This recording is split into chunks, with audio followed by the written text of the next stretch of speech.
The Enchanted April. Chapter 1. It began in a woman's club in London on a February afternoon, an uncomfortable club and a miserable afternoon when Mrs. Wilkins, who had come down from Hampstead to shop and had lunched at her club, took up the Times from the table in the smoking room and running her listless eye down the agony column saw this. To those who appreciate wisteria and sunshine. Small medieval Italian castle on the shores of the Mediterranean to be let furnished for the month of April. Necessary servants remain. Z. Box 1000 The Times. That was its conception, yet, as in the case of many another, the conceiver was unaware of it at the moment. So entirely unaware was Mrs. Wilkins that her April for that year had then and there been settled for her that she dropped the newspaper with a gesture that was both irritated and resigned, and went over to the window and stared drearily out at the dripping street. Not for her were medieval castles, even those that are specially described as small. Not for her the shores in April of the Mediterranean and the wisteria and sunshine. Such delights were only for the rich. Yet the advertisement had been addressed to persons who appreciate these things, so that it had been, anyhow, addressed to her, for she certainly appreciated them more than anybody knew, more than she had ever told. But she was poor. In the whole world she possessed of her very own only £90, saved from year to year, put by carefully pound by pound, out of her dress allowance. She had scraped this sum together at the suggestion of her husband as a shield and refuge against a rainy day. Her dress allowance, given her by her father, was £100 a year, so that Mrs. Wilkins's clothes were what her husband, urging her to save, called modest and becoming, and her acquaintance to each other, when they spoke of her at all, which was seldom for she was very negligible, called a perfect sight. Mr. Wilkins, a solicitor, encouraged thrift, except that branch of it which got into his food. He did not call that thrift, he called it bad housekeeping. But for the thrift which, like moth, penetrated into Mrs. Wilkins's clothes and spoilt them, he had much praise. You never know, he said, when there will be a rainy day, and you may be very glad to find you have a nest egg. Indeed we both may. Looking out of the club window into Shaftesbury Avenue, hers was an economical club, but convenient for Hampstead, where she lived, and for Shoolbred's, where she shopped, Mrs. Wilkins having stood there some time very drearily, her mind's eye on the Mediterranean in April and the wisteria and the enviable opportunities of the rich, while her bodily eye watched the really extremely horrible sooty rain falling steadily on the hurrying umbrellas and splashing omnibuses. Suddenly wondered whether, perhaps this was not the rainy day Mellersh was Mr. Wilkins had so often encouraged her to prepare for, and whether to get out of such a climate and into the small medieval castle wasn't perhaps what Providence had all along intended her to do with her savings. Part of her savings, of course, perhaps quite a small part. The castle, being medieval, might also be dilapidated, and dilapidations were surely cheap. She wouldn't in the least mind a few of them, because you didn't pay for dilapidations which were already there. On the contrary, by reducing the price you had to pay they really paid you. But what nonsense to think of it. She turned away from the window with the same gesture of mingled irritation and resignation with which she had laid down the Times, and crossed the room towards the door with the intention of getting her mackintosh and umbrella and fighting her way into one of the overcrowded omnibuses and going to Shoolbred's on her way home and buying some soles for Mellersh's dinner. Mellersh was difficult with fish and liked only soles, except salmon, when she beheld Mrs. Arbuthnot, a woman she knew by sight, as also living in Hampstead and belonging to the club, sitting at the table in the middle of the room on which the newspapers and magazines were kept, absorbed, in her turn, in the first page of the Times. Mrs. Wilkins had never yet spoken to Mrs. Arbuthnot, who belonged to one of the various church sets and who analyzed, classified, divided and registered the poor, whereas she and Mellersh, when they did go out, went to the parties of impressionist painters, of whom in Hampstead there were many. Mellersh had a sister who had married one of them and lived up on the Heath, and because of this alliance Mrs. Wilkins was drawn into a circle which was highly unnatural to her, and she had learned to dread pictures. She had to say things about them, and she didn't know what to say. She used to murmur, marvelous, and feel that it was not enough. But nobody minded. Nobody listened. Nobody took any notice of Mrs. Wilkins. She was the kind of person who was not noticed at parties. Her clothes, infested by thrift, made her practically invisible, her face was non-arresting, her conversation was reluctant, she was shy. And if one's clothes and face and conversation are all negligible, thought Mrs. Wilkins, who recognized her disabilities, what, at parties, is there left of one? Also she was always with Wilkins, that clean-shaven, fine-looking man, who gave a party, merely by coming to it, a great air. Wilkins was very respectable. He was known to be highly thought of by his senior partners. His sister's circle admired him. He pronounced adequately intelligent judgments on art and artists. He was pithy, he was prudent, he never said a word too much, nor, on the other hand, did he ever say a word too little. He produced the impression of keeping copies of everything he said, and he was so obviously reliable that it often happened that people who met him at these parties became discontented with their own solicitors, and after a period of restlessness extricated themselves and went to Wilkins. Naturally, Mrs. Wilkins was blotted out. She, said his sister, with something herself of the judicial, the digested, and the final in her manner, should stay at home. But Wilkins could not leave his wife at home. He was a family solicitor, and all such have wives and show them. With his in the week he went to parties, and with his on Sundays he went to church. Being still fairly young, he was 39, and ambitious of old ladies of whom he had not yet acquired in his practice a sufficient number, he could not afford to miss church, and it was there that Mrs. Wilkins became familiar, though never through words, with Mrs. Arbuthnot. She saw her marshalling the children of the poor into pews. She would come in at the head of the procession from the Sunday school exactly 5 minutes before the choir and get her boys and girls neatly fitted into their allotted seats and down on their little knees in their preliminary prayer, and up again on their feet just as, to the swelling organ, the vestry door opened and the choir and clergy, big with the litanies and commandments they were presently to roll out, emerged. She had a sad face, yet she was evidently efficient. The combination used to make Mrs. Wilkins wonder, for she had been told by Mellersh on days when she had only been able to get place that if one were efficient one wouldn't be depressed, and that if one does one's job well one becomes automatically bright and brisk. About Mrs. Arbuthnot there was nothing bright and brisk, though much in her way with the Sunday school children that was automatic, but when Mrs. Wilkins, turning from the window, caught sight of her in the club she was not being automatic at all, but was looking fixedly at one portion of the first page of the Times, holding the paper quite still, her eyes not moving. She was just staring, and her face, as usual, was the face of a patient and disappointed Madonna. Obeying an impulse she wondered at even while obeying it, Mrs. Wilkins, the shy and the reluctant, instead of proceeding as she had intended to the cloakroom and from thence to Schoolbread's in search of Mellersh's fish, stopped at the table and sat down exactly opposite Mrs. Arbuthnot, to whom she had never yet spoken in her life.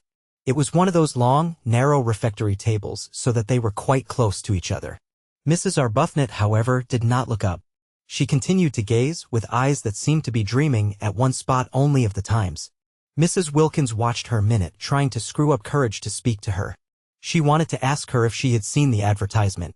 She did not know why she wanted to ask her this, but she wanted to. How stupid not to be able to speak to her. She looked so kind. She looked so unhappy. Why couldn't two unhappy people refresh each other on their way through this dusty business of life by a little talk, real, natural talk, about what they felt, what they would have liked, what they still tried to hope?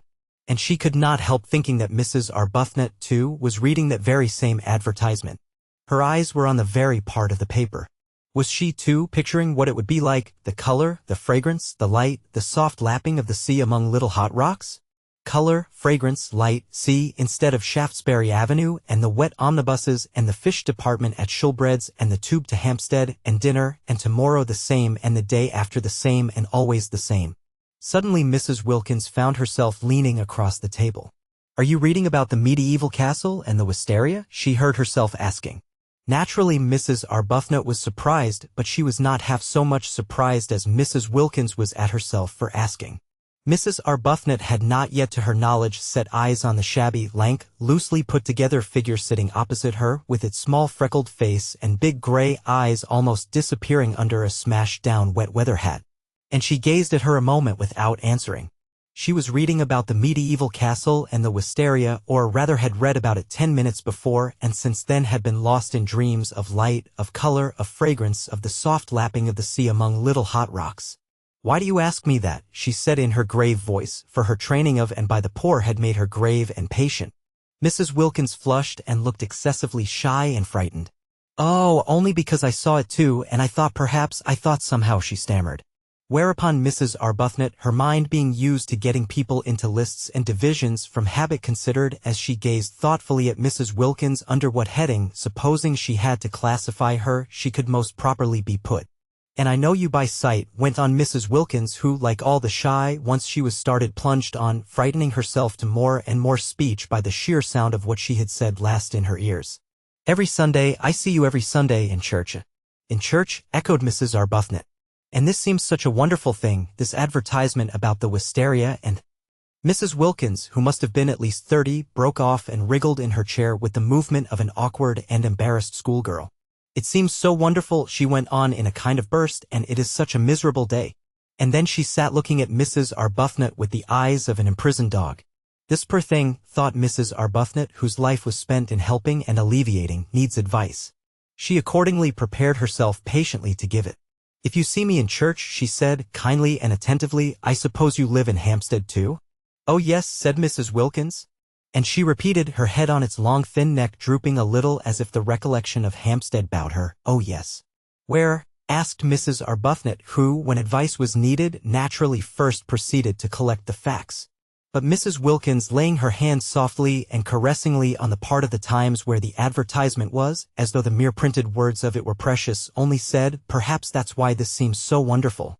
No, I think that's wonderful anyhow, said Mrs. Arbuthnot, forgetting facts and faintly sighing. Then you were reading it? Yes, said Mrs. Arbuthnot, her eyes going dreamy again. Wouldn't it be wonderful? Murmured Mrs. Wilkins. Wonderful, said Mrs. Arbuthnot.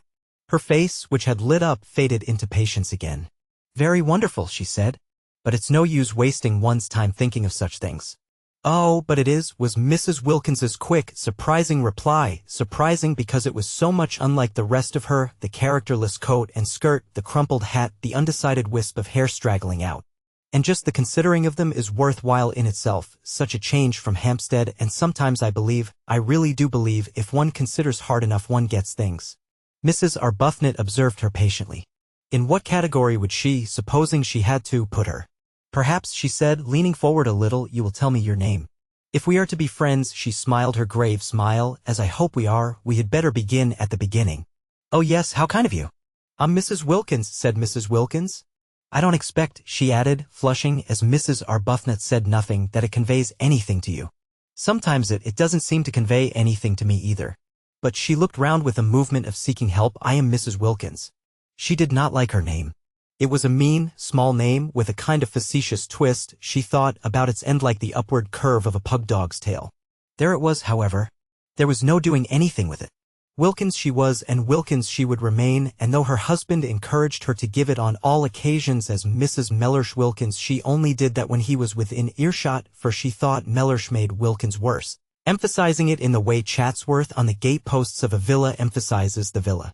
When first he suggested she should add Mellersh, she had objected for the above reason, and after a pause Mellersh was much too prudent to speak except after a pause, during which presumably he was taking a careful mental copy of his coming observation. He said, much displeased, but I am not a villa, and looked at her as he looks who hopes, for perhaps the 100th time, that he may not have married a fool. Of course he was not a villa, Mrs. Wilkins assured him. She had never supposed he was, she had not dreamed of meaning. She was only just thinking.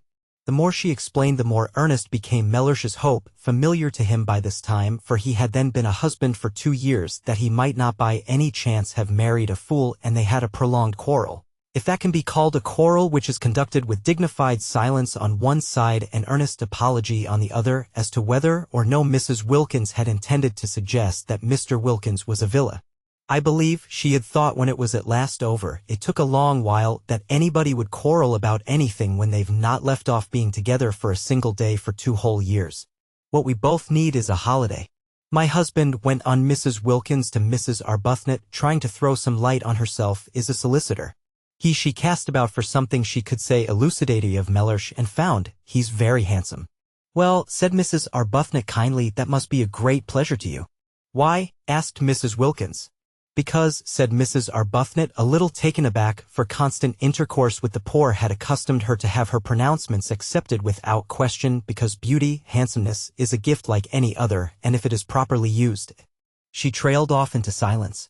Mrs. Wilkins's great gray eyes were fixed on her, and it seemed suddenly to Mrs. Arbuthnot that perhaps she was becoming crystallized into a habit of exposition, and of exposition after the manner of nursemaids. Through having an audience that couldn't but agree, that would be afraid if it wished to interrupt, that didn't know, that was, in fact, at her mercy. But Mrs. Wilkins was not listening, for just then, absurd as it seemed, a picture had flashed across her brain, and there were 2 figures in it sitting together under a great trailing wisteria that stretched across the branches of a tree she didn't know, And it was herself and Mrs. Arbuthnot. She saw them. And behind them, bright in sunshine, were old grey walls, the medieval castle. She saw it, they were there. She therefore stared at Mrs. Arbuthnot and did not hear a word she said. And Mrs. Arbuthnot stared too at Mrs. Wilkins, arrested by the expression on her face, which was swept by the excitement of what she saw and was as luminous and tremulous under it as water in sunlight when it is ruffled by a gust of wind. At this moment, if she had been at a party, Mrs. Wilkins would have been looked at with interest. They stared at each other, Mrs. Arbuthnot surprised, inquiringly, Mrs. Wilkins with the eyes of someone who has had a revelation. Of course. That was how it could be done. She by herself, couldn't afford it and wouldn't be able, even if she could afford it, to go there all alone, but she and Mrs. Arbuthnot together. She leaned across the table. "Why don't we try and get it?" she whispered. Mrs. Arbuthnot became even more wide-eyed. "Get it?" she repeated. "Yes," said Mrs. Wilkins, still as though she were afraid of being overheard. "Not just sit here and say how wonderful and then go home to Hampstead without having put out a finger. Go home just as usual and see about the dinner and the fish just as we've been doing for years and years and will go on doing for years and years." "In fact," said Mrs. Wilkins, flushing to the roots of her hair, for the sound of what she was saying, of what was coming pouring out, frightened her, and yet she couldn't stop, "I see no end to it. There's no end to it. So that there ought to be a break, there ought to be intervals, in everybody's interests. Why, it would really be being unselfish to go away and be happy for a little, because we would come back so much nicer. You see, after a bit everybody needs a holiday." "But how do you mean, get it?" asked Mrs. Arbuthnot. "Take it," said Mrs. Wilkins. "Take it. Rent it. Hire it. Have it." "But do you mean you and I?" "Yes. Between us. Share. Then it would only cost half, and you look exactly as if you wanted it just as much as I do, as if you ought to have a rest, have something happy happen to you. Why, but we don't know each other. But just think how well we would if we went away together for a month. And I've saved for a rainy day, and I expect so have you, and this is the rainy day, look at it." She is unbalanced, thought Mrs. Arbuthnot, yet she felt strangely stirred. Think of getting away for a whole month from everything to heaven. She shouldn't say things like that, thought Mrs. Arbuthnot. The vicar, yet she felt strangely stirred. It would indeed be wonderful to have a rest, a cessation. Habit, however, steadied her again, and years of intercourse with the poor made her say, with the slight though sympathetic superiority of the explainer, "But then, you see, heaven isn't somewhere else. It is here and now. We are told so." She became very earnest, just as she did when trying patiently to help and enlighten the poor. "Heaven is within us," she said in her gentle low voice. "We are told that on the very highest authority. And you know the lines about the kindred points, don't you?" "Oh yes, I know them," interrupted Mrs. Wilkins impatiently. "The kindred points of heaven and home," continued Mrs. Arbuthnot, who was used to finishing her sentences. "Heaven is in her home." "It isn't," said Mrs. Wilkins, again surprisingly. Mrs. Arbuthnot was taken aback. Then she said gently, "Oh, but it is. It is there if we choose, if we make it." "I do choose, and I do make it, and it isn't," said Mrs. Wilkins. Then Mrs. Arbuthnot was silent, for she too sometimes had doubts about homes. She sat and looked uneasily at Mrs. Wilkins, feeling more and more the urgent need to getting her classified. If she could only classify Mrs. Wilkins, get her safely under her proper heading, she felt that she herself would regain her balance, which did seem very strangely to be slipping all to one side.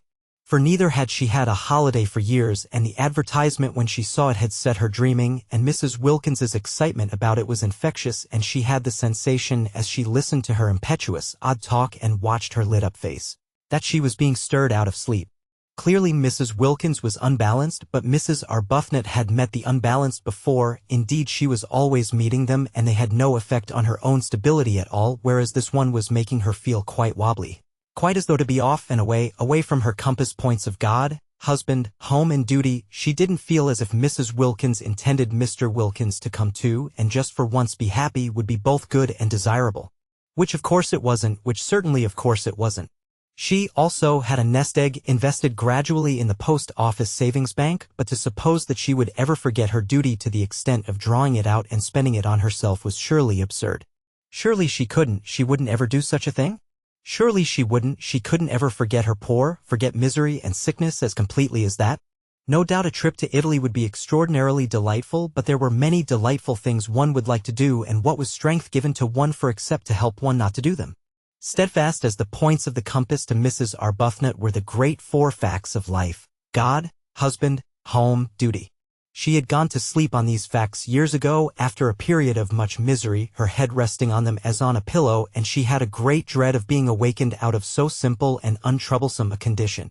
Therefore it was that she searched with earnestness for a heading under which to put Mrs. Wilkins and in this way illumine and steady her own mind, and sitting there looking at her uneasily after her last remark, and feeling herself becoming more and more unbalanced and infected, she decided pro tem, as the vicar said at meetings, to put her under the heading nerves.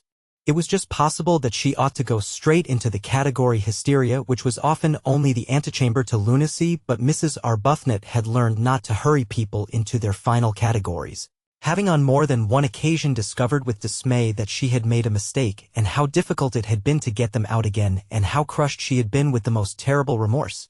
Yes. Nerves. Probably she had no regular work for others, thought Mrs. Arbuthnot, no work that would take her outside herself. Evidently she was rudderless, blown about by gusts, by impulses. Nerves was almost certainly her category, or would be quite soon if no one helped her.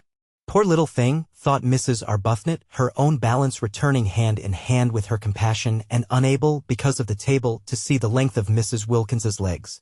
All she saw was her small, eager, shy face, and her thin shoulders, and the look of childish longing in her eyes for something that she was sure was going to make her happy. No, such things didn't make people happy, such fleeting things. Mrs. Arbuthnot had learned in her long life with Frederick. He was her husband, and she had married him at 20 and was now 33, where alone true joys are to be found.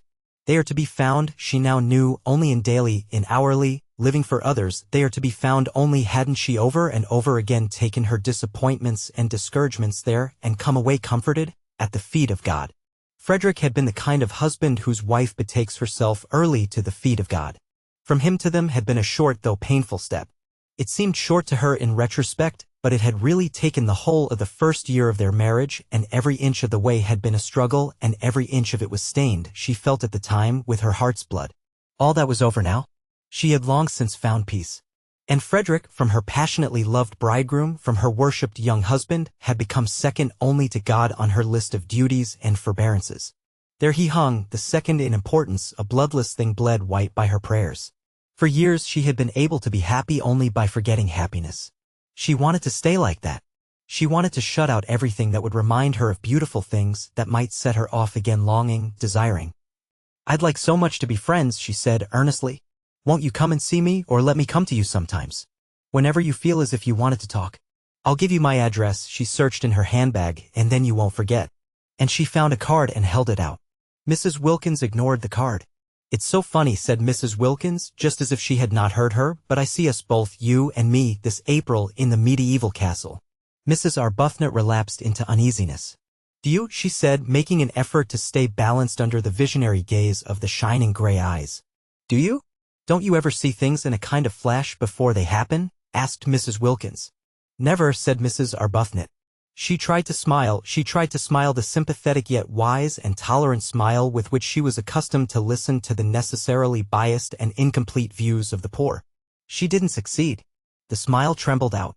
"Of course," she said in a low voice, almost as if she were afraid the vicar and the savings bank were listening, "it would be most beautiful, most beautiful." "Even if it were wrong," said Mrs. Wilkins, "it would only be for a month." That began Mrs. Arbuthnot, quite clear as to the reprehensibleness of such a point of view, but Mrs. Wilkins stopped her before she could finish. "Anyhow," said Mrs. Wilkins, stopping her, "I'm sure it's wrong to go on being good for too long, till one gets miserable. And I can see you've been good for years and years, because you look so unhappy." Mrs. Arbuthnot opened her mouth to protest. "And I've done nothing but duties, things for other people, ever since I was a girl, and I don't believe anybody loves me a bit. The be better, and I long for something else. Was she going to cry? Mrs. Arbuthnot became acutely uncomfortable and sympathetic. She hoped she wasn't going to cry. Not there. Not in that unfriendly room with strangers coming and going. But Mrs. Wilkins, after tugging agitatedly at a handkerchief that wouldn't come out of her pocket, did succeed at last in merely apparently blowing her nose with it, and then, blinking her eyes very quickly once or twice, looked at Mrs. Arbuthnot with a quivering air of half-humble, half-frightened apology, and smiled.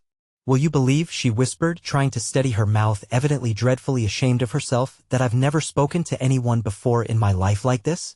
I can't think, I simply don't know what has come over me." "It's the advertisement," said Mrs. Arbuthnot, nodding gravely. "Yes," said Mrs. Wilkins, dabbing furtively at her eyes, and us both being so, she blew her nose again a little miserable. The Enchanted April. Chapter 2. Of course Mrs. Arbuthnot was not miserable. How could she be, she asked herself, when God was taking care of her?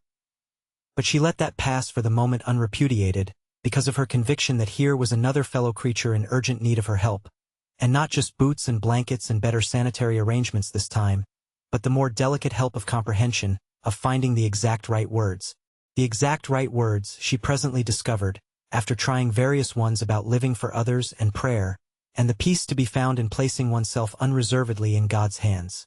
To meet all these words Mrs. Wilkins had other words, incoherent and yet, for the moment at least, till one had had more time, difficult to answer. The exact right words were a suggestion that it would do no harm to answer the advertisement. Non-committal. Mere inquiry. And what disturbed Mrs. Arbuthnot about this suggestion was that she did not make it solely to comfort Mrs. Wilkins. She made it because of her own strange longing for the medieval castle. This was very disturbing. There she was, accustomed to direct, to lead, to advise, to support, except Frederick. She long since had learned to leave Frederick to God, being led herself, being influenced and thrown off her feet, by just an advertisement, by just an incoherent stranger. It was indeed disturbing.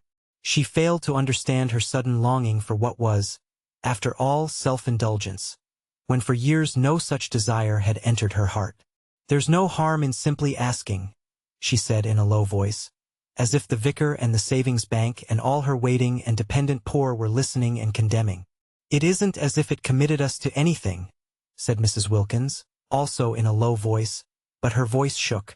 They got up simultaneously. Mrs. Arbuthnot had a sensation of surprise that Mrs. Wilkins should be so tall, and went to a writing table, and Mrs. Arbuthnot wrote to Z. Box 1000, The Times, for particulars. She asked for all particulars, but the only one they really wanted was the one about the rent. They both felt that it was Mrs. Arbuthnot who ought to write the letter and do the business part. Not only was she used to organizing and being practical, but she also was older and certainly calmer, and she herself had no doubt too that she was wiser. Neither had Mrs. Wilkins any doubt of this. The very way Mrs. Arbuthnot parted her hair suggested a great calm that could only proceed from wisdom. But if she was wiser, older and calmer, Mrs. Arbuthnot's new friend nevertheless seemed to her to be the one who impelled. Incoherent, she yet impelled. She appeared to have, apart from her need of help, an upsetting kind of character. She had a curious infectiousness. She led one on. And the way her unsteady mind leaped at conclusions, wrong ones of course, witness the one that she, Mrs. Arbuthnot, was miserable. The way she leaped at conclusions was disconcerting. Whatever she was, however, and whatever her unsteadiness, Mrs. Arbuthnot found herself sharing her excitement and her longing. And when the letter had been posted in the letterbox in the hall and actually was beyond getting back again, both she and Mrs. Wilkins felt the same sense of guilt. "It only shows," said Mrs. Wilkins in a whisper, as they turned away from the letterbox, "how immaculately good we've been all our lives.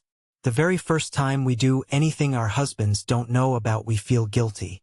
"I'm afraid I can't say I've been immaculately good," gently protested Mrs. Arbuthnot, a little uncomfortable at this fresh example of successful leaping at conclusions, for she had not said a word about her feeling of guilt. "Oh, but I'm sure you have. I see you being good, and that's why you're not happy." She shouldn't say things like that, thought Mrs. Arbuthnot. I must try and help her not to. Aloud she said gravely, "I don't know why you insist that I'm not happy. When you know me better I think you'll find that I am. And I'm sure you don't mean really that goodness, if one could attain it, makes one unhappy." "Yes, I do," said Mrs. Wilkins. "Our sort of goodness does. We have attained it and we are unhappy. There are miserable sorts of goodness and happy sorts. The sort we'll have at the medieval castle, for instance, is the happy sort." "That is, supposing we go there," said Mrs. Arbuthnot restrainingly. She felt that Mrs. Wilkins needed holding on to. "After all, we've only written just to ask. Anybody may do that. I think it quite likely we shall find the conditions impossible, and even if they were not, probably by tomorrow we shall not want to go." "I see us there," was Mrs. Wilkins's answer to that. All this was very unbalancing. Mrs. Arbuthnot, as she presently splashed through the dripping streets on her way to a meeting she was to speak at, was in an unusually disturbed condition of mind. She had, she hoped, shown herself very calm to Mrs. Wilkins, very practical and sober, concealing her own excitement.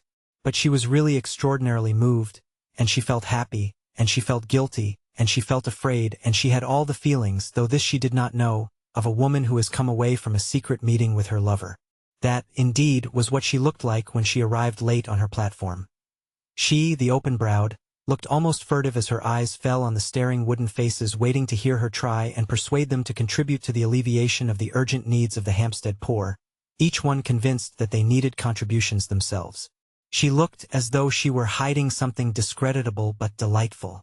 Certainly her customary clear expression of candor was not there, and its place was taken by a kind of suppressed and frightened pleasedness, which would have led a more worldly-minded audience to the instant conviction of recent and probably impassioned lovemaking. Beauty, beauty, beauty. The words kept ringing in her ears as she stood on the platform talking of sad things to the sparsely attended meeting. She had never been to Italy. Was that really what her nest egg was to be spent on after all?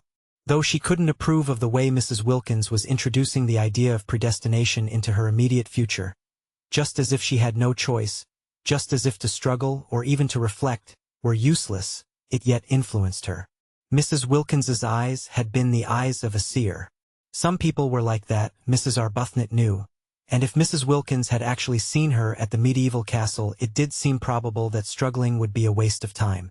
Still, to spend her nest egg on self-indulgence. The origin of this egg had been corrupt, but she had at least supposed its end was to be creditable. Was she to deflect it from its intended destination, which alone had appeared to justify her keeping it, and spend it on giving herself pleasure? Mrs. Arbuthnot spoke on, so much practiced in the kind of speech that she could have said it all in her sleep, and at the end of the meeting, her eyes dazzled by her secret visions, she hardly noticed that nobody was moved in any way whatever, least of all in the way of contributions.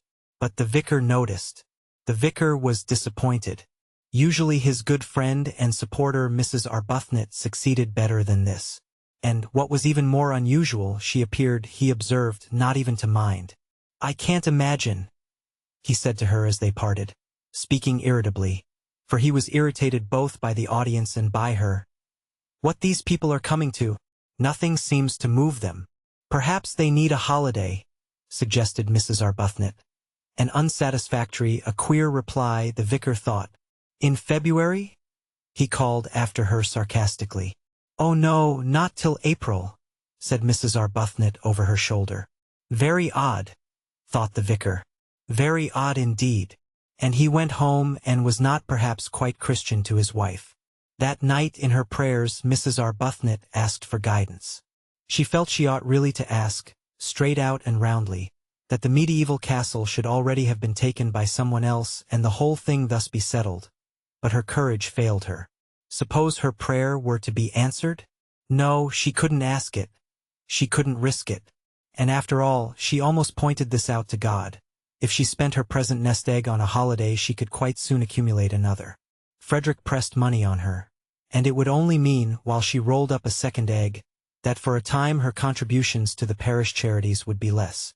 And then it could be the next nest egg whose original corruption would be purged away by the use to which it was finally put. For Mrs. Arbuthnot, who had no money of her own, was obliged to live on the proceeds of Frederick's activities, and her very nest egg was the fruit, posthumously ripened, of ancient sin. The way Frederick made his living was one of the standing distresses of her life. He wrote immensely popular memoirs, regularly, every year, of the mistresses of kings.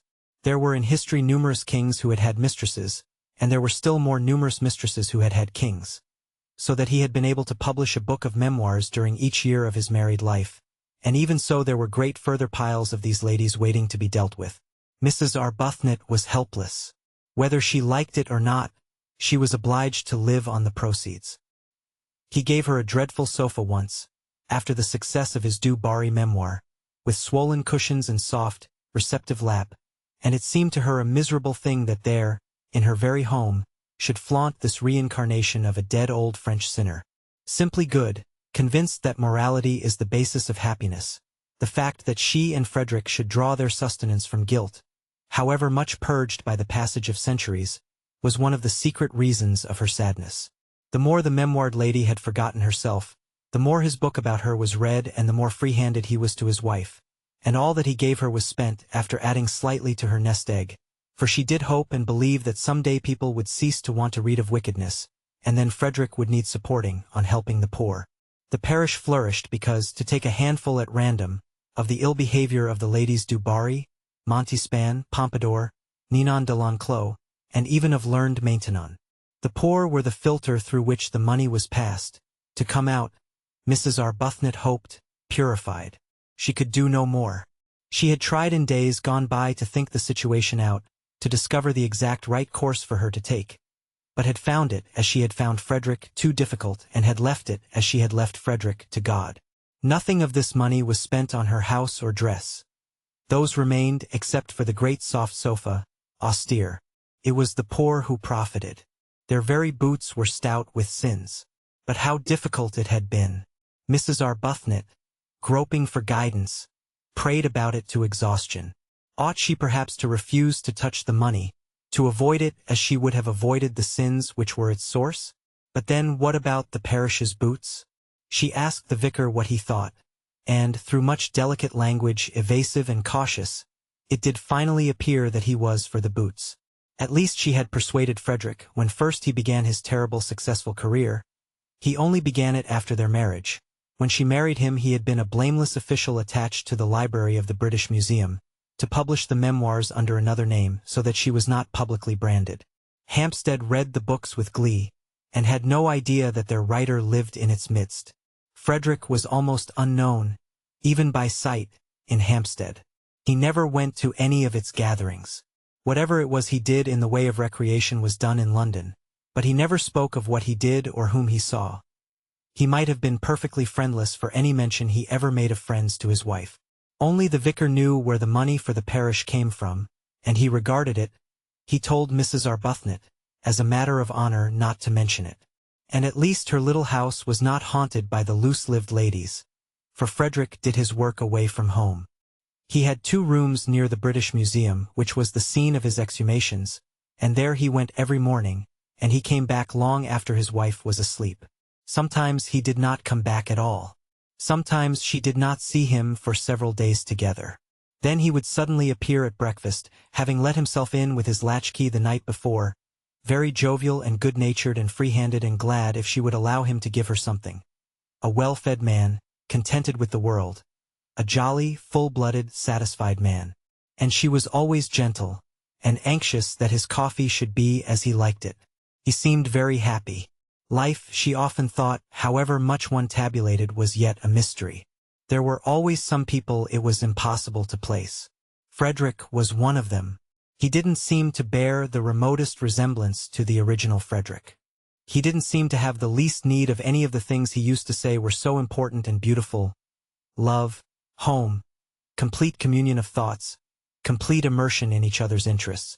After those early painful attempts to hold him up to the point from which they had hand in hand so splendidly started, attempts in which she herself had got terribly hurt and the Frederick she supposed she had married was mangled out of recognition, she hung him up finally by her bedside as the chief subject of her prayers, and left him, except for those, entirely to God. She had loved Frederick too deeply to be able now to do anything but pray for him. He had no idea that he never went out of the house without her blessing going with him too, hovering, like a little echo of finished love, round that once dear head. She didn't dare think of him as he used to be, as he had seemed to her to be in those marvelous first days of their love-making, of their marriage. Her child had died. She had nothing, nobody of her own to lavish herself on. The poor became her children, and God the object of her love. What could be happier than such a life? She sometimes asked herself. But her face, and particularly her eyes, continued sad. Perhaps when we're old, perhaps when we are both quite old, she would think wistfully. The Enchanted April. Chapter 3. The owner of the medieval castle was an Englishman, a Mr. Briggs, who was in London at the moment and wrote that it had beds enough for 8 people exclusive of servants, 3 sitting rooms, battlements, dungeons, and electric light. The rent was £60 for the month, the servants' wages were extra, and he wanted references, he wanted assurances that the second half of his rent would be paid, the first half being paid in advance. And he wanted assurances of respectability from a solicitor, or a doctor, or a clergyman. He was very polite in his letter, explaining that his desire for references was what was usual and should be regarded as a mere formality. Mrs. Arbuthnot and Mrs. Wilkins had not thought of references, and they had not dreamed a rent could be so high. In their minds had floated sums like 3 guineas a week, or less, seeing that the place was small and old. £60 for a single month. It staggered them. Before Mrs. Arbuthnot's eyes rose up boots, endless vistas, all the stout boots that £60 would buy, and besides the rent there would be the servants' wages and the food and the railway journeys out and home. While as for references, these did indeed seem a stumbling block. It did seem impossible to give any without making their plan more public than they had intended. They had both, even Mrs. Arbuthnot, lured for once away from perfect candor by the realization of the great saving of trouble and criticism an imperfect explanation would produce. They had both thought it would be a good plan to give out. Each to her own circle, their circles being luckily distinct, that each was going to stay with a friend who had a house in Italy. It would be true as far as it went. Mrs. Wilkins asserted that it would be quite true, but Mrs. Arbuthnot thought it wouldn't be quite, and it was the only way, Mrs. Wilkins said, to keep Mellersh even approximately quiet. To spend any of her money just on the mere getting to Italy would cause him indignation. What he would say if he knew she was renting part of a medieval castle on her own account, Mrs. Wilkins preferred not to think. It would take him days to say it all, and this although it was her very own money and not a penny of it had ever been his. "But I expect," she said, "your husband is just the same. I expect all husbands are alike in the long run." Mrs. Arbuthnot said nothing because her reason for not wanting Frederick to know was the exactly opposite one. Frederick would be only too pleased for her to go. He would not mind it in the very least. Indeed, he would hail such a manifestation of self-indulgence and worldliness with an amusement that would hurt, and urge her to have a good time and not to hurry home with a crushing detachment. Far better, she thought, to be missed by Mellersh than to be sped by Frederick. To be missed, to be needed, from whatever motive, was, she thought, better than the complete loneliness of not being missed or needed at all. She therefore said nothing and allowed Mrs. Wilkins to leap at her conclusions unchecked. But they did, both of them, for a whole day feel that the only thing to be done was to renounce the medieval castle, and it was in arriving at this bitter decision that they really realized how acute had been their longing for it. Then Mrs. Arbuthnot, whose mind was trained in the finding of ways out of difficulties, found a way out of the reference difficulty, and simultaneously Mrs. Wilkins had a vision revealing to her how to reduce the rent. Mrs. Arbuthnot's plan was simple and completely successful. She took the whole of the rent in person to the owner, drawing it out of her savings bank. Again she looked furtive and apologetic, as if the clerk must know the money was wanted for purposes of self-indulgence, and, going up with the 6 £10 notes in her handbag to the address near the Brompton Oratory where the owner lived, presented them to him, waiving her right to pay only half. And when he saw her, and her parted hair and soft dark eyes and sober apparel, and heard her grave voice, he told her not to bother about writing round for those references. "It'll be all right," he said, scribbling a receipt for the rent. "Just sit down, won't you? Nasty day, isn't it? You'll find the old castle has lots of sunshine, whatever else it hasn't got. Husband going?" Mrs. Arbuthnot, unused to anything but candor, looked troubled at this question and began to murmur inarticulately, and the owner at once concluded that she was a widow, a war one, of course, for other widows were old, and that he had been a fool not to guess it. "Oh, I'm sorry," he said, turning red right up to his fair hair. "I didn't mean hum. He ran his eye over the receipt he had written. "Yes, I think that's all right," he said, getting up and giving it to her. "Now," he added, taking the 6 notes she held out and smiling, for Mrs. Arbuthnot was agreeable to look at, "I'm richer, and you're happier. I've got money, and you've got San Salvatore. I wonder which is best." "I think you know," said Mrs. Arbuthnot with her sweet smile.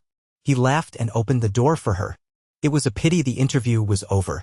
He would have liked to ask her to lunch with him.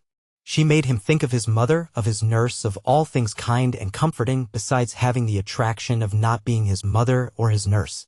"I hope you'll like the old place," he said, holding her hand a minute at the door. The very feel of her hand, even through its glove, was reassuring. It was the sort of hand, he thought, that children would like to hold in the dark. "In April, you know, it's simply a mass of flowers. And then there's the sea. You must wear white. You'll fit in very well. There are several portraits of you there." "Portraits?" "Madonnas, you know. There's one on the stairs really exactly like you." Mrs. Arbuthnot smiled and said goodbye and thanked him. Without the least trouble, and at once she had got him placed in his proper category. He was an artist and of an effervescent temperament. She shook hands and left, and he wished she hadn't. After she was gone, he supposed that he ought to have asked for those references, if only because she would think him so unbusinesslike not to, but he could as soon have insisted on references from a saint in a nimbus as from that grave, sweet lady, Rose Arbuthnot. Her letter making the appointment lay on the table. Pretty name. That difficulty then was overcome. But there still remained the other one, the really annihilating effect of the expense on the nest eggs, and especially on Mrs. Wilkins's, which was in size, compared with Mrs. Arbuthnot's, as the egg of the plover to that of the duck. And this in its turn was overcome by the vision vouchsafed to Mrs. Wilkins, revealing to her the steps to be taken for its overcoming. Having got San Salvatore, the beautiful, the religious name, fascinated them, they in their turn would advertise in the agony column of the Times and would inquire after 2 more ladies of similar desires to their own to join them and share the expenses. At once the strain of the nest eggs would be reduced from half to a quarter. Mrs. Wilkins was prepared to fling her entire egg into the adventure, but she realized that if it were to cost even 6 pence over her £90, her position would be terrible. Imagine going to Mellersh and saying, "I-O." It would be awful enough if some day circumstances forced her to say, "I have no nest egg," but at least she would be supported in such a case by the knowledge that the egg had been her own. She therefore, though prepared to fling her last penny into the adventure, was not prepared to fling into it a single farthing that was not demonstrably her own, and she felt that if her share of the rent was reduced to £15 only, she would have a safe margin for the other expenses. Also, they might economize very much on food, gather olives off their own trees and eat them, for instance, and perhaps catch fish. Of course, as they pointed out to each other, they could reduce the rent to an almost negligible sum by increasing the number of sharers. They could have 6 more ladies instead of 2 if they wanted to, seeing that there were 8 beds. But supposing the 8 beds were distributed in couples in 4 rooms, it would not be altogether what they wanted, to find themselves shut up at night with a stranger. Besides, they thought that perhaps having so many would not be quite so peaceful. After all, they were going to San Salvatore for peace and rest and joy, and 6 more ladies, especially if they got into one's bedroom, might a little interfere with that. Speech first, however, there seemed to be only 2 ladies in England at that moment who had any wish to join them, for they had only 2 answers to their advertisement. "Well, we only want 2, said Mrs. Wilkins, quickly recovering, for she had imagined a great rush. "I think a choice would have been a good thing," said Mrs. Arbuthnot. "You mean because then we needn't have had Lady Caroline Dester." "I didn't say that," gently protested Mrs. Arbuthnot. "We needn't have her," said Mrs. Wilkins. "Just 1 more person would help us a great deal with the rent. We're not obliged to have 2. But why should we not have her? She seems really quite what we want." "Yes, she does from her letter," said Mrs. Wilkins doubtfully. She felt she would be terribly shy of Lady Caroline. Incredible as it may seem, seeing how they get into everything, Mrs. Wilkins had never come across any members of the aristocracy. They interviewed Lady Caroline, and they interviewed the other applicant, a Mrs. Fisher. Lady Caroline came to the club in Shaftesbury Avenue and appeared to be wholly taken up by one great longing, a longing to get away from everybody she had ever known. When she saw the club and Mrs. Arbuthnot and Mrs. Wilkins, she was sure that here was exactly what she wanted. She would be in Italy, a place she adored. She would not be in hotels, places she loathed. She would not be staying with friends, persons she disliked, and she would be in the company of strangers who would never mention a single person she knew, for the simple reason that they had not, could not have, and would not come across them.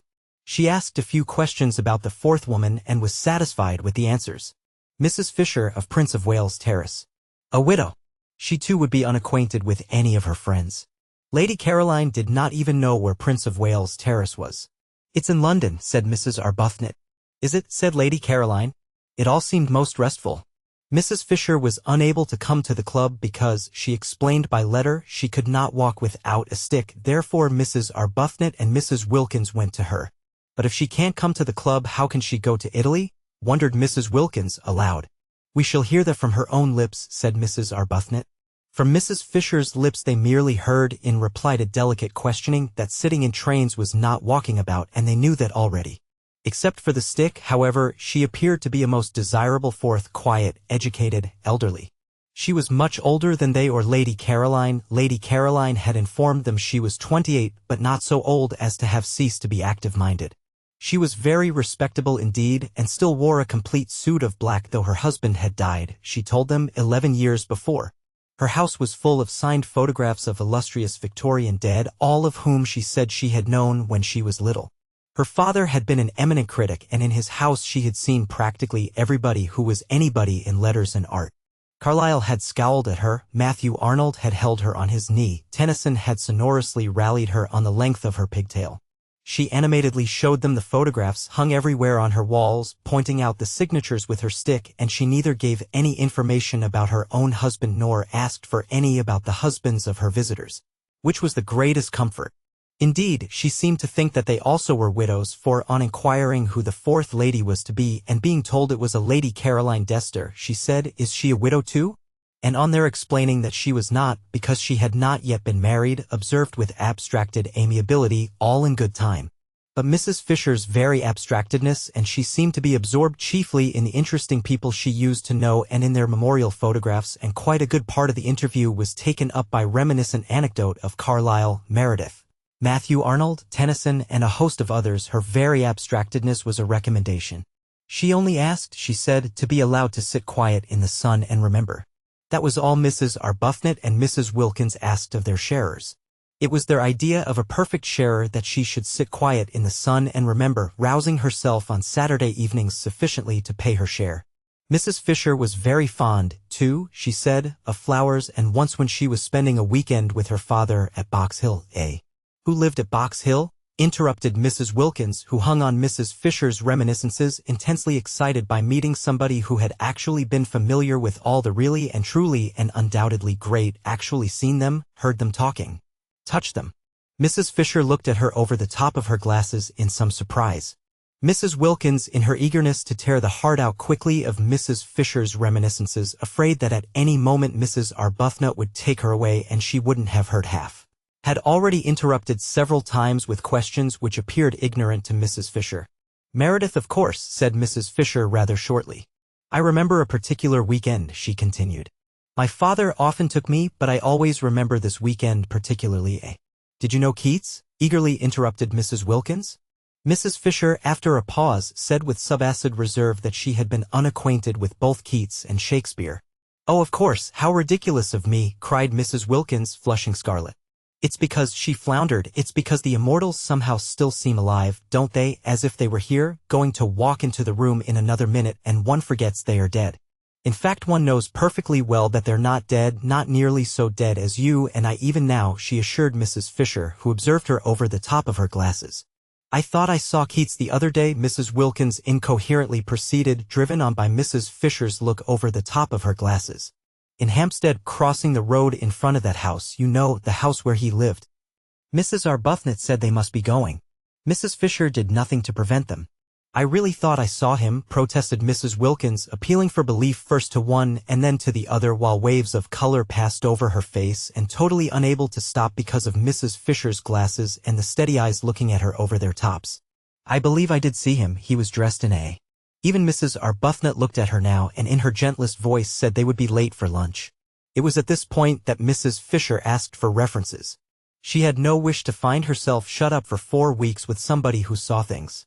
It is true that there were 3 sitting rooms besides the garden and the battlements at San Salvatore, so that there would be opportunities of withdrawal from Mrs. Wilkins, but it would be disagreeable to Mrs. Fisher, for instance, if Mrs. Wilkins were suddenly to assert that she saw Mr. Fisher. Mr. Fisher was dead, let him remain so. She had no wish to be told he was walking about the garden. The only reference she really wanted, for she was much too old and firmly seated in her place in the world for questionable associates to matter to her, was one with regard to Mrs. Wilkins's health. Was her health quite normal? Was she an ordinary, everyday, sensible woman? Mrs. Fisher felt that if she were given even one address she would be able to find out what she needed. So she asked for references, and her visitors appeared to be so much taken aback. Mrs. Wilkins, indeed, was instantly sobered that she added, "It is usual." Mrs. Wilkins found her speech first. "But," she said, "aren't we the ones who ought to ask for some from you?" And this seemed to Mrs. Arbuthnot to the right attitude. Surely it was they who were taking Mrs. Fisher into their party, and not Mrs. Fisher who was taking them into it? For answer Mrs. Fisher, leaning on her stick, went to the writing table and in a firm hand wrote down 3 names and offered them to Mrs. Wilkins, and the names were so respectable, they were so momentous, they were so nearly august, that just to read them was enough. The President of the Royal Academy, the Archbishop of Canterbury, and the Governor of the Bank of England, who would dare disturb such personages in their meditations with inquiries as to whether a female friend of theirs was all she should be. They have known me since I was little, said Mrs. Fisher. Everybody seemed to have known Mrs. Fisher since or when she was little. I don't think references are nice things at all between ordinary decent women, burst out Mrs. Wilkins, made courageous by being, as she felt, at bay, for she very well knew that the only reference she could give without getting into trouble was shulbread. And she had little confidence in that, as it would be entirely based on Mellersh's fish. We're not business people. We needn't distrust each other, And Mrs. Arbuthnot said, with a dignity that yet was sweet, I'm afraid references do bring an atmosphere into our holiday plan that isn't quite what we want, and I don't think we'll take yours up or give you any ourselves. So that I suppose you won't wish to join us. And she held out her hand in goodbye. Then Mrs. Fisher, her gaze diverted to Mrs. Arbuthnot, who inspired trust and liking even in tube officials, felt that she would be idiotic to lose the opportunity of being in Italy in the particular conditions offered, and that she and this calm-browed woman between them would certainly be able to curb the other one when she had her attacks. So she said, taking Mrs. Arbuthnot's offered hand, very well. I waive references. She waived references. The two, as they walked to the station in Kensington High Street, could not help thinking that this way of putting it was lofty. Even Mrs. Arbuthnot, spendthrift of excuses for lapses, thought Mrs. Fisher might have used other words, and Mrs. Wilkins by the time she got to the station. And the walk and the struggle on the crowded pavement with other people's umbrellas had warmed her blood, actually suggested waving Mrs. Fisher.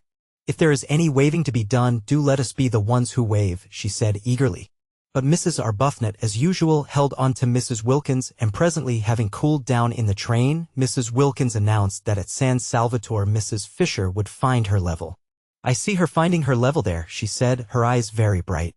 Whereupon Mrs. Arbuthnot, sitting with her quiet hands folded, turned over in her mind how best she could help Mrs. Wilkins not to see quite so much, or at least, if she must see, to see in silence. The Enchanted April. Chapter 4.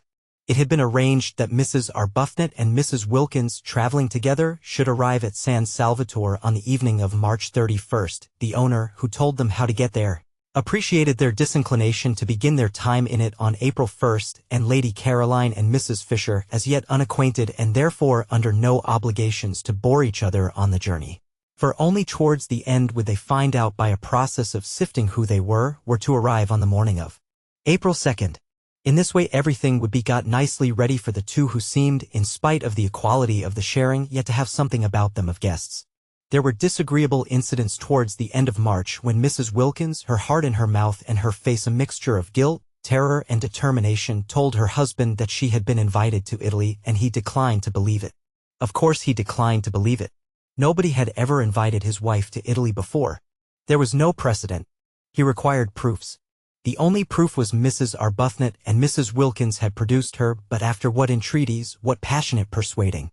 Mrs. Arbuthnot had not imagined she would have to face Mr. Wilkins and say things to him that were short of the truth, and it brought home to her what she had for some time suspected, that she was slipping more and more away from God. Indeed, the whole of March was filled with unpleasant, anxious moments. It was an uneasy month. Mrs. Arbuthnot's conscience, made supersensitive by years of pampering, could not reconcile what she was doing with its own high standard of what was right. It gave her little peace. It nudged her at her prayers. It punctuated her entreaties for divine guidance with disconcerting questions such as, "Are you not a hypocrite? Do you really mean that? Would you not, frankly, be disappointed if that prayer were granted?" The prolonged wet, raw weather was on the side too of her conscience, producing far more sickness than usual among the poor. They had bronchitis, they had fevers, there was no end to the distress. And here she was going off, spending precious money on going off, simply and solely to be happy. One woman being happy, and these piteous multitudes. She was unable to look the vicar in the face. He did not know, nobody knew, what she was going to do, and from the very beginning she was unable to look anybody in the face. She excused herself from making speeches appealing for money. How could she stand up and ask people for money when she herself was spending so much on her own selfish pleasure? Nor did it help her or quiet her that, having actually told Frederick, in her desire to make up for what she was squandering, that she would be grateful if he would let her have some money, he instantly gave her a check for £100. He asked no questions. She was scarlet. He looked at her a moment and then looked away. It was a relief to Frederick that she should take some money. She gave it all immediately to the organization she worked with and found herself more tangled in doubts than ever. Mrs. Wilkins, on the contrary, had no doubts. She was quite certain that it was a most proper thing to have a holiday and altogether right and beautiful to spend one's own hard-collected savings on being happy. "Think how much nicer we shall be when we come back," she said to Mrs. Arbuthnot, encouraging that pale lady. No, Mrs. Wilkins had no doubts, but she had fears, and March was for her too an anxious month, with the unconscious Mr. Wilkins coming back daily to his dinner and eating his fish in the silence of imagined security. Also, things happened so awkwardly. It really is astonishing how awkwardly they happen. Mrs. Wilkins, who was very careful all this month to give Mellersh only the food he liked, buying it and hovering over its cooking with a zeal more than common, succeeded so well that Mellersh was pleased, definitely pleased. So much pleased that he began to think that he might, after all, have married the right wife instead of, as he had frequently suspected, the wrong one. The result was that on the third Sunday in the month, Mrs. Wilkins had made up her trembling mind that on the fourth Sunday, there being 5 in that March and it being on the 5th of them that she and Mrs. Arbuthnot were to start. She would tell Mellersh of her invitation on the third Sunday. Then, after a very well-cooked lunch in which the Yorkshire pudding had melted in his mouth and the apricot tart had been so perfect that he ate it all, Mellersh, smoking his cigar by the brightly burning fire the while hail gusts banged on the window, said, "I am thinking of taking you to Italy for Easter," and paused for her astounded and grateful ecstasy. None came. The silence in the room, except for the hail hitting the windows and the gay roar of the fire, was complete. Mrs. Wilkins could not speak. She was dumbfounded. The next Sunday was the day she had meant to break her news to him, and she had not yet even prepared the form of words in which she would break it. Mr. Wilkins, who had not been abroad since before the war and was noticing with increasing disgust as week followed week of wind and rain the peculiar persistent vileness of the weather, had slowly conceived a desire to get away from England for Easter. He was doing very well in his business. He could afford a trip. Switzerland was useless in April. There was a familiar sound about Easter in Italy. To Italy he would go, and as it would cause comment if he did not take his wife, take her he must. Besides, she would be useful. A second person was always useful in a country whose language one did not speak, for holding things, for waiting with the luggage. He had expected an explosion of gratitude and excitement. The absence of it was incredible. She could not, he concluded, have heard. Probably she was absorbed in some foolish daydream. It was regrettable how childish she remained. He turned his head, their chairs were in front of the fire, and looked at her. She was staring straight into the fire, and it was no doubt the fire that made her face so red. "I am thinking," he repeated, raising his clear, cultivated voice and speaking with acerbity, for inattention at such a moment was deplorable, "of taking you to Italy for Easter. Did you not hear me?" Yes, she had heard him, and she had been wondering at the extraordinary coincidence, really most extraordinary. She was just going to tell him how she had been invited. A friend had invited her. Easter, too. Easter was in April, wasn't it? Her friend had a house there. In fact, Mrs. Wilkins, driven by terror, guilt, and surprise, had been more incoherent if possible than usual. It was a dreadful afternoon. Mellersh, profoundly indignant, besides having his intended treat coming back on him like a blessing to roost, cross-examined her with the utmost severity. He demanded that she refuse the invitation. He demanded that, since she had so outrageously accepted it without consulting him, she should write and cancel her acceptance. Finding himself up against an unsuspected, shocking rock of obstinacy in her, he then declined to believe she had been invited to Italy at all. He declined to believe in this Mrs. Arbuthnot, of whom till that moment he had never heard, and it was only when the gentle creature was brought round with such difficulty, with such a desire on her part to throw the whole thing up rather than tell Mr. Wilkins less than the truth and herself endorsed his wife's statements, that he was able to give them credence. He could not but believe Mrs. Arbuthnot. She produced the precise effect on him that she did on tube officials.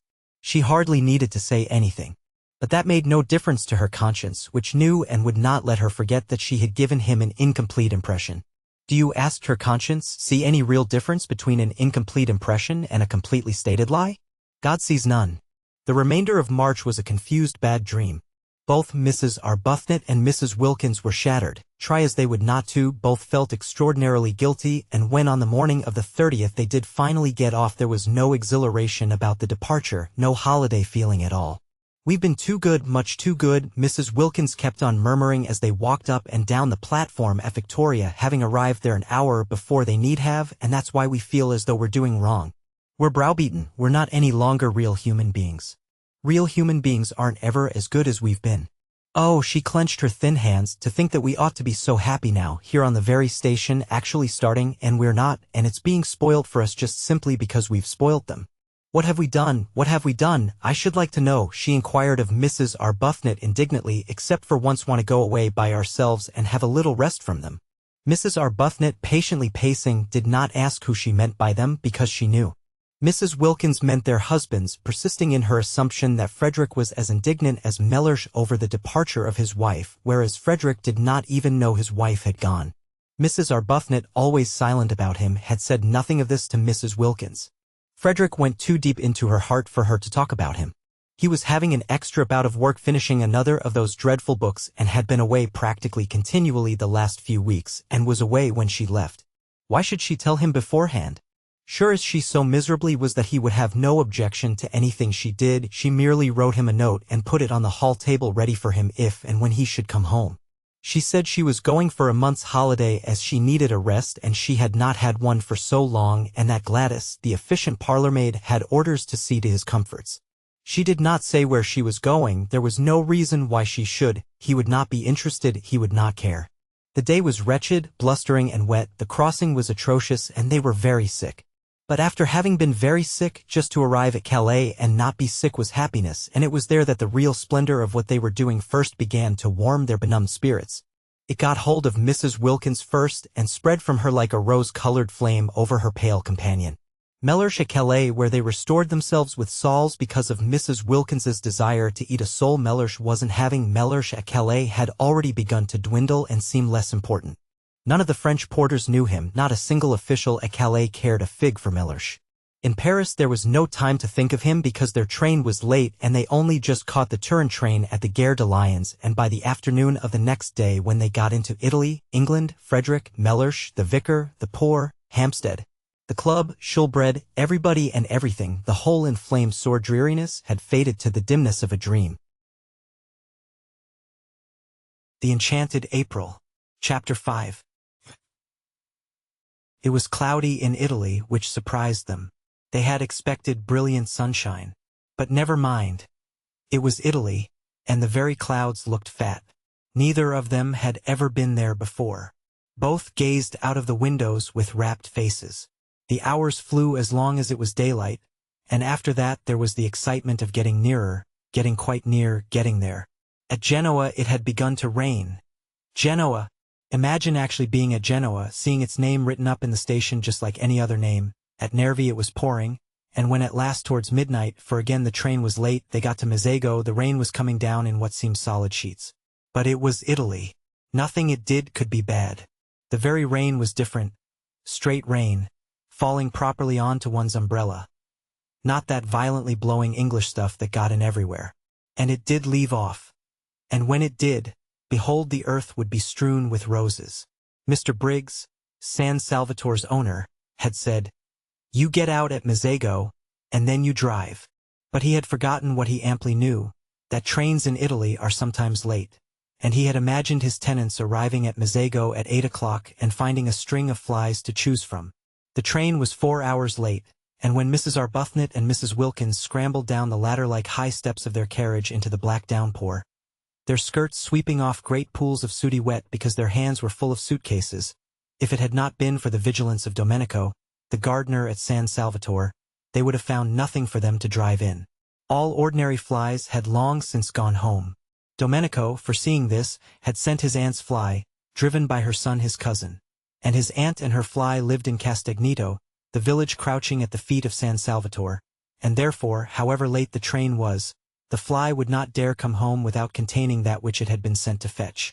Domenico's cousin's name was Beppo, and he presently emerged out of the dark where Mrs. Arbuthnot and Mrs. Wilkins stood, uncertain what to do next after the train had gone on. for they could see no porter and they thought from the feel of it that they were standing not so much on a platform as in the middle of the permanent way.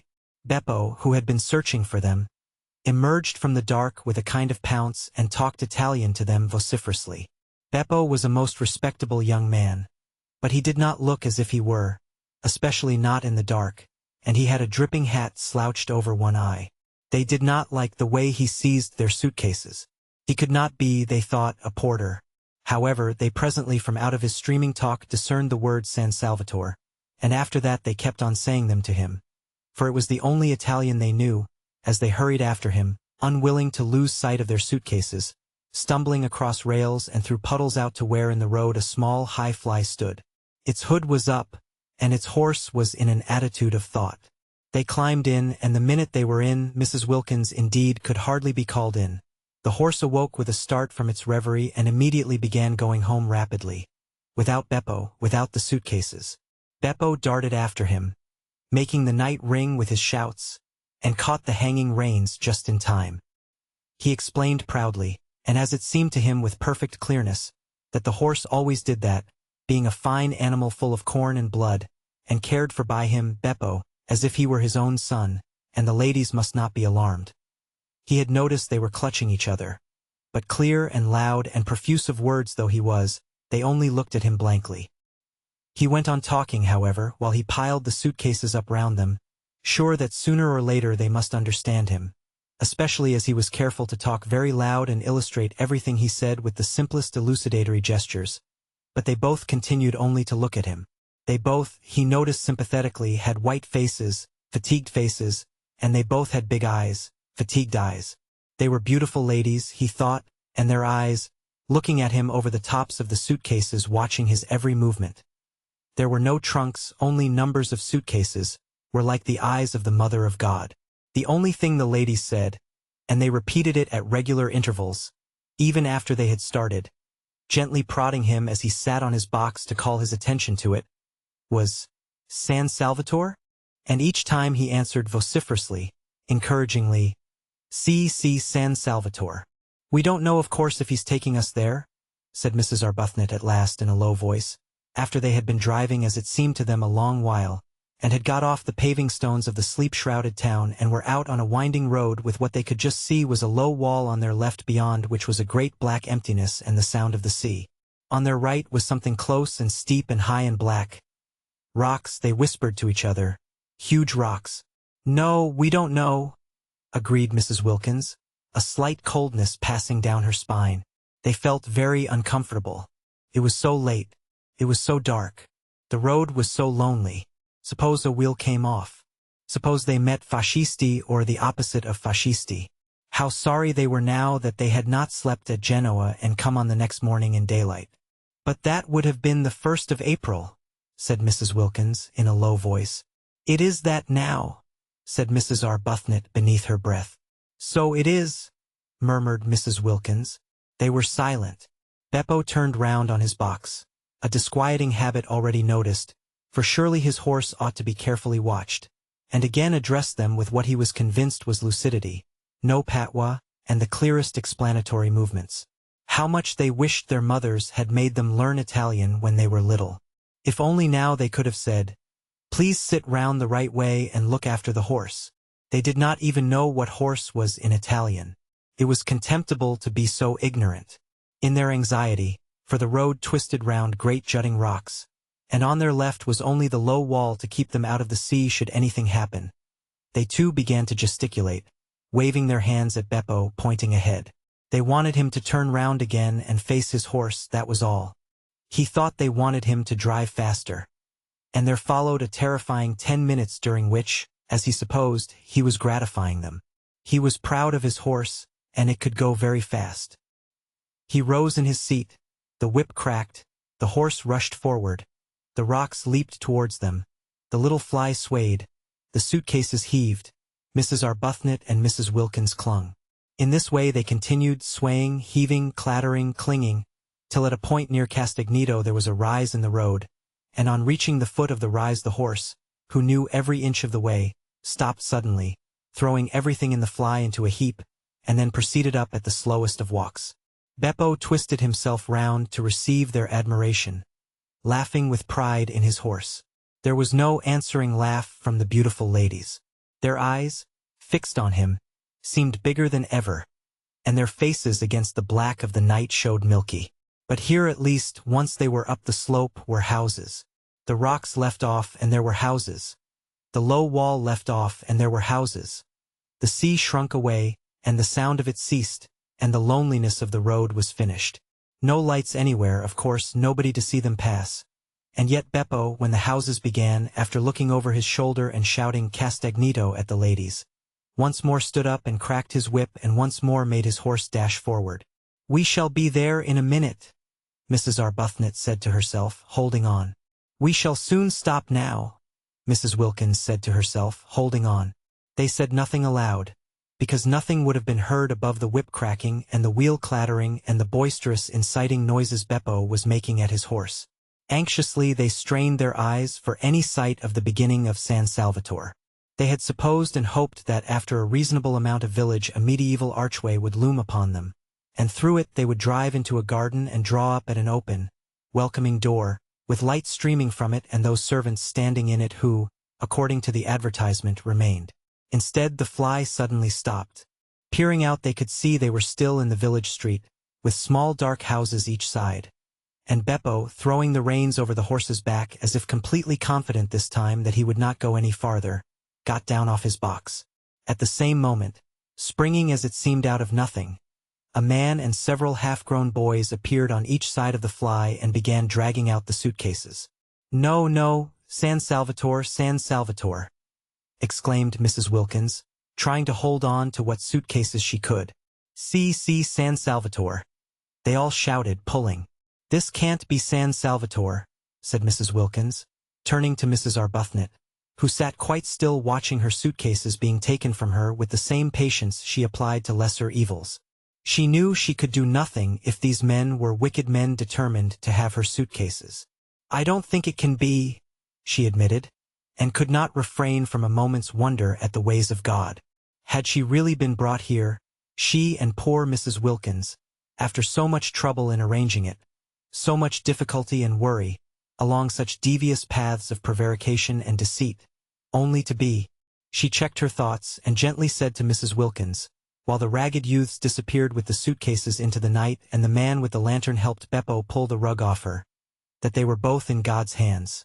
And for the first time on hearing this, Mrs. Wilkins was afraid. There was nothing for it but to get out. Useless to try to go on sitting in the fly repeating San Salvatore.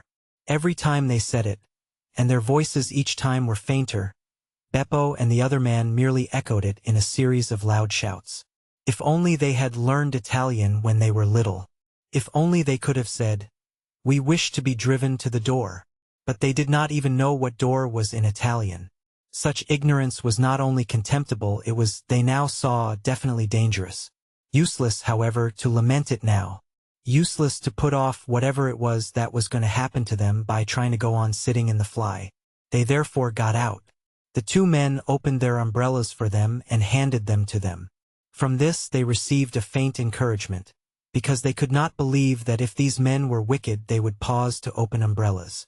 The man with the lantern then made signs to them to follow him, talking loud and quickly, and Beppo, they noticed, remained behind. Ought they to pay him? Not, they thought, if they were going to be robbed and perhaps murdered. Surely on such an occasion one did not pay. Besides, he had not after all brought them to San Salvatore. Where they had got to was evidently somewhere else. Also, he did not show the least wish to be paid. He let them go away into the night with no clamor at all. This, they could not help thinking, was a bad sign. He asked for nothing because presently he was to get so much. They came to some steps. The road ended abruptly in a church and some descending steps. The man held the lantern low for them to see the steps. "San Salvatore?" said Mrs. Wilkins once again, very faintly, before committing herself to the steps. It was useless to mention it now, of course, but she could not go down steps in complete silence. No medieval castle, she was sure, was ever built at the bottom of steps. Again, however, came the echoing shout, "See, San Salvatore." They descended gingerly, holding up their skirts just as if they would be wanting them another time and had not in all probability finished with skirts forever. The steps ended in a steeply sloping path with flat stone slabs down the middle. They slipped a good deal on these wet slabs, and the man with the lantern, talking loud and quickly, held them up. His way of holding them up was polite. "Perhaps," said Mrs. Wilkins in a low voice to Mrs. Arbuthnot. "It is all right after all. We're in God's hands," said Mrs. Arbuthnot again, and again Mrs. Wilkins was afraid. They reached the bottom of the sloping path, and the light of the lantern flickered over an open space with houses round three sides. The sea was the fourth side, lazily washing backwards and forwards on pebbles. "San Salvatore," said the man pointing with his lantern to a black mass curved round the water like an arm flung about it. They strained their eyes. They saw the black mass and on the top of it a light. "San Salvatore?" They both repeated incredulously, for where were the suitcases, and why had they been forced to get out of the fly? "See, San Salvatore." They went along what seemed to be a quay, right on the edge of the water. There was not even a low wall here, nothing to prevent the man with the lantern tipping them in if he wanted to. He did not, however, tip them in. Perhaps it was all right after all, Mrs. Wilkins again suggested to Mrs. Arbuthnot on noticing this, who this time was herself beginning to think that it might be, and said no more about God's hands. The flicker of the lantern danced along, reflected in the wet pavement of the quay. Out to the left, in the darkness and evidently at the end of a jetty, was a red light. They came to an archway with a heavy iron gate. The man with the lantern pushed the gate open. This time they went up steps instead of down, and at the top of them was a little path that wound upwards among flowers. They could not see the flowers, but the whole place was evidently full of them. It here dawned on Mrs. Wilkins that perhaps the reason why the fly had not driven them up to the door was that there was no road, only a footpath. That also would explain the disappearance of the suitcases. She began to feel confident that they would find their suitcases waiting for them when they got up to the top. San Salvatore was, it seemed, on the top of a hill as a medieval castle should be. At a turn of the path they saw above them, much nearer now and shining more brightly, the light they had seen from the quay. She told Mrs. Arbuthnot of her dawning belief, and Mrs. Arbuthnot agreed that it was very likely a true one. Once more, but this time in a tone of real hopefulness, Mrs. Wilkins said, pointing upwards at the black outline against the only slightly less black sky, "San Salvatore?" And once more, but this time comfortingly, encouragingly, came back the assurance, "See, San Salvatore." They crossed a little bridge over what was apparently a ravine, and then came a flat bit with long grass at the sides and more flowers. They felt the grass flicking wet against their stockings, and the invisible flowers were everywhere. Then up again through trees along a zigzag path with the smell all the way of the flowers they could not see. The warm rain was bringing out all the sweetness. Higher and higher they went in this sweet darkness, and the red light on the jetty dropped farther and farther below them. The path wound round to the other side of what appeared to be a little peninsula. The jetty and the red light disappeared. Across the emptiness on their left were distant lights. "Mezego," said the man, waving his lantern at the lights. "See," they answered, for they had by now learned see.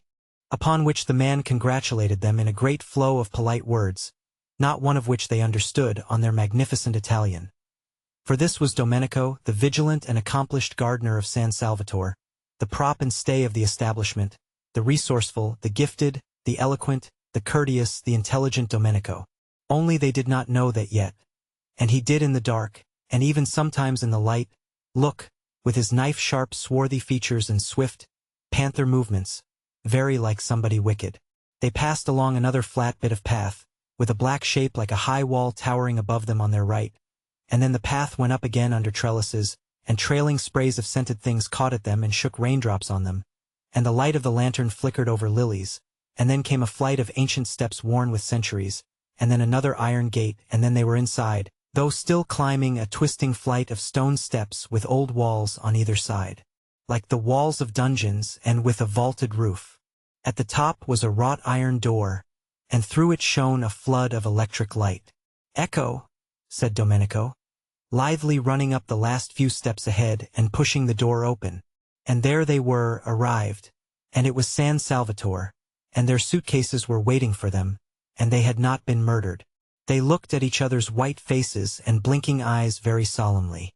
It was a wonderful moment. Here they were in their medieval castle at last. Their feet touched its stones.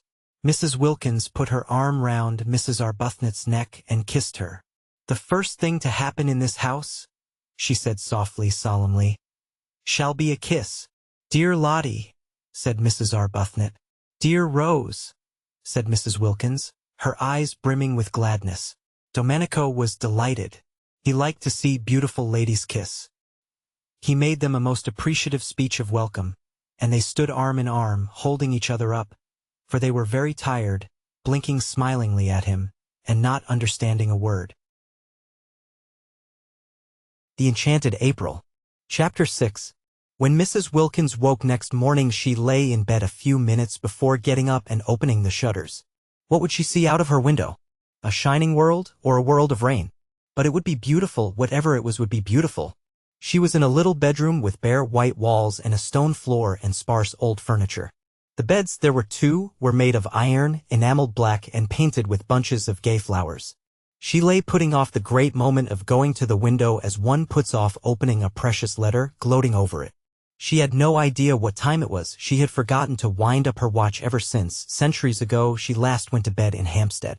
No sounds were to be heard in the house, so she supposed it was very early, yet she felt as if she had slept a long while, so completely rested, so perfectly content. She lay with her arms clasped round her head, thinking how happy she was, her lips curved upwards in a delighted smile. In bed by herself, adorable condition. She had not been in a bed without Mellersh once now for 5 whole years, and the cool roominess of it, the freedom of one's movements, the sense of recklessness, of audacity, in giving the blankets a pull if one wanted to, or twitching the pillows more comfortably. It was like the discovery of an entirely new joy. Mrs. Wilkins longed to get up and open the shutters, but where she was really so very delicious. She gave a sigh of contentment and went on lying there looking round her, taking in everything in her room, her own little room, her very own, to arrange just as she pleased for this one blessed month, her room bought with her own savings, the fruit of her careful denials, whose door she could bolt if she wanted to, and nobody had the right to come in. It was such a strange little room, so different from any she had known, and so sweet. It was like a cell. Except for the 2 beds, it suggested a happy austerity. And the name of the chamber, she thought, quoting and smiling round at it, was Peace. Well, this was delicious, to lie there thinking how happy she was, but outside those shutters it was more delicious still. She jumped up, pulled on her slippers, for there was nothing on the stone floor but one small rug, ran to the window and threw open the shutters.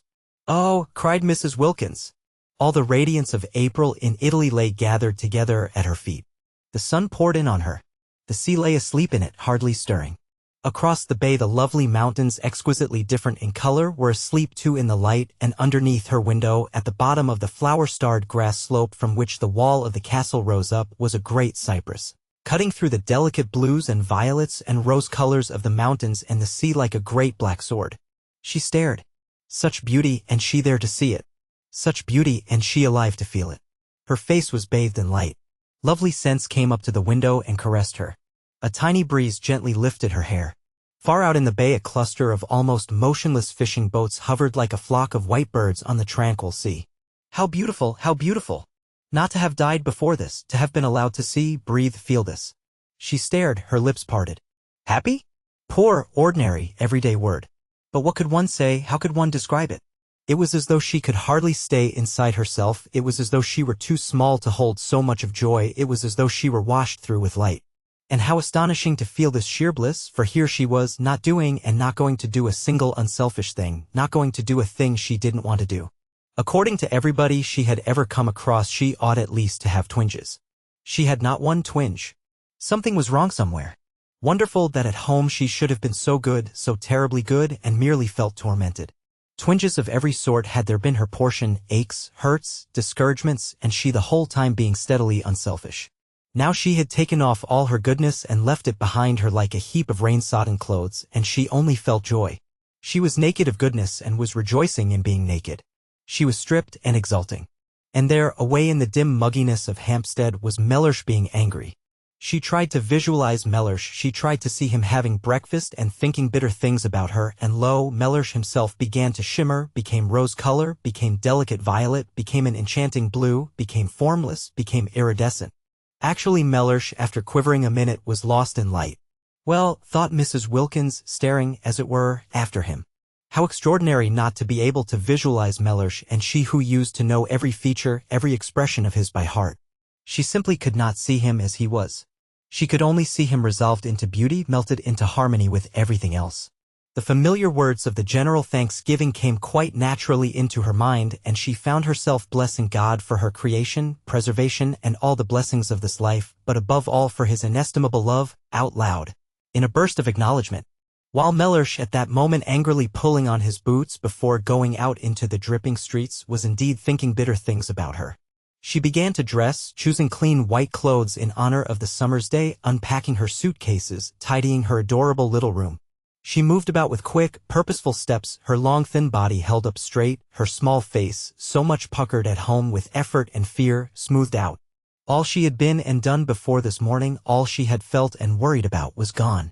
Each of her worries behaved as the image of Mellersh had behaved and dissolved into color and light.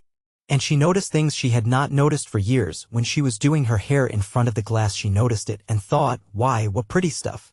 For years she had forgotten she had such a thing as hair, plaiting it in the evening and unplaiting it in the morning with the same hurry and indifference with which she laced and unlaced her shoes. Now she suddenly saw it, and she twisted it round her fingers before the glass and was glad it was so pretty.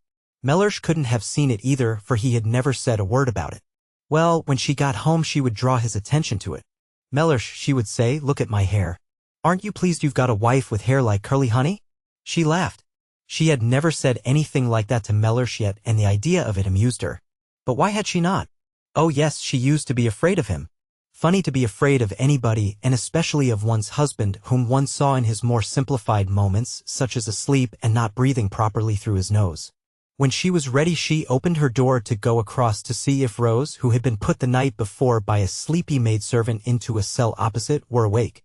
She would say good morning to her, and then she would run down and stay with that cypress tree till breakfast was ready, and after breakfast she wouldn't so much as look out of a window till she had helped Rose get everything ready for Lady Caroline and Mrs. Fisher.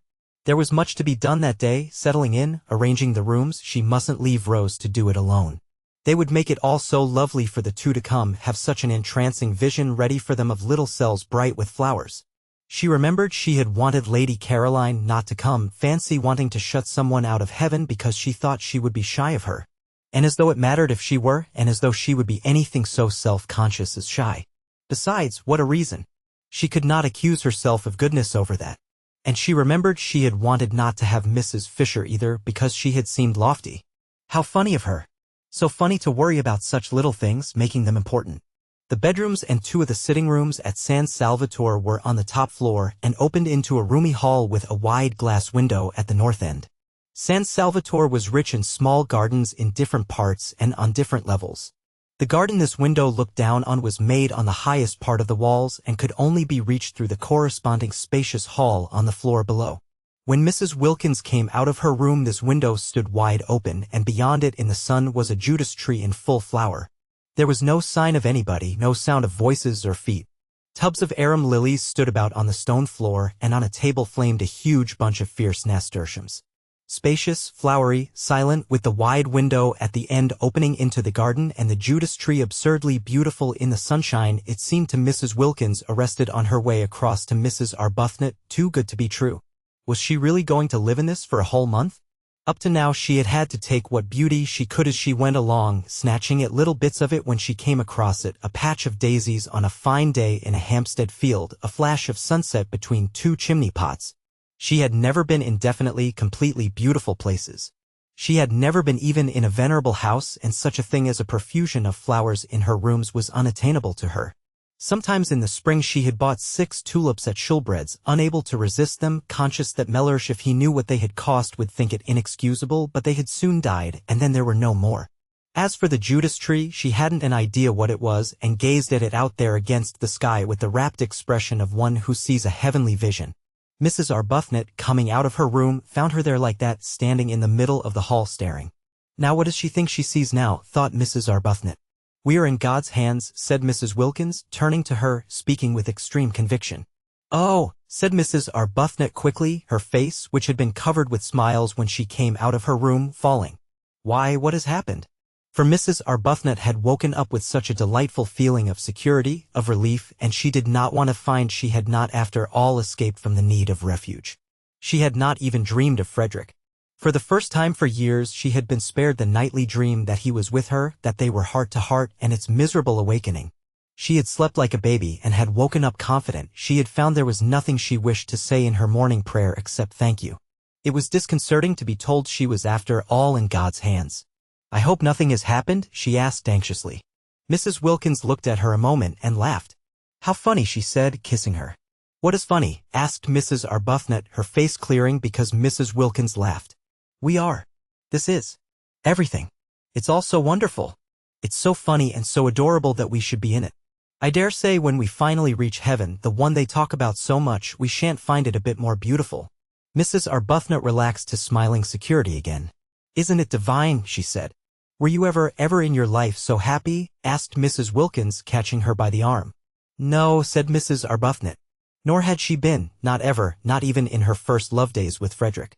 Because always pain had been close at hand in that other happiness, ready to torture with doubts, to torture even with the very excess of her love, while this was the simple happiness of complete harmony with her surroundings, the happiness that asks for nothing. That just accepts, just breathes, just is. "Let's go and look at that tree close," said Mrs. Wilkins. "I don't believe it can only be a tree." And arm in arm they went along the hall, and their husbands would not have known them. Their faces were so young with eagerness, and together they stood at the open window, and when their eyes, having feasted on the marvelous pink thing, wandered farther among the beauties of the garden, they saw sitting on the low wall at the east edge of it, gazing out over the bay, her feet in lilies, Lady Caroline. They were astonished. They said nothing in their astonishment, but stood quite still, arm in arm, staring down at her. She too had on a white frock, and her head was bare. They had had no idea that day in London, when her hat was down to her nose and her furs were up to her ears, that she was so pretty. They had merely thought her different from the other women in the club, and so had the other women themselves, and so had all the waitresses, eyeing her sideways and eyeing her again as they passed the corner where she sat talking. But they had had no idea she was so pretty. She was exceedingly pretty.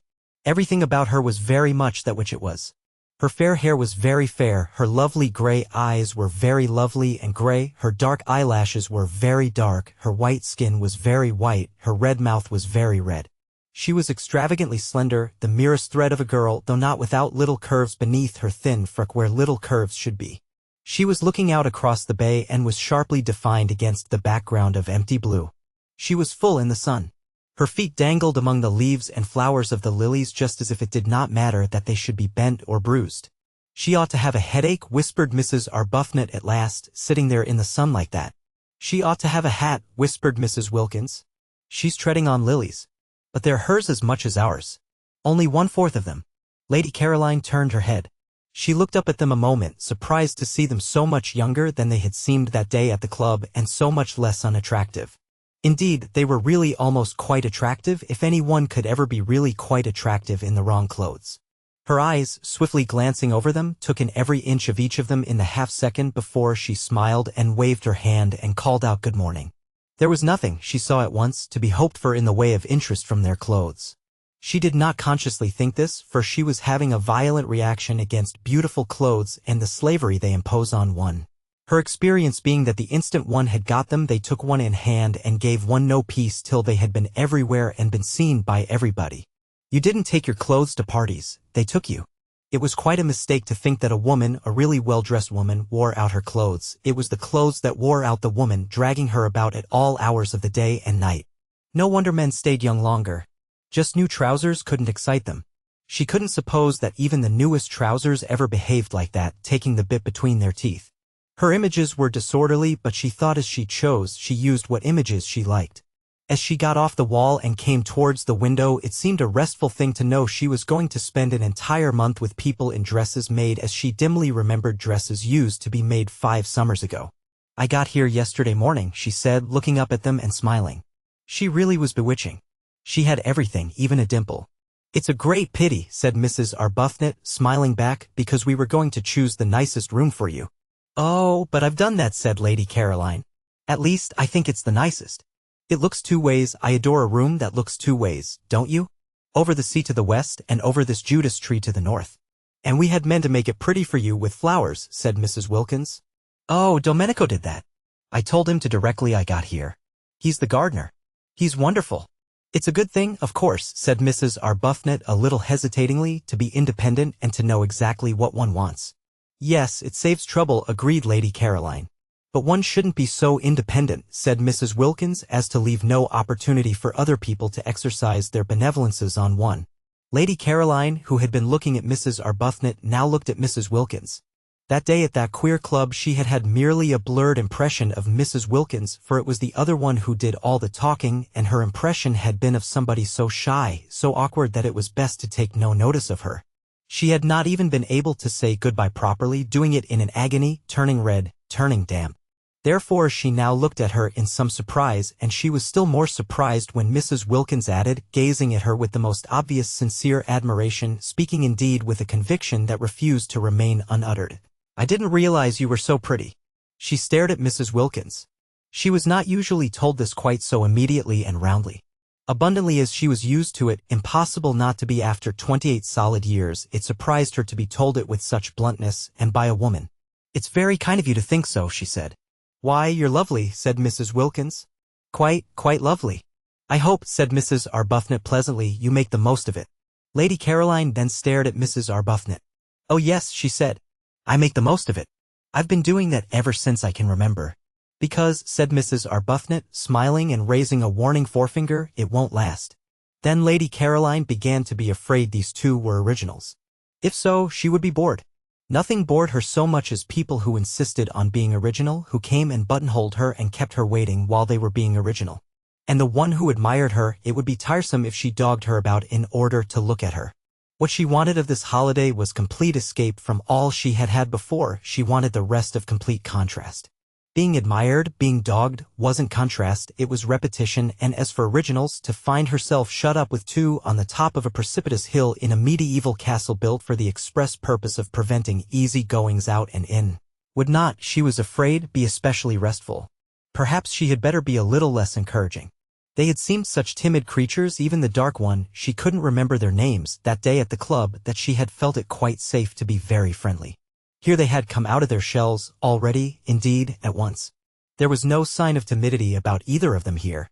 If they had got out of their shells so immediately, at the very first contact, unless she checked them, they would soon begin to press upon her, and then goodbye to her dream of 30 restful, silent days, lying unmolested in the sun. Getting her feathers smooth again, not being spoken to, not waited on, not grabbed at and monopolized, but just recovering from the fatigue, the deep and melancholy fatigue of the too much. Besides, there was Mrs. Fisher. She too must be checked.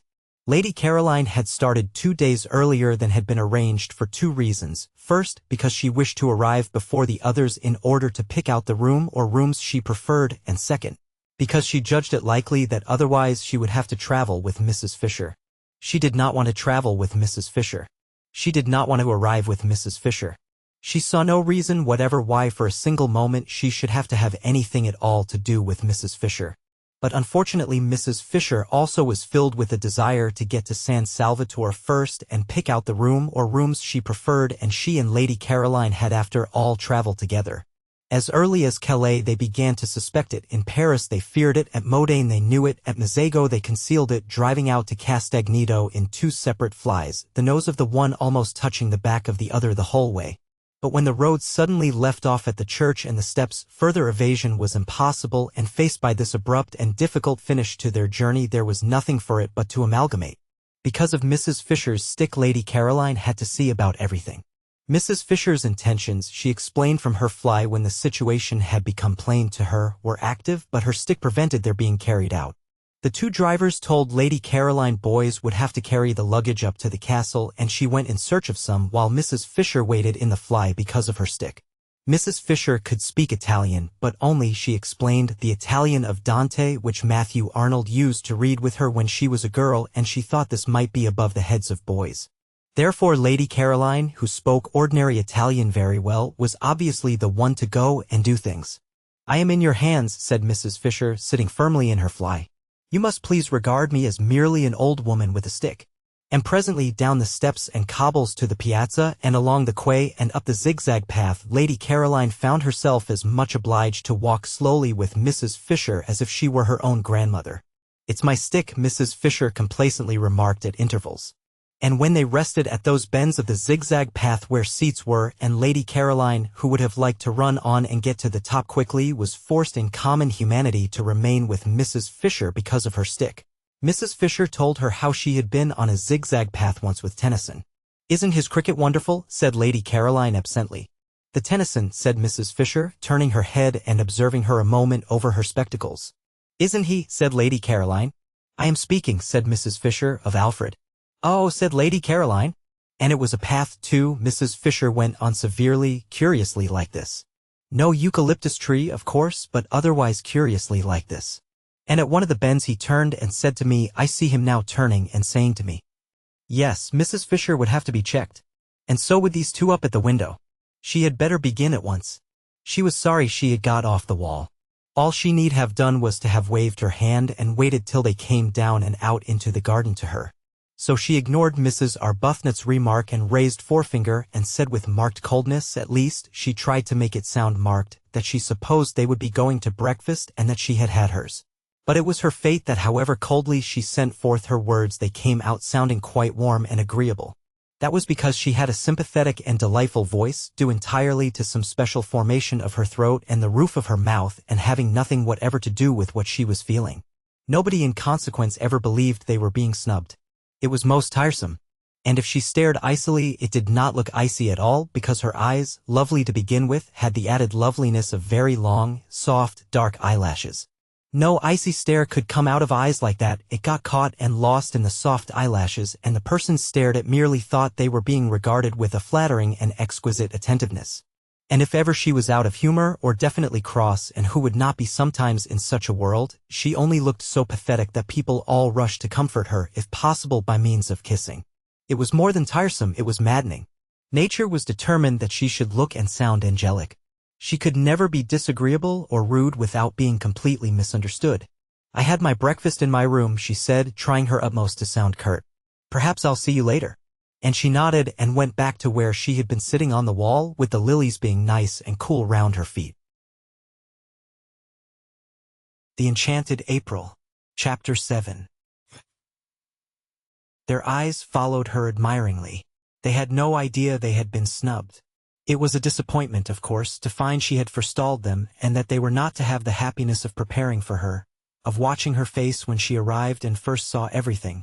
But there was still Mrs. Fisher. They would concentrate on Mrs. Fisher and would watch her face instead. Only, like everybody else, they would have preferred to watch Lady Caroline's. Perhaps, then, as Lady Caroline had talked of breakfast, they had better begin by going and having it, for there was too much to be done that day to spend any more time gazing at the scenery. Servants to be interviewed, the house to be gone through and examined, and finally Mrs. Fisher's room to be got ready and adorned. They waved their hands gaily at Lady Caroline, who seemed absorbed in what she saw and took no notice, and turning away found the maidservant of the night before had come up silently behind them in cloth slippers with string sawls. She was Francesca, the elderly parlour-maid, who had been with the owner, he had said, for years, and whose presence made inventories unnecessary. And after wishing them good morning and hoping they had slept well, she told them breakfast was ready in the dining-room on the floor below, and if they would follow her she would lead. They did not understand a single word of the very many in which Francesca succeeded in clothing this simple information, but they followed her, for it at least was clear that they were to follow, and going down the stairs, and along the broad hall like the one above except for glass doors at the end instead of a window opening into the garden, they were shown into the dining-room, where, sitting at the head of the table having her breakfast, was Mrs. Fisher. This time they exclaimed. Even Mrs. Arbuthnot exclaimed, though her exclamation was only, "Oh." Mrs. Wilkins exclaimed at greater length. "Why, but it's like having the bread taken out of one's mouth," exclaimed Mrs. Wilkins. "How do you do?" said Mrs. Fisher. "I can't get up because of my stick," and she stretched out her hand across the table. They advanced and shook it. "We had no idea you were here," said Mrs. Arbuthnot. "Yes," said Mrs. Fisher, resuming her breakfast. "Yes, I am here." And with composure she removed the top of her egg. "It's a great disappointment," said Mrs. Wilkins. "We had meant to give you such a welcome." This was the one, Mrs. Fisher remembered, briefly glancing at her, who when she came to Prince of Wales Terrace said she had seen Keats. She must be careful with this one, curb her from the beginning. She therefore ignored Mrs. Wilkins and said gravely, with a downward face of impenetrable calm bent on her egg, "Yes, I arrived yesterday with Lady Caroline." "It's really dreadful," said Mrs. Wilkins, exactly as if she had not been ignored. "There's nobody left to get anything ready for now. I feel thwarted. I feel as if the bread had been taken out of my mouth just when I was going to be happy swallowing it." "Where will you sit?" asked Mrs. Fisher of Mrs. Arbuthnot. Markedly of Mrs. Arbuthnot. The comparison with the bread seemed to her most unpleasant. "Oh, thank you," said Mrs. Arbuthnot, sitting down rather suddenly next to her. There were only two places she could sit down in, the places laid on either side of Mrs. Fisher. She therefore sat down in one, and Mrs. Wilkins sat down opposite her in the other. Mrs. Fisher was at the head of the table. Round her was grouped the coffee and the tea. Of course they were all sharing San Salvatore equally, but it was she herself and Lottie, Mrs. Arbuthnot mildly reflected, who had found it, who had had the work of getting it, who had chosen to admit Mrs. Fisher into it. Without them, she could not help thinking, Mrs. Fisher would not have been there. Morally, Mrs. Fisher was a guest. There was no hostess in this party, but supposing there had been a hostess it would not have been Mrs. Fisher, nor Lady Caroline. It would have been either herself or Lottie. Mrs. Arbuthnot could not help feeling this as she sat down. And Mrs. Fisher, the hand which Ruskin had wrung suspended over the pots before her, inquired, "Tea or coffee?" She could not help feeling it even more definitely when Mrs. Fisher touched a small gong on the table beside her as though she had been used to that gong and that table ever since she was little, and, on Francesca's appearing, bade her in the language of Dante bring more milk.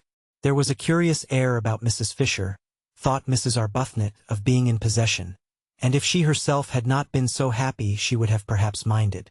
Mrs. Wilkins noticed it too, but it only made her discursive brain think of cuckoos. She would no doubt immediately have begun to talk of cuckoos, incoherently, unrestrainably and deplorably, if she had been in the condition of nerves and shyness she was in last time she saw Mrs. Fisher. But happiness had done away with shyness. She was very serene. She could control her conversation. She did not have, horrified, to listen to herself saying things she had no idea of saying when she began. She was quite at her ease and completely natural. The disappointment of not going to be able to prepare a welcome for Mrs. Fisher had evaporated at once, for it was impossible to go on being disappointed in heaven. Nor did she mind her behaving as hostess. What did it matter? You did not mind things in heaven. She and Mrs. Arbuthnot, therefore, sat down more willingly than they otherwise would have done, one on either side of Mrs. Fisher, and the sun, pouring through the two windows facing east across the bay, flooded the room, and there was an open door leading into the garden, and the garden was full of many lovely things, especially freesias. The delicate and delicious fragrance of the freesias came in through the door and floated round Mrs. Wilkins's enraptured nostrils. Freesias in London were quite beyond her. Occasionally she went into a shop and asked what they cost, so as just to have an excuse for lifting up a bunch and smelling them, while knowing that it was something awful like a shilling for about 3 flowers. Here they were everywhere, bursting out of every corner and carpeting the rose beds. Imagine it. Having freesias to pick in armsful if you wanted to, and with glorious sunshine flooding the room, and in your summer frock, and it's being only the 1st of April. "I suppose you realize, don't you, that we've got to heaven?" she said, beaming at Mrs. Fisher with all the familiarity of a fellow angel. They are considerably younger than I had supposed, thought Mrs. Fisher, and not nearly so plain, and she mused a moment, while she took no notice of Mrs. Wilkins's exuberance, on their instant and agitated refusal that day at Prince of Wales Terrace to have anything to do with the giving or the taking of references. Nothing could affect her, of course. Nothing that anybody did. She was far too solidly seated in respectability.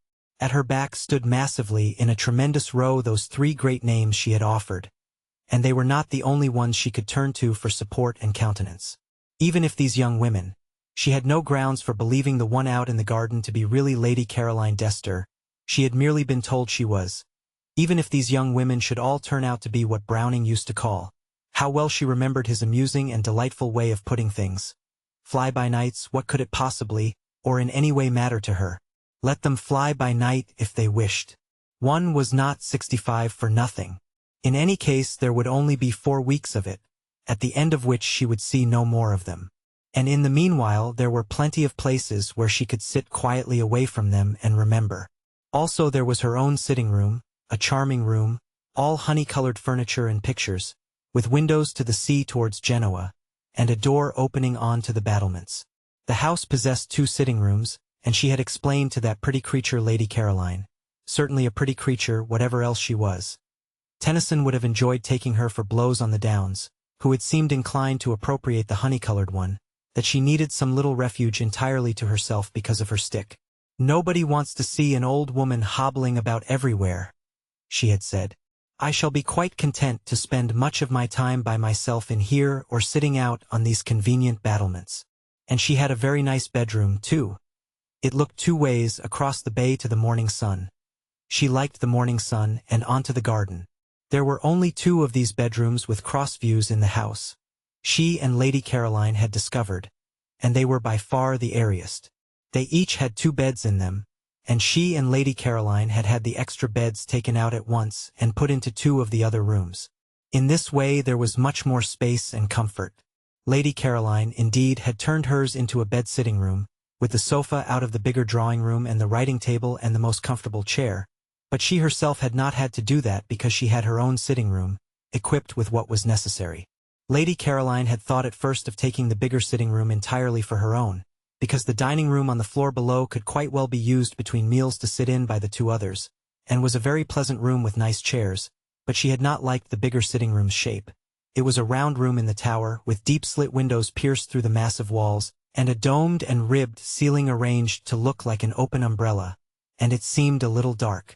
Undoubtedly Lady Caroline had cast covetous glances at the honey-colored room, and if she, Mrs. Fisher, had been less firm would have installed herself in it, which would have been absurd. "I hope," said Mrs. Arbuthnot, smilingly making an attempt to convey to Mrs. Fisher that though she, Mrs. Fisher, might not be exactly a guest, she certainly was not in the very least a hostess. "Your room is comfortable." "Quite," said Mrs. Fisher. "Will you have some more coffee?" "No, thank you." "Will you?" "No, thank you. There were 2 beds in my bedroom, filling it up unnecessarily, and I had one taken out. It has made it much more convenient." "Oh, that's why I've got 2 beds in my room," exclaimed Mrs. Wilkins, illuminated. The second bed in her little cell had seemed an unnatural and inappropriate object from the moment she saw it. "I gave no directions," said Mrs. Fisher, addressing Mrs. Arbuthnot. "I merely asked Francesca to remove it." "I have 2 in my room as well," said Mrs. Arbuthnot. "Your second one must be Lady Caroline's." "She had hers removed too," said Mrs. Fisher. "It seems foolish to have more beds in a room than there are occupiers." "But we haven't got any husbands here either," said Mrs. Wilkins. "And I don't see any use in extra beds in one's room if one hasn't got husbands to put in them. Can't we have them taken away too?" "Beds," said Mrs. Fisher coldly, "cannot be removed from one room after another. They must remain somewhere." Mrs. Wilkins's remarks seemed to Mrs. Fisher persistently unfortunate. Each time she opened her mouth she said something best left unsaid. Loose talk about husbands had never in Mrs. Fisher's circle been encouraged. In the 80s, when she chiefly flourished, husbands were taken seriously, as the only real obstacles to sin. Beds, too, if they had to be mentioned, were approached with caution, and a decent reserve prevented them and husbands ever being spoken of in the same breath. She turned more markedly than ever to Mrs. Arbuthnot. "Do let me give you a little more coffee," she said. "No, thank you. But won't you have some more?" "No, indeed. I never have more than 2 cups at breakfast." "Would you like an orange?" "No, thank you." "Would you?" "No, I don't eat fruit at breakfast. It is an American fashion which I am too old now to adopt." "Have you had all you want?" "Quite." "Have you?" Mrs. Fisher paused before replying. Was this a habit, this trick of answering a simple question with the same question? If so, it must be curbed, for no one could live for 4 weeks in any real comfort with somebody who had a habit. She glanced at Mrs. Arbuthnot, and her parted hair and gentle brow reassured her. No, it was accident, not habit, that had produced those echoes. She could as soon imagine a dove having tiresome habits as Mrs. Arbuthnot. Considering her, she thought what a splendid wife she would have been for poor Carlyle, so much better than that horrid clever Jane. She would have soothed him. "Then shall we go?" she suggested. "Let me help you up," said Mrs. Arbuthnot, all consideration. "Oh, thank you. I can manage perfectly. It's only sometimes that my stick prevents me." Mrs. Fisher got up quite easily. Mrs. Arbuthnot had hovered over her for nothing. "I'm going to have one of these gorgeous oranges," said Mrs. Wilkins, staying where she was and reaching across to a black bowl piled with them. "Rose, how can you resist them? Look, have this one. Do have this beauty." And she held out a big one. "No, I'm going to see to my duties," said Mrs. Arbuthnot, moving towards the door. "You'll forgive me for leaving you, won't you?" she added politely to Mrs. Fisher. Mrs. Fisher moved towards the door too. Quite easily, almost quickly, her stick did not hinder her at all. She had no intention of being left with Mrs. Wilkins. "What time would you like to have lunch?" Mrs. Arbuthnot asked her, trying to keep her head as at least a non-guest, if not precisely a hostess, above water. "Lunch," said Mrs. Fisher, "is at 12:30. "You shall have it at 12:30 then," said Mrs. Arbuthnot. "I'll tell the cook. It will be a great struggle," she continued, smiling. "But I've brought a little dictionary." "The cook," said Mrs. Fisher, "knows." "Oh," said Mrs. Arbuthnot. "Lady Caroline has already told her," said Mrs. Fisher. "Oh," said Mrs. Arbuthnot again. "Yes, Lady Caroline speaks the kind of Italian cooks understand. I am prevented going into the kitchen because of my stick. And even if I were able to go, I fear I shouldn't be understood." "But," began Mrs. Arbuthnot. "But it's too wonderful," Mrs. Wilkins finished for her from the table, delighted with these unexpected simplifications in her and Rose's lives.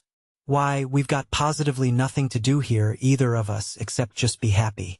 You wouldn't believe," she said, turning her head and speaking straight to Mrs. Fisher, portions of orange in either hand, "how terribly good Rose and I have been for years without stopping, and how much now we need a perfect rest." And Mrs. Fisher, going without answering her out of the room, said to herself, She shall be curbed." The Enchanted April, Chapter 8.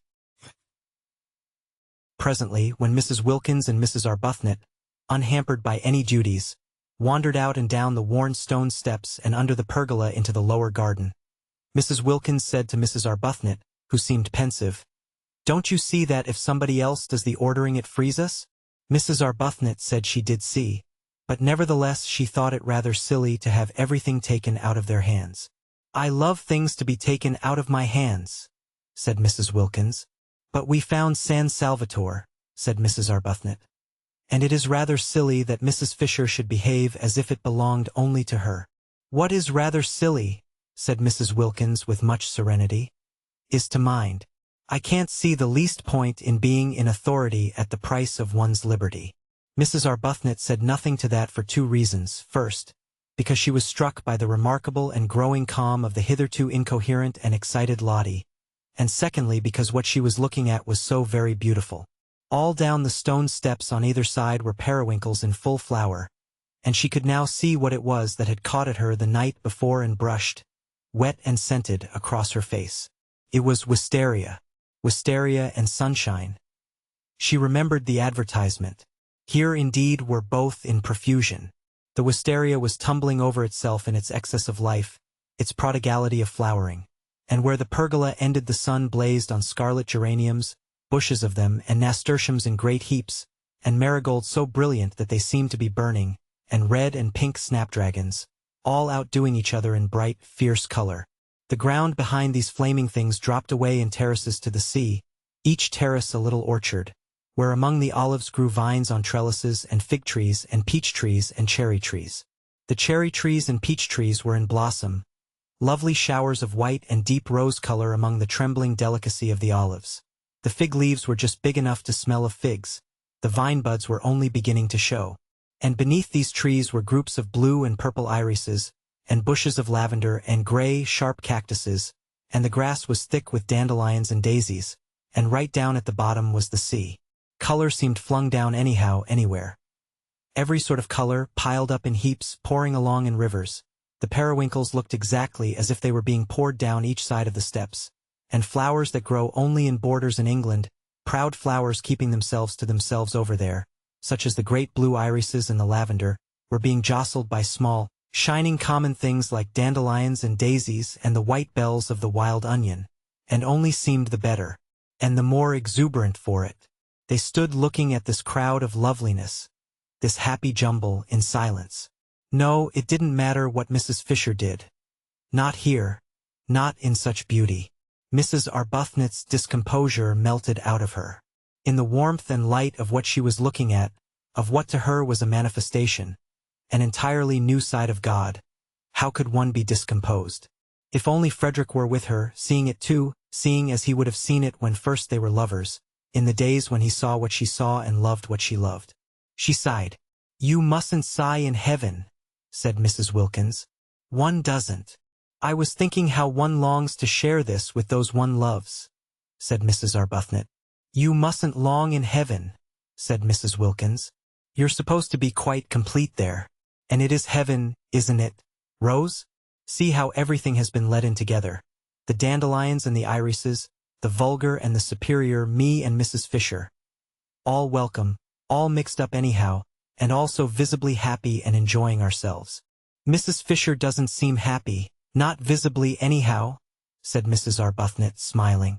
"She'll begin soon, you'll see." Mrs. Arbuthnot said she didn't believe that after a certain age people began anything. Mrs. Wilkins said she was sure no one, however old and tough, could resist the effects of perfect beauty. Before many days, perhaps only hours, they would see Mrs. Fisher bursting out into every kind of exuberance. "I'm quite sure," said Mrs. Wilkins, "that we've got to heaven, and once Mrs. Fisher realizes that that's where she is, she's bound to be different. You'll see. She'll leave off being ossified and go all soft and able to stretch, and we shall get why, I shouldn't be surprised if we get quite fond of her."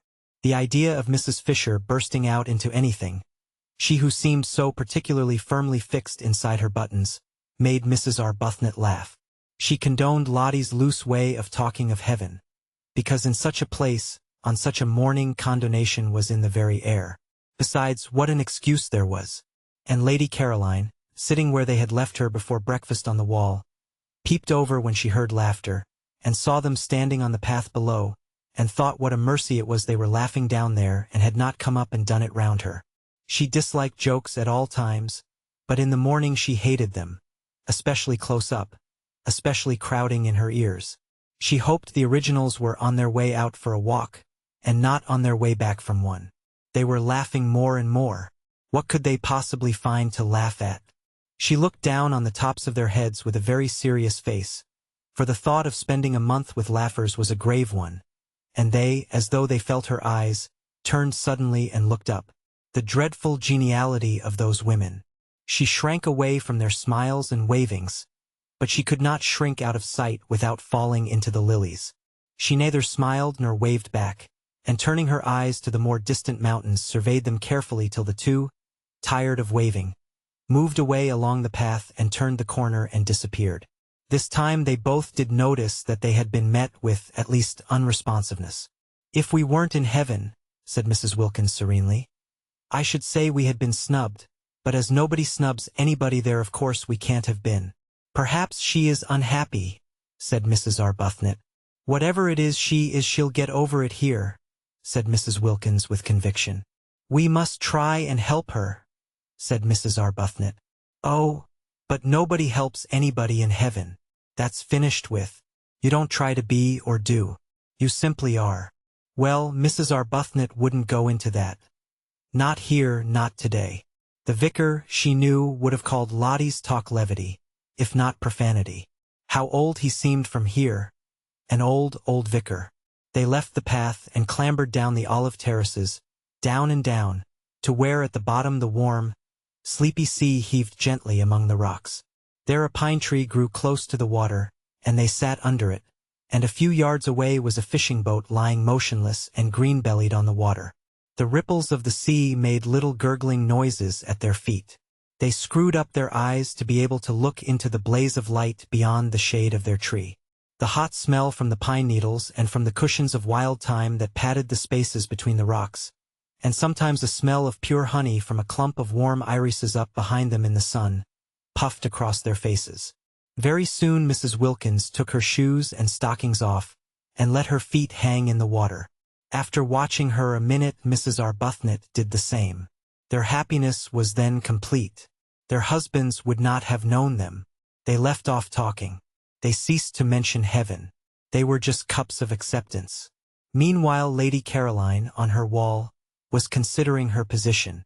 The garden on the top of the wall was a delicious garden, but its situation made it insecure and exposed to interruptions.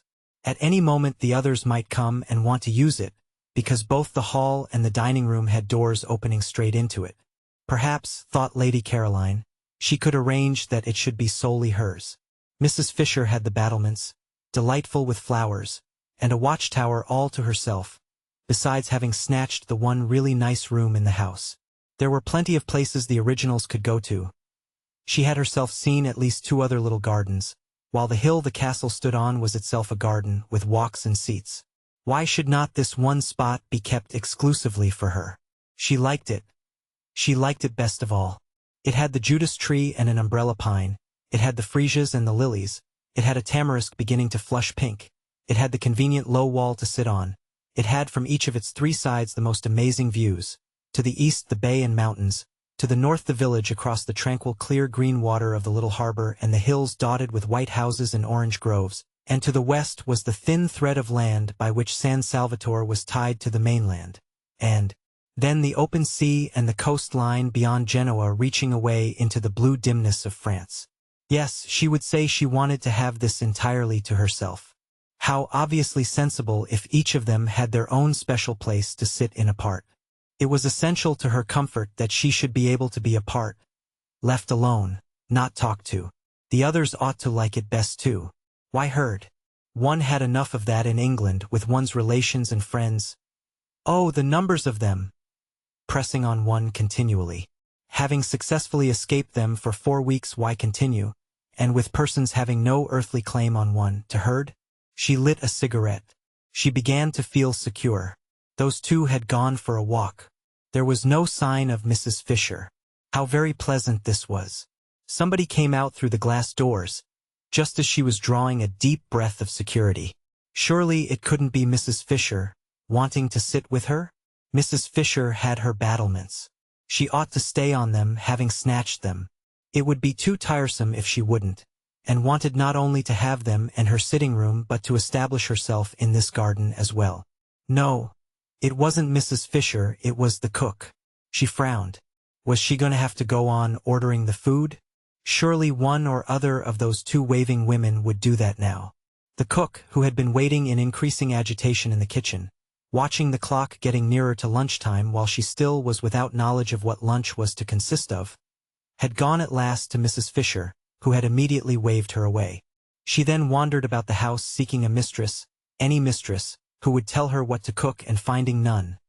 And at last, directed by Francesca, who always knew where everybody was, came out to Lady Caroline. Domenico had provided this cook. She was Costanza, the sister of that one of his cousins who kept a restaurant down on the piazza. She helped her brother in his cooking when she had no other job, and knew every sort of fat, mysterious Italian dish such as the workmen of Castagnito, who crowded the restaurant at midday, and the inhabitants of Mezzago when they came over on Sundays, loved to eat. She was a fleshless spinster of 50, gray-haired, nimble, rich of speech, and thought Lady Caroline more beautiful than anyone she had ever seen. And so did Domenico. And so did the boy Giuseppe who helped Domenico and was, besides, his nephew. And so did the girl Angela who helped Francesca and was, besides, Domenico's niece. And so did Francesca herself. Domenico and Francesca, the only 2 who had seen them, thought the 2 ladies who arrived last very beautiful. But compared to the fair young lady who arrived first they were as candles to the electric light that had lately been installed. and as the tin tubs in the bedrooms to the wonderful new bathroom their master had arranged on his last visit. Lady Caroline scowled at the cook. The scowl, as usual, was transformed on the way into what appeared to be an intent and beautiful gravity. And Costanza threw up her hands and took the saints aloud to witness that here was the very picture of the Mother of God. Lady Caroline asked her crossly what she wanted, and Costanza's head went on one side with delight at the sheer music of her voice. She said, after waiting a moment in case the music was going to continue, for she didn't wish to miss any of it, that she wanted orders. She had been to the Signorina's mother, but in vain. "She is not my mother," repudiated Lady Caroline angrily, and her anger sounded like the regretful wail of a melodious orphan. Costanza poured forth pity. She too, she explained, had no mother. Lady Caroline interrupted with the curt information that her mother was alive and in London. Costanza praised God and the saints that the young lady did not yet know what it was like to be without a mother. Quickly enough did misfortunes overtake one. No doubt the young lady already had a husband. "No," said Lady Caroline icily. Worse than jokes in the morning did she hate the idea of husbands. And everybody was always trying to press them on her. All her relations, all her friends, all the evening papers. After all, she could only marry one anyhow. But you would think from the way everybody talked, and especially those persons who wanted to be husbands, that she could marry at least a dozen. Her soft, pathetic no made Costanza, who was standing close to her, well with sympathy. "Poor little one," said Costanza, moved actually to pat her encouragingly on the shoulder. "Take hope, there is still time." "For lunch?" said Lady Caroline freezingly, marveling as she spoke that she should be patted. She who had taken so much trouble to come to a place, remote and hidden, where she could be sure that among other things of a like oppressive nature pattings also were not. "We will have—" Costanza became businesslike. She interrupted with suggestions, and her suggestions were all admirable and all expensive. Lady Caroline did not know they were expensive, and fell in with them at once. They sounded very nice. Every sort of young vegetables and fruits came into them, and much butter and a great deal of cream and incredible numbers of eggs. Costanza said enthusiastically at the end, as a tribute to this acquiescence, that of the many ladies and gentlemen she had worked for on temporary jobs such as this she preferred the English ladies and gentlemen. She more than preferred them, they roused devotion in her. For they knew what to order. They did not skimp. They refrained from grinding down the faces of the poor. From this Lady Caroline concluded that she had been extravagant, and promptly countermanded the cream. Costanza's face fell, for she had a cousin who had a cow, and the cream was to have come from them both. "And perhaps we had better not have chickens," said Lady Caroline. Costanza's face fell more, for her brother at the restaurant kept chickens in his backyard, and many of them were ready for killing. "Also do not order strawberries till I have consulted with the other ladies," said Lady Caroline, remembering that it was only the 1st of April, and that perhaps people who lived in Hampstead might be poor. Indeed, must be poor, or why live in Hampstead? "It is not I who am mistress here. Is it the old one?" asked Costanza, her face very long. "No," said Lady Caroline. "Which of the other two ladies is it?" "Neither," said Lady Caroline. Then Costanza's smiles returned, for the young lady was having fun with her and making jokes. She told her so, in her friendly Italian way, and was genuinely delighted. "I never make jokes," said Lady Caroline briefly. "You had better go, or lunch will certainly not be ready by 12:30. And these curt words came out sounding so sweet that Costanza felt as if kind compliments were being paid her, and forgot her disappointment about the cream and the chickens, and went away all gratitude and smiles. "This," thought Lady Caroline, "will never do. I haven't come here to housekeep, and I won't." She called Costanza back. Costanza came running. The sound of her name in that voice enchanted her. "I have ordered the lunch for today," said Lady Caroline, with the serious angel face that was hers when she was annoyed. "And I have also ordered the dinner, but from now on you will go to one of the other ladies for orders. I give no more." The idea that she would go on giving orders was too absurd. She never gave orders at home. Nobody there dreamed of asking her to do anything. That such a very tiresome activity should be thrust upon her here, simply because she happened to be able to talk Italian, was ridiculous. Let the originals give orders if Mrs. Fisher refused to. Mrs. Fisher, of course, was the one nature intended for such a purpose. She had the very air of a competent housekeeper. Her clothes were the clothes of a housekeeper, and so was the way she did her hair. Having delivered herself of her ultimatum with an acerbity that turned sweet on the way, and accompanied it by a peremptory gesture of dismissal that had the grace and loving-kindness of a benediction, it was annoying that Costanza should only stand still with her head on one side gazing at her in obvious delight. "Oh, go away!" exclaimed Lady Caroline in English, suddenly exasperated. There had been a fly in her bedroom that morning which had stuck just as Costanza was sticking. Only one, but it might have been a myriad, it was so tiresome from daylight on. It was determined to settle on her face, and she was determined it should not. This persistence was uncanny. It woke her, and would not let her go to sleep again. She hit at it, and it eluded her without fuss or effort and with an almost visible blandness, and she had only hit herself. It came back again instantly, and with a loud buzz alighted on her cheek.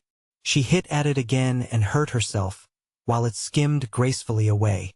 She lost her temper, and sat up in bed and waited, watching to hit at it and kill it. She kept on hitting at it at last with fury and with all her strength, as if it were a real enemy deliberately trying to madden her. And it elegantly skimmed in and out of her blows, not even angry, to be back again the next instant. It succeeded every time in getting on to her face, and was quite indifferent how often it was driven away. That was why she had dressed and come out so early. Francesca had already been told to put a net over her bed, for she was not going to allow herself to be annoyed twice like that. People were exactly like flies.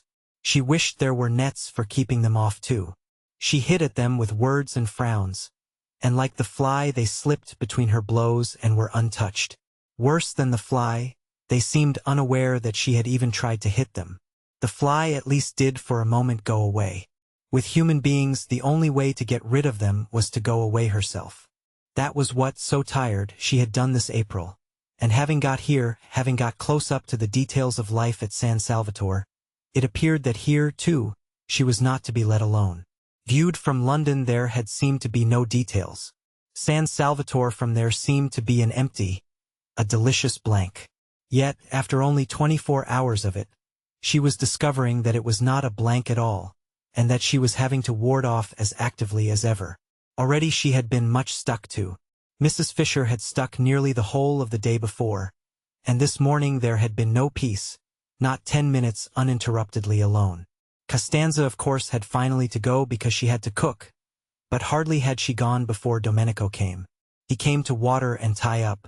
That was natural, since he was the gardener, but he watered and tied up all the things that were nearest to her.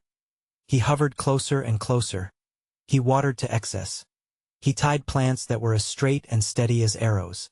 Well, at least he was a man, and therefore not quite so annoying, and his smiling good morning was received with an answering smile, upon which Domenico forgot his family, his wife, his mother, his grown-up children and all his duties, and only wanted to kiss the young lady's feet. He could not do that, unfortunately, but he could talk while he worked, and talk he did. Voluminously, pouring out every kind of information, illustrating what he said with gestures so lively that he had to put down the watering pot, and thus delay the end of the watering. Lady Caroline bore it for a time but presently was unable to bear it, and as he would not go, and she could not tell him to, seeing that he was engaged in his proper work, once again it was she who had to. She got off the wall and moved to the other side of the garden, where in a wooden shed were some comfortable low cane chairs. All she wanted was to turn one of these round with its back to Domenico and its front to the sea towards Genoa. Such a little thing to want. One would have thought she might have been allowed to do that unmolested. But he, who watched her every movement, when he saw her approaching the chairs, darted after her and seized one and asked to be told where to put it. Would she never get away from being waited on, being made comfortable, being asked where she wanted things put, having to say thank you? She was short with Domenico, who instantly concluded the sun had given her a headache, and ran in and fetched her a sunshade and a cushion and a footstool, and was skillful and was wonderful and was one of nature's gentlemen. She shut her eyes in a heavy resignation. She could not be unkind to Domenico. She could not get up and walk indoors as she would have done if it had been one of the others. Domenico was intelligent and very competent. She had at once discovered that it was he who really ran the house, who really did everything. And his manners were definitely delightful, and he undoubtedly was a charming person. It was only that she did so much long to be let alone. If only she could be left quite quiet for this 1 month. She felt that she might perhaps make something of herself after all. She kept her eyes shut, because then he would think she wanted to sleep and would go away. Domenico's romantic Italian soul melted within him at the sight, for having her eyes shut was extraordinarily becoming to her. He stood entranced, quite still, and she thought he had stolen away, so she opened them again. No. There he was, staring at her. Even he. There was no getting away from being stared at. "I have a headache," she said, shutting them again. "It is the sun," said Domenico. "And sitting on the wall without a hat. I wish to sleep." "Si, signorina," he said sympathetically, and went softly away. She opened her eyes with a sigh of relief. The gentle closing of the glass doors showed her that he had not only gone quite away but had shut her out in the garden, so that she should be undisturbed. Now perhaps she would be alone till lunchtime. It was very curious, and no one in the world could have been more surprised than she herself. But she wanted to think. She had never wanted to do that before. Everything else that it is possible to do without too much inconvenience she had either wanted to do or had done at one period or another of her life, but not before had she wanted to think. She had come to San Salvatore with the single intention of lying comatose for 4 weeks in the sun, somewhere where her parents and friends were not, lapped in forgetfulness, stirring herself only to be fed, and she had not been there more than a few hours when this strange new desire took hold of her. There had been wonderful stars the evening before, and she had gone out into the top garden after dinner, leaving Mrs. Fisher alone over her nuts and wine, and sitting on the wall at the place where the lilies crowded their ghost heads, she had looked out into the gulf of the night, and it had suddenly seemed as if her life had been a noise all about nothing. She had been intensely surprised. She knew stars and darkness did produce unusual emotions because, in others, she had seen them being produced, but they had not before done it in herself. A noise all about nothing. Could she be quite well? She had wondered. For a long while past she had been aware that her life was a noise, but it had seemed to be very much about something. A noise, indeed, about so much that she felt she must get out of earshot for a little or she would be completely, and perhaps permanently, deafened. But suppose it was only a noise about nothing? She had not had a question like that in her mind before. It had made her feel lonely. She wanted to be alone, but not lonely. That was very different. That was something that ached and hurt dreadfully right inside one. It was what one dreaded most. It was what made one go to so many parties. And lately even the parties had seemed once or twice not to be a perfectly certain protection. Was it possible that loneliness had nothing to do with circumstances, but only with the way one met them? Perhaps she had thought she had better go to bed. She couldn't be very well. She went to bed. And in the morning, after she had escaped the fly and had her breakfast and got out again into the garden, there was this same feeling again and in broad daylight. Once more she had that really rather disgusting suspicion that her life till now had not only been loud but empty. Well, if that were so, and if her first 28 years, the best ones, had gone just in meaningless noise, she had better stop a moment and look round her. Pause, as they said in tiresome novels, and consider.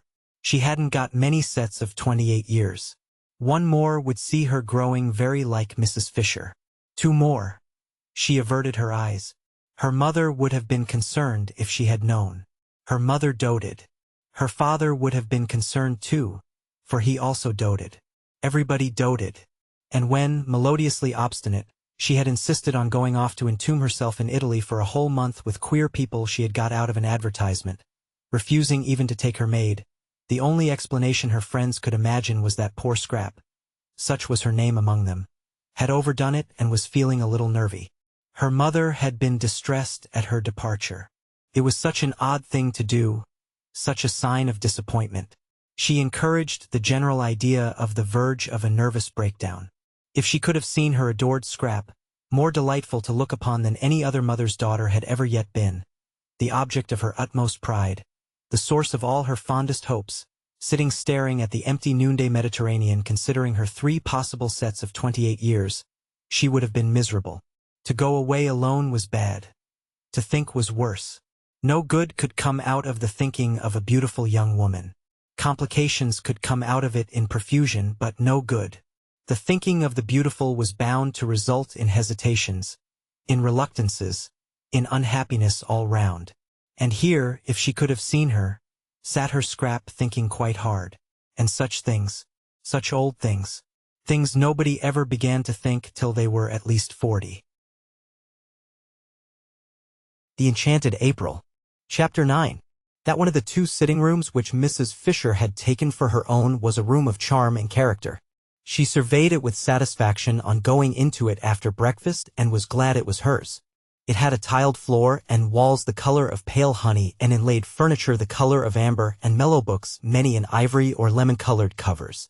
There was a big window overlooking the sea towards Genoa and a glass door through which she could proceed out onto the battlements and walk along past the quaint and attractive watchtower, in itself a room with chairs and a writing table, to where on the other side of the tower the battlements ended in a marble seat and one could see the western bay and the point round which began the Gulf of Spezia.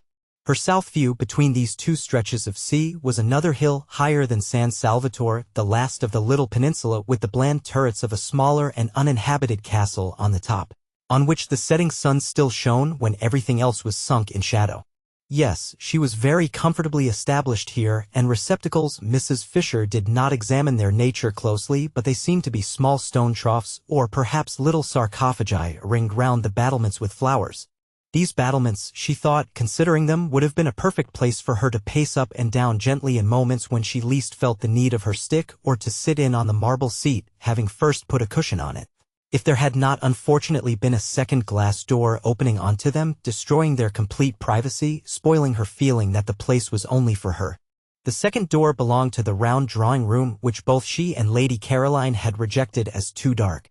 That room would probably be sat in by the women from Hampstead, and she was afraid they would not confine themselves to sitting in it, but would come out through the glass door and invade her battlements. This would ruin the battlements. It would ruin them as far as she was concerned if they were to be overrun, or even if not actually overrun, they were liable to be raked by the eyes of persons inside the room. No one could be perfectly at ease if they were being watched and knew it. What she wanted, what she surely had a right to, was privacy. She had no wish to intrude on the others. Why then should they intrude on her?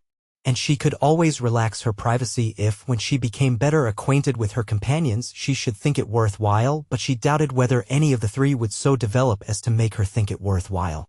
Hardly anything was really worthwhile, reflected Mrs. Fisher, except the past. It was astonishing, it was simply amazing, the superiority of the past to the present. Those friends of hers in London, solid persons of her own age, knew the same past that she knew, could talk about it with her, could compare it as she did with the tinkling present. And in remembering great men forget for a moment the trivial and barren young people who still, in spite of the war, seemed to litter the world in such numbers. She had not come away from these friends, these conversable ripe friends, in order to spend her time in Italy chatting with 3 persons of another generation and defective experience. She had come away merely to avoid the treacheries of a London April.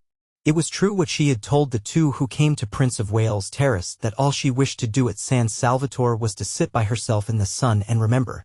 They knew this, for she had told them. It had been plainly expressed and clearly understood. Therefore, she had a right to expect them to stay inside the round drawing-room and not to emerge interruptingly on to her battlements. But would they? The doubt spoiled her morning. It was only towards lunchtime that she saw a way to be quite safe, and ringing for Francesca bade her, in slow and majestic Italian, shut the shutters of the glass door of the round drawing-room and then, going with her into the room, which had become darker than ever in consequence, but also Mrs. Fisher observed to Francesca, who was being voluble, would because of this very darkness remain agreeably cool. And after all there were the numerous slit windows in the walls to let in light, and it was nothing to do with her if they did not let it in. She directed the placing of a cabinet of curios across the door on its inside. This would discourage egress. Then she rang for Domenico and caused him to move one of the flower-filled sarcophagi across the door on its outside. This would discourage ingress. No one, said Domenico, hesitating, will be able to use the door. No one, said Mrs. Fisher firmly, will wish to. She then retired to her sitting room and from a chair placed where she could look straight onto them, gazed at her battlements, secured to her now completely with calm pleasure. Being here, she reflected placidly, was much cheaper than being in an hotel and, if she could keep off the others, immeasurably more agreeable. She was paying for her rooms, extremely pleasant rooms, now that she was arranged in them, £3 a week, which came to about 8 shillings a day, battlements, watchtower and all. Where else abroad could she live as well for so little and have as many baths as she liked for 8 shillings a day? Of course she did not yet know what her food would cost, but she would insist on carefulness over that, though she would also insist on its being carefulness combined with excellence. The two were perfectly compatible if the caterer took pains. The servants' wages, she had ascertained, were negligible owing to the advantageous exchange, so that there was only the food to cause her anxiety. If she saw signs of extravagance, she would propose that they each hand over a reasonable sum every week to Lady Caroline, which should cover the bills, any of it that was not used to be returned, and if it were exceeded, the loss to be borne by the caterer. Mrs. Fisher was well off and had the desire for comforts proper to her age, but she disliked expenses. So well off was she that, had she so chosen, she could have lived in an opulent part of London and driven from it and to it in a Rolls-Royce. She had no such wish. It needed more vitality than went with true comfort to deal with a house in an opulent spot and a Rolls-Royce. Worries attended such possessions, worries of every kind, crowned by bills. In the sober gloom of Prince of Wales Terrace she could obscurely enjoy inexpensive yet real comfort without being snatched at by predatory men-servants or collectors for charities, and a taxi stand was at the end of the road. Her annual outlay was small. The house was inherited. Death had furnished it for her. She trod in the dining room on the Turkey carpet of her father's. She regulated her day by the excellent black marble clock on the mantelpiece which she remembered from childhood. Her walls were entirely covered by the photographs her illustrious deceased friends had given, either herself or her father, with their own handwriting across the lower parts of their bodies, and the windows, shrouded by the maroon curtains of all her life, were decorated besides with the selfsame aquariums to which she owed her first lessons in sea lore and in which still swam slowly the goldfishes of her youth. Were they the same goldfish? She did not know. Perhaps, like carp, they outlived everybody. Perhaps, on the other hand, behind the deep-sea vegetation provided for them at the bottom, they had from time to time as the years went by withdrawn and replaced themselves. Were they or were they not, she sometimes wondered, contemplating them between the courses of her solitary meals, the same goldfish that had that day been there when Carlyle, how well she remembered it, angrily strode up to them in the middle of some argument with her father that had grown heated, and striking the glass smartly with his fist had put them to flight, shouting as they fled, "Och, ye deaf devils! Och, ye lucky deaf devils! Ye can't hear anything of the blasted, blethering, doddering, glaikit foolstuff you maister talks, can ye?" Or words to that effect. Dear, great-souled Carlyle. Such natural gushings forth, such true freshness, such real grandeur. Rugged, if you will, yes, undoubtedly sometimes rugged and startling in a drawing-room, but magnificent. Who is there now to put beside him? Who is there to mention in the same breath? Her father, than whom no one had had more flair, said, "Thomas is immortal." And here was this generation of puniness, raising its little voice in doubts, or, still worse, not giving itself the trouble to raise it at all, not, it was incredible, but it had been thus reported to her, even reading him. Mrs. Fisher did not read him either, but that was different. She had read him, she had certainly read him. Of course she had read him. There was Teufelsdrock, she quite well remembered a tailor called Teufelsdrock. So like Carlyle to call him that. Yes, she must have read him, though naturally details escaped her. The gong sounded. Lost in reminiscence, Mrs. Fisher had forgotten time and hastened to her bedroom to wash her hands and smooth her hair. She did not wish to be late and set a bad example and perhaps find her seat at the head of the table taken. One could put no trust in the manners of the younger generation, especially not in those of that Mrs. Wilkins. She was, however, the first to arrive in the dining room. Francesca in a white apron stood ready with an enormous dish of smoking hot, glistening macaroni, but nobody was there to eat it. Mrs. Fisher sat down, looking stern. "Lax, lax. Serve me," she said to Francesca, who showed a disposition to wait for the others. Francesca served her. Of the party she liked Mrs. Fisher least, in fact she did not like her at all. She was the only one of the 4 ladies who had not yet smiled. True she was old, true she was unbeautiful, true she therefore had no reason to smile, but kind ladies smiled, reason or no. They smiled not because they were happy but because they wished to make happy. This one of the 4 ladies could not then, Francesca decided, be kind, so she handed her the macaroni, being unable to hide any of her feelings morosely. It was very well cooked, but Mrs. Fisher had never cared for macaroni, especially not this long, worm-shaped variety. She found it difficult to eat, slippery, wriggling off her fork, making her look, she felt, undignified when, having got it as she supposed into her mouth, ends of it yet hung out. Always, too, when she ate it she was reminded of Mr. Fisher. He had during their married life behaved very much like macaroni. He had slipped, he had wriggled, he had made her feel undignified, and when at last she had got him safe, as she thought, there had invariably been little bits of him that still, as it were, hung out. Francesca from the sideboard watched Mrs. Fisher's way with macaroni gloomily, and her gloom deepened when she saw her at last take her knife to it and chop it small. Mrs. Fisher really did not know how else to get hold of the stuff. She was aware that knives in this connection were improper, but one did finally lose patience. Macaroni was never allowed to appear on her table in London. Apart from its tiresomeness, she did not even like it, and she would tell Lady Caroline not to order it again. Years of practice, reflected Mrs. Fisher, chopping it up, years of actual living in Italy would be necessary to learn the exact trick. Browning managed macaroni wonderfully. She remembered watching him one day when he came to lunch with her father, and a dish of it had been ordered as a compliment to his connection with Italy. Fascinating, the way it went in.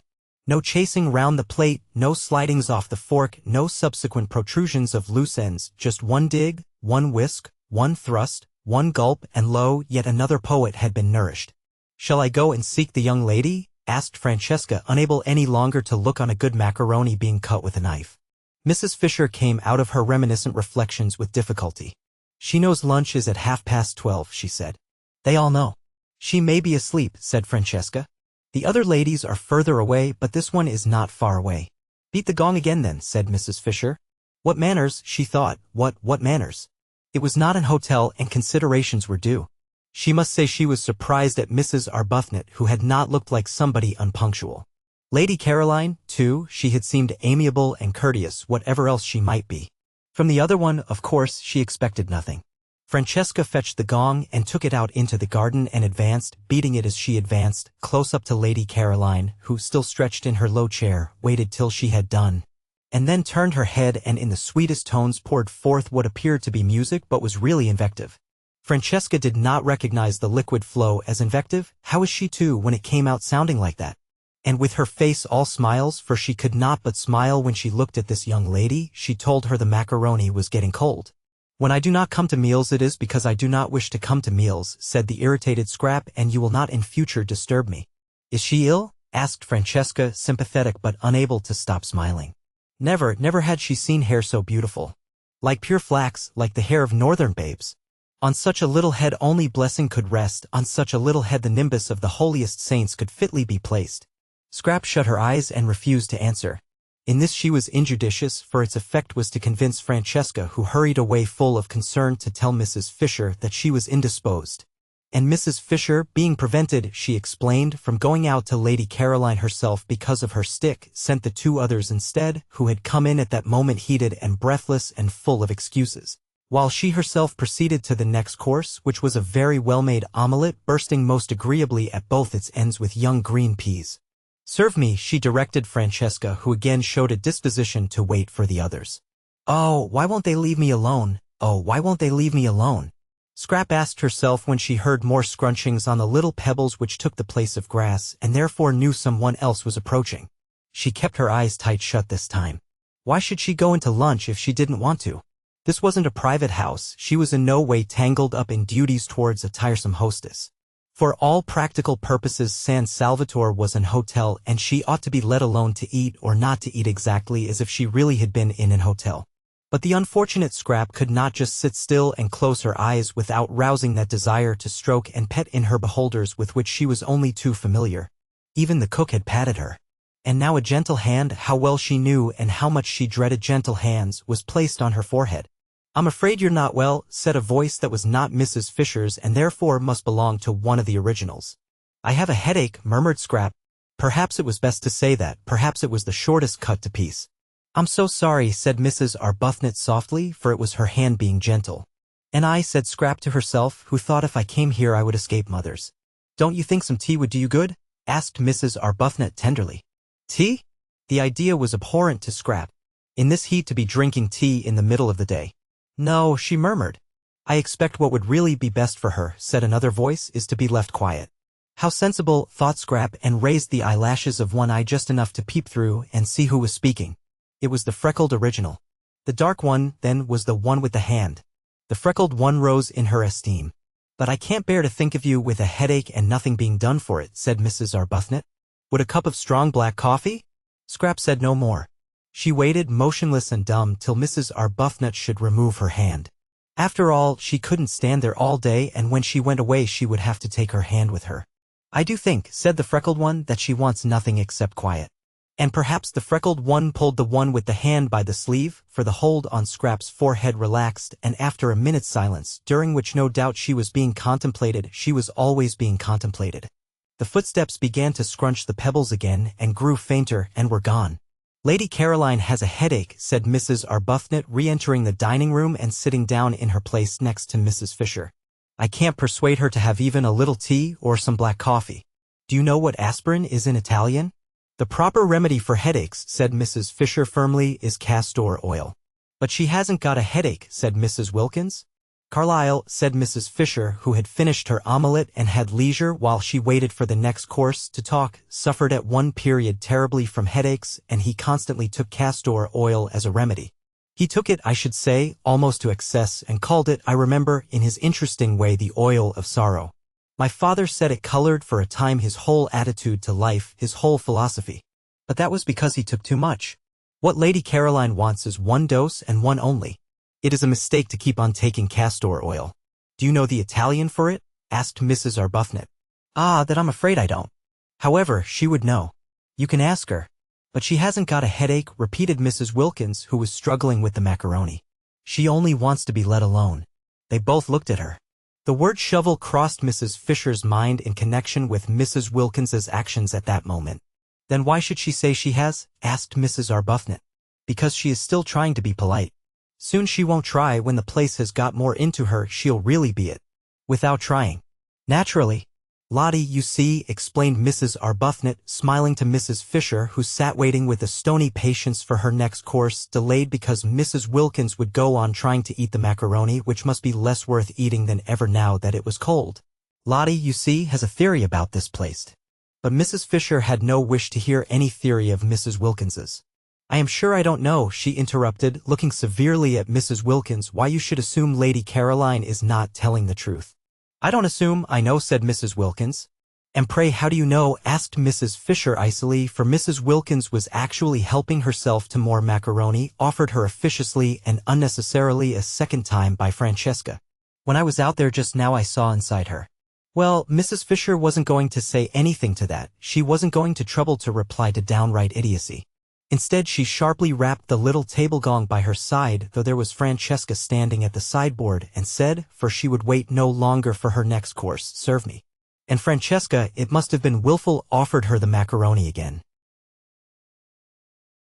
The Enchanted April. Chapter 10. There was no way of getting into or out of the top garden at San Salvatore except through the two glass doors, unfortunately side by side, of the dining room and the hall. A person in the garden who wished to escape unseen could not, for the person to be escaped from would be met on the way. It was a small, oblong garden, and concealment was impossible. What trees there were, the Judas tree, the tamarisk, the umbrella pine, grew close to the low parapets. Rose bushes gave no real cover. One step to right or left of them and the person wishing to be private was discovered. Only the northwest corner was a little place jutting out from the great wall, a kind of excrescence or loop, no doubt used in the old distrustful days for observation, where it was possible to sit really unseen, because between it and the house was a thick clump of daphne. Scrap, after glancing round to see that no one was looking, got up and carried her chair into this place, stealing away as carefully on tiptoe as those steal whose purpose is sin. There was another excrescence on the walls just like it at the northeast corner, but this, though the view from it was almost more beautiful, for from it you could see the bay and the lovely mountains behind Mezzago, was exposed. No bushes grew near it, nor had it any shade. The northwest loop then was where she would sit, and she settled into it, and nestling her head in her cushion and putting her feet comfortably on the parapet, from whence they appeared to the villagers on the piazza below as two white doves, thought that now indeed she would be safe. Mrs. Fisher found her there, guided by the smell of her cigarette. The incautious Scrap had not thought of that. Mrs. Fisher did not smoke herself, and all the more distinctly could she smell the smoke of others. The virile smell met her directly. She went out into the garden from the dining room after lunch in order to have her coffee. She had bidden Francesca set the coffee in the shade of the house just outside the glass door, and when Mrs. Wilkins, seeing a table being carried there, reminded her very officiously and tactlessly, Mrs. Fisher considered that Lady Caroline wanted to be alone, she retorted, and with what propriety, that the garden was for everybody. Into it accordingly she went, and was immediately aware that Lady Caroline was smoking. She said to herself, these modern young women, and proceeded to find her stick, now that lunch was over, being no longer the hindrance to action that it was before. Her meal had been securely, as Browning once said. Surely it was Browning? Yes, she remembered how much diverted she had been, roped in. Nobody diverted her now, reflected Mrs. Fisher, making straight for the clump of Daphne. The world had grown very dull, and had entirely lost its sense of humor. Probably they still had their jokes, these people. In fact, she knew they did, for punch still went on, but how differently it went on, and what jokes. Thackeray, in his inimitable way, would have made mincemeat of this generation. Of how much it needed the tonic properties of that astringent pen it was of course unaware. It no longer even held him, at least, so she had been informed, in any particular esteem. Well, she could not give it eyes to see and ears to hear and a heart to understand, but she could and would give it, represented and united in the form of Lady Caroline, a good dose of honest medicine. I hear you are not well, she said, standing in the narrow entrance of the loop and looking down with the inflexible face of one who is determined to do good at the motionless and apparently sleeping Scrap. Mrs. Fisher had a deep voice, very like a man's, for she had been overtaken by that strange masculinity that sometimes pursues a woman during the last lapse of her life. Scrap tried to pretend that she was asleep, but if she had been, her cigarette would not have been held in her fingers but would have been lying on the ground. She forgot this. Mrs. Fisher did not, and coming inside the loop, sat down on a narrow stone seat built out of the wall. For a little she could sit on it, for a little, till the chill began to penetrate. She contemplated the figure before her. Undoubtedly a pretty creature, and one that would have had a success at Farringford. Strange how easily even the greatest men were moved by exteriors. She had seen with her own eyes Tennyson turn away from everybody, turn, positively, his back on a crowd of eminent people assembled to do him honor, and withdraw to the window with a young person nobody had ever heard of, who had been brought there by accident and whose one and only merit, if it be a merit that which is conferred by chance, was beauty. Beauty. All over before you can turn round. An affair, one might almost say, of minutes. Well, while it lasted it did seem able to do what it liked with men. Even husbands were not immune. There had been passages in the life of Mr. Fisher. I expect the journey has upset you, she said in her deep voice. What you want is a good dose of some simple medicine. I shall ask Domenico if there is such a thing in the village as castor oil. Scrap opened her eyes and looked straight at Mrs. Fisher. Ah, said Mrs. Fisher, I knew you were not asleep. If you had been you would have let your cigarette fall to the ground. Scrap threw the cigarette over the parapet. Waste, said Mrs. Fisher. I don't like smoking for women, but I still less like waste. What does one do with people like this? Scrap asked herself, her eyes fixed on Mrs. Fisher in what felt to her an indignant stare but appeared to Mrs. Fisher as really charming docility. Now you'll take my advice, said Mrs. Fisher, touched, and not neglect what may very well turn into an illness. We are in Italy, you know, and one has to be careful. You ought, to begin with, to go to bed. I never go to bed, snapped Scrap, and it sounded as moving, as forlorn, as that line spoken years and years ago by an actress playing the part of Poor Jo in dramatized version of Bleak House. I'm always moving on, said Poor Jo in this play. Urged to do so by a policeman, and Mrs. Fisher, then a girl, had laid her head on the red velvet parapet of the front row of the dress circle and wept aloud. It was wonderful, Scrap's voice. It had given her, in the 10 years since she came out, all the triumphs that intelligence and wit can have, because it made whatever she said seem memorable.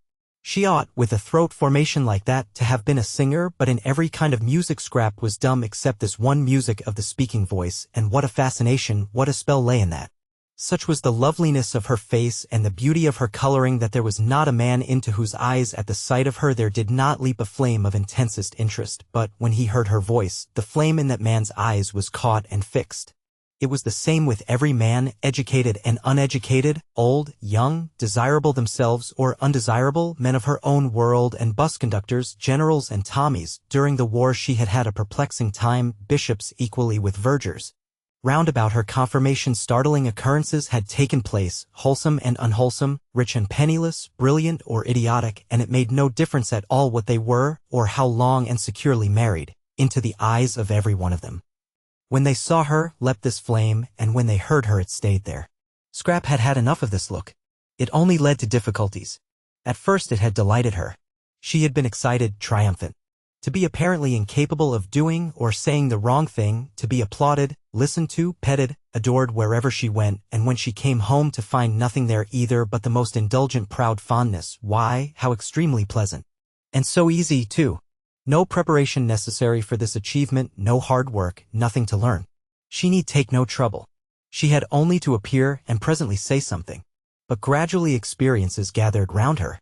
After all, she had to take trouble, she had to make efforts because, she discovered with astonishment and rage, she had to defend herself. That look, that leaping look, meant that she was going to be grabbed at. Some of those who had it were more humble than others, especially if they were young, but they all, according to their several ability, grabbed, and she who had entered the world so jauntily, with her head in the air and the completest confidence in anybody whose hair was gray, began to distrust, and then to dislike, and soon to shrink away from, and presently to be indignant. Sometimes it was just as if she didn't belong to herself, wasn't her own at all, but was regarded as a universal thing, a sort of beauty of all work. Really men. And she found herself involved in queer, vague quarrels, being curiously hated. Really women. And when the war came and she flung herself into it along with everybody else, it finished her. Really generals. The war finished Scrap. It killed the one man she felt safe with, whom she would have married, and it finally disgusted her with love. Since then she had been embittered.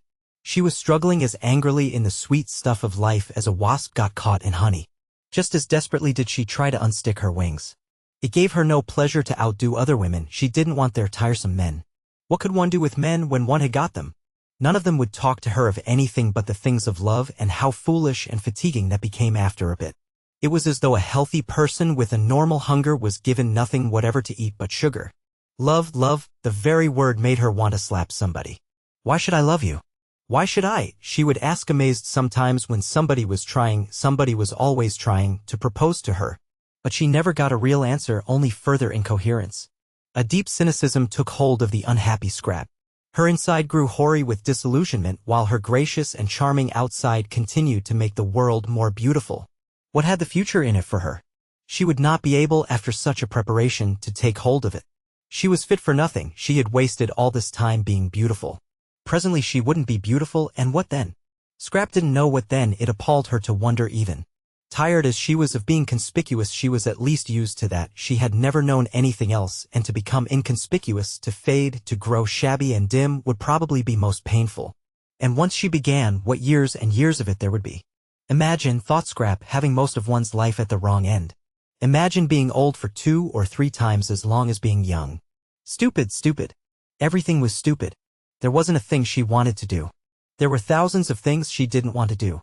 Avoidance, silence, invisibility, if possible unconsciousness, these negations were all she asked for at the moment, and here, even here, she was not allowed a minute's peace, and this absurd woman must come pretending. Merely because she wanted to exercise power and make her go to bed and make her hideous, drink castor oil, that she thought she was ill. "I'm sure," said Mrs. Fisher, who felt the cold of the stone beginning to come through and knew she could not sit much longer, "you'll do what is reasonable.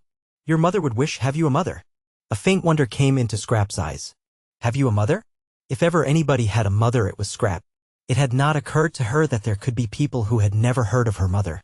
She was one of the major marchionesses, there being, as no one knew better than Scrap, marchionesses, and had held high positions at court. Her father, too, in his day had been most prominent. His day was a little over, poor dear, because in the war he had made some important mistakes, and besides he was now grown old, still, there he was, an excessively well-known person. How restful, how extraordinarily restful to have found someone who had never heard of any of her lot, or at least had not yet connected her with them.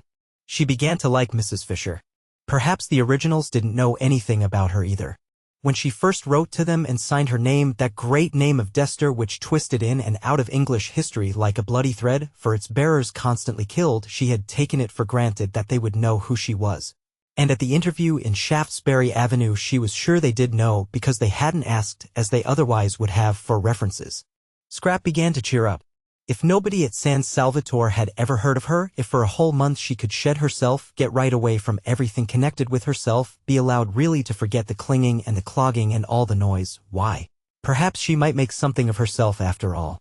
She might really think, really clear up her mind, really come to some conclusion. What I want to do here, she said, leaning forward in her chair and clasping her hands round her knees and looking up at Mrs. Fisher, whose seat was higher than hers almost with animation, so much pleased was she that Mrs. Fisher knew nothing about her, is to come to a conclusion. That's all. It isn't much to want, is it? Just that. She gazed at Mrs. Fisher and thought that almost any conclusion would do. The great thing was to get hold of something, catch something tight, cease to drift. Mrs. Fisher's little eyes surveyed her. I should say, she said, that what a young woman like you wants is a husband and children. Well, that's one of the things I'm going to consider, said Scrap amiably. But I don't think it would be a conclusion. And meanwhile, said Mrs. Fisher, getting up, for the cold of the stone was now through, I shouldn't trouble my head if I were you with considerings and conclusions. Women's heads weren't made for thinking, I assure you. I should go to bed and get well. I am well, said Scrap. Then why did you send a message that you were ill? I didn't. Then I've had all the trouble of coming out here for nothing.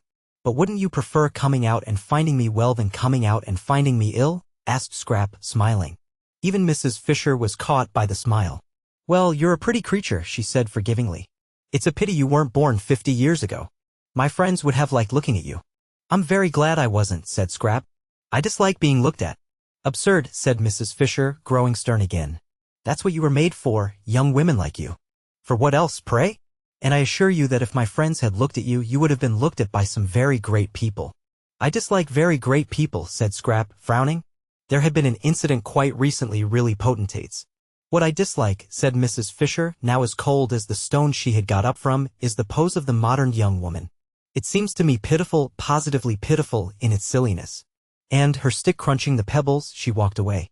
That's all right, Scrap said to herself, dropping back into her comfortable position with her head in the cushion and her feet on the parapet. If only people would go away, she didn't in the least mind why they went. Don't you think darling Scrap is growing a little, just a little, peculiar? Her mother had asked her father a short time before that latest peculiarity of the flight to San Salvatore.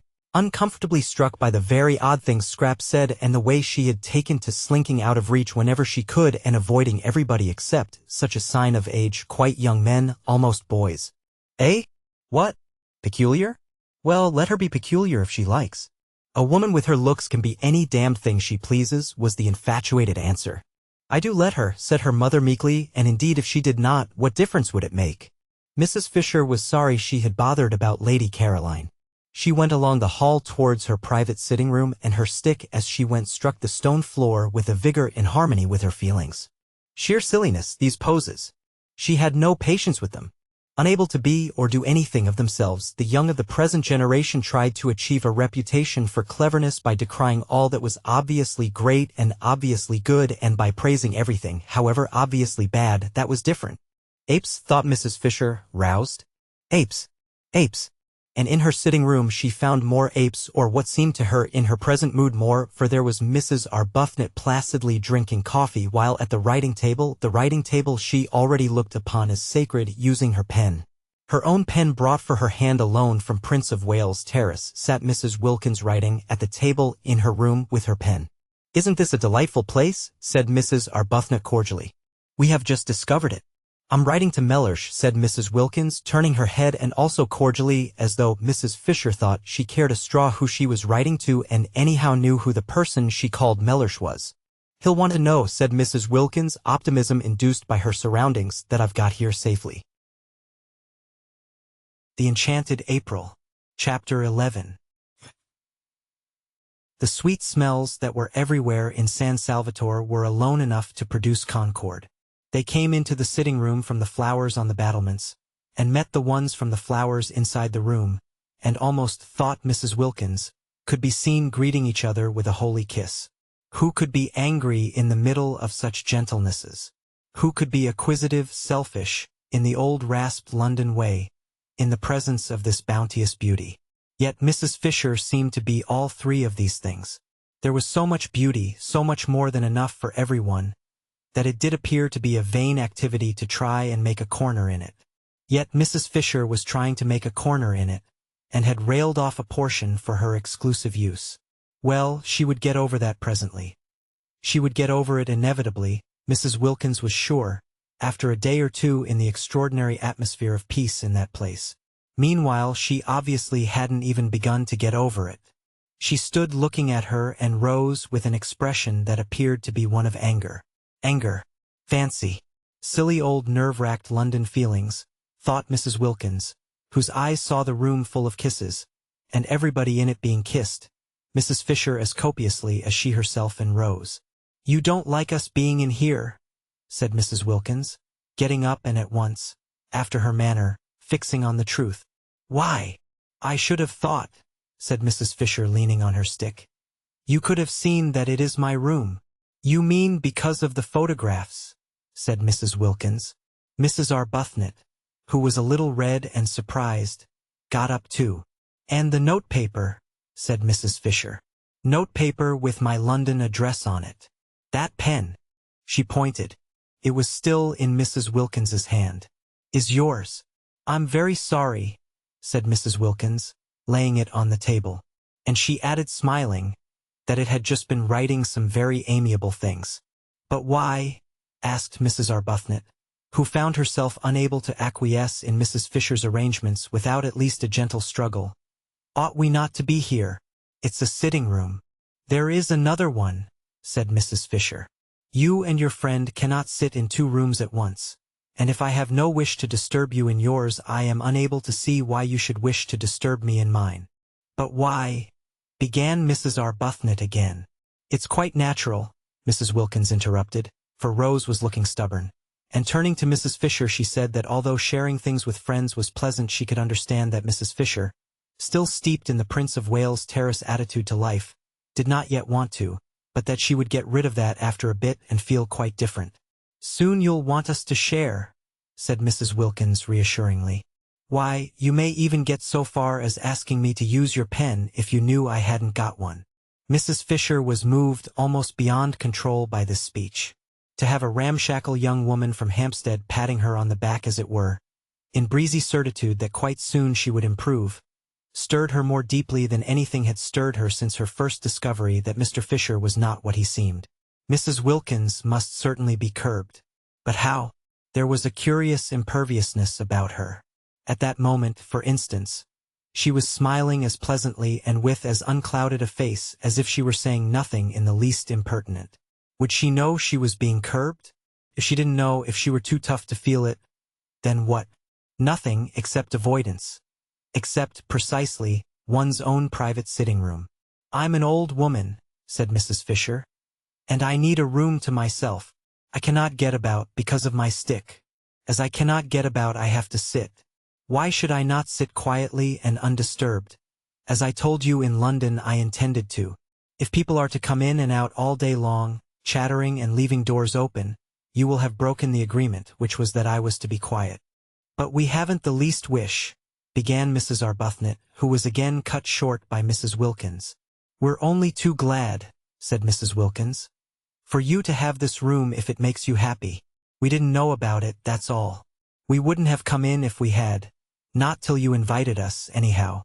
I expect," she finished, looking down cheerfully at Mrs. Fisher, "you soon will."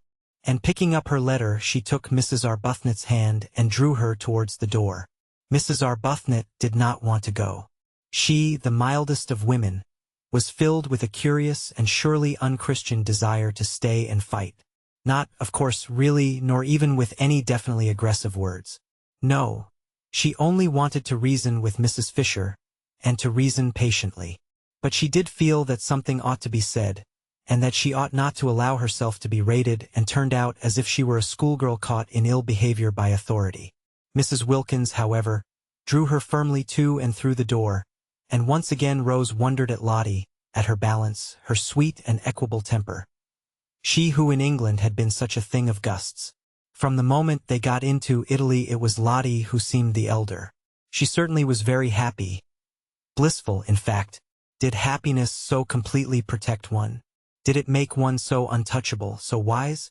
Rose was happy herself, but not anything like so happy. Evidently not. For not only did she want to fight Mrs. Fisher, but she wanted something else. Something more than this lovely place. Something to complete it. She wanted Frederick. For the first time in her life she was surrounded by perfect beauty, and her one thought was to show it to him, to share it with him. She wanted Frederick. She yearned for Frederick. Ah, if only Frederick. Poor old thing, said Mrs. Wilkins, shutting the door gently on Mrs. Fisher and her triumph. Fancy on a day like this. She's a very rude old thing, said Mrs. Arbuthnot. She'll get over that. I'm sorry we chose just her room to go and sit in. It's much the nicest, said Mrs. Arbuthnot. And it isn't hers. Oh, but there are lots of other places. And she's such a poor old thing. Let her have the room. Whatever does it matter?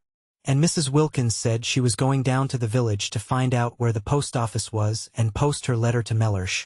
And would Rose go too? I've been thinking about Mellersh, said Mrs. Wilkins as they walked, one behind the other, down the narrow zigzag path up which they had climbed in the rain the night before. She went first. Mrs. Arbuthnot, quite naturally now, followed. In England it had been the other way about. Lottie, timid, hesitating, except when she burst out so awkwardly, getting behind the calm and reasonable Rose whenever she could. I've been thinking about Mellersh, repeated Mrs. Wilkins over her shoulder, as Rose seemed not to have heard. Have you? Said Rose, a faint distaste in her voice, for her experiences with Mellersh had not been of a kind to make her enjoy remembering him. She had deceived Mellersh.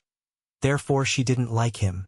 She was unconscious that this was the reason of her dislike, and thought it was that there didn't seem to be much, if any, of the grace of God about him. And yet how wrong to feel that. She rebuked herself, and how presumptuous.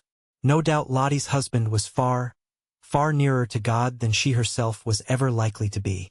Still, she didn't like him. I've been a mean dog, said Mrs. Wilkins.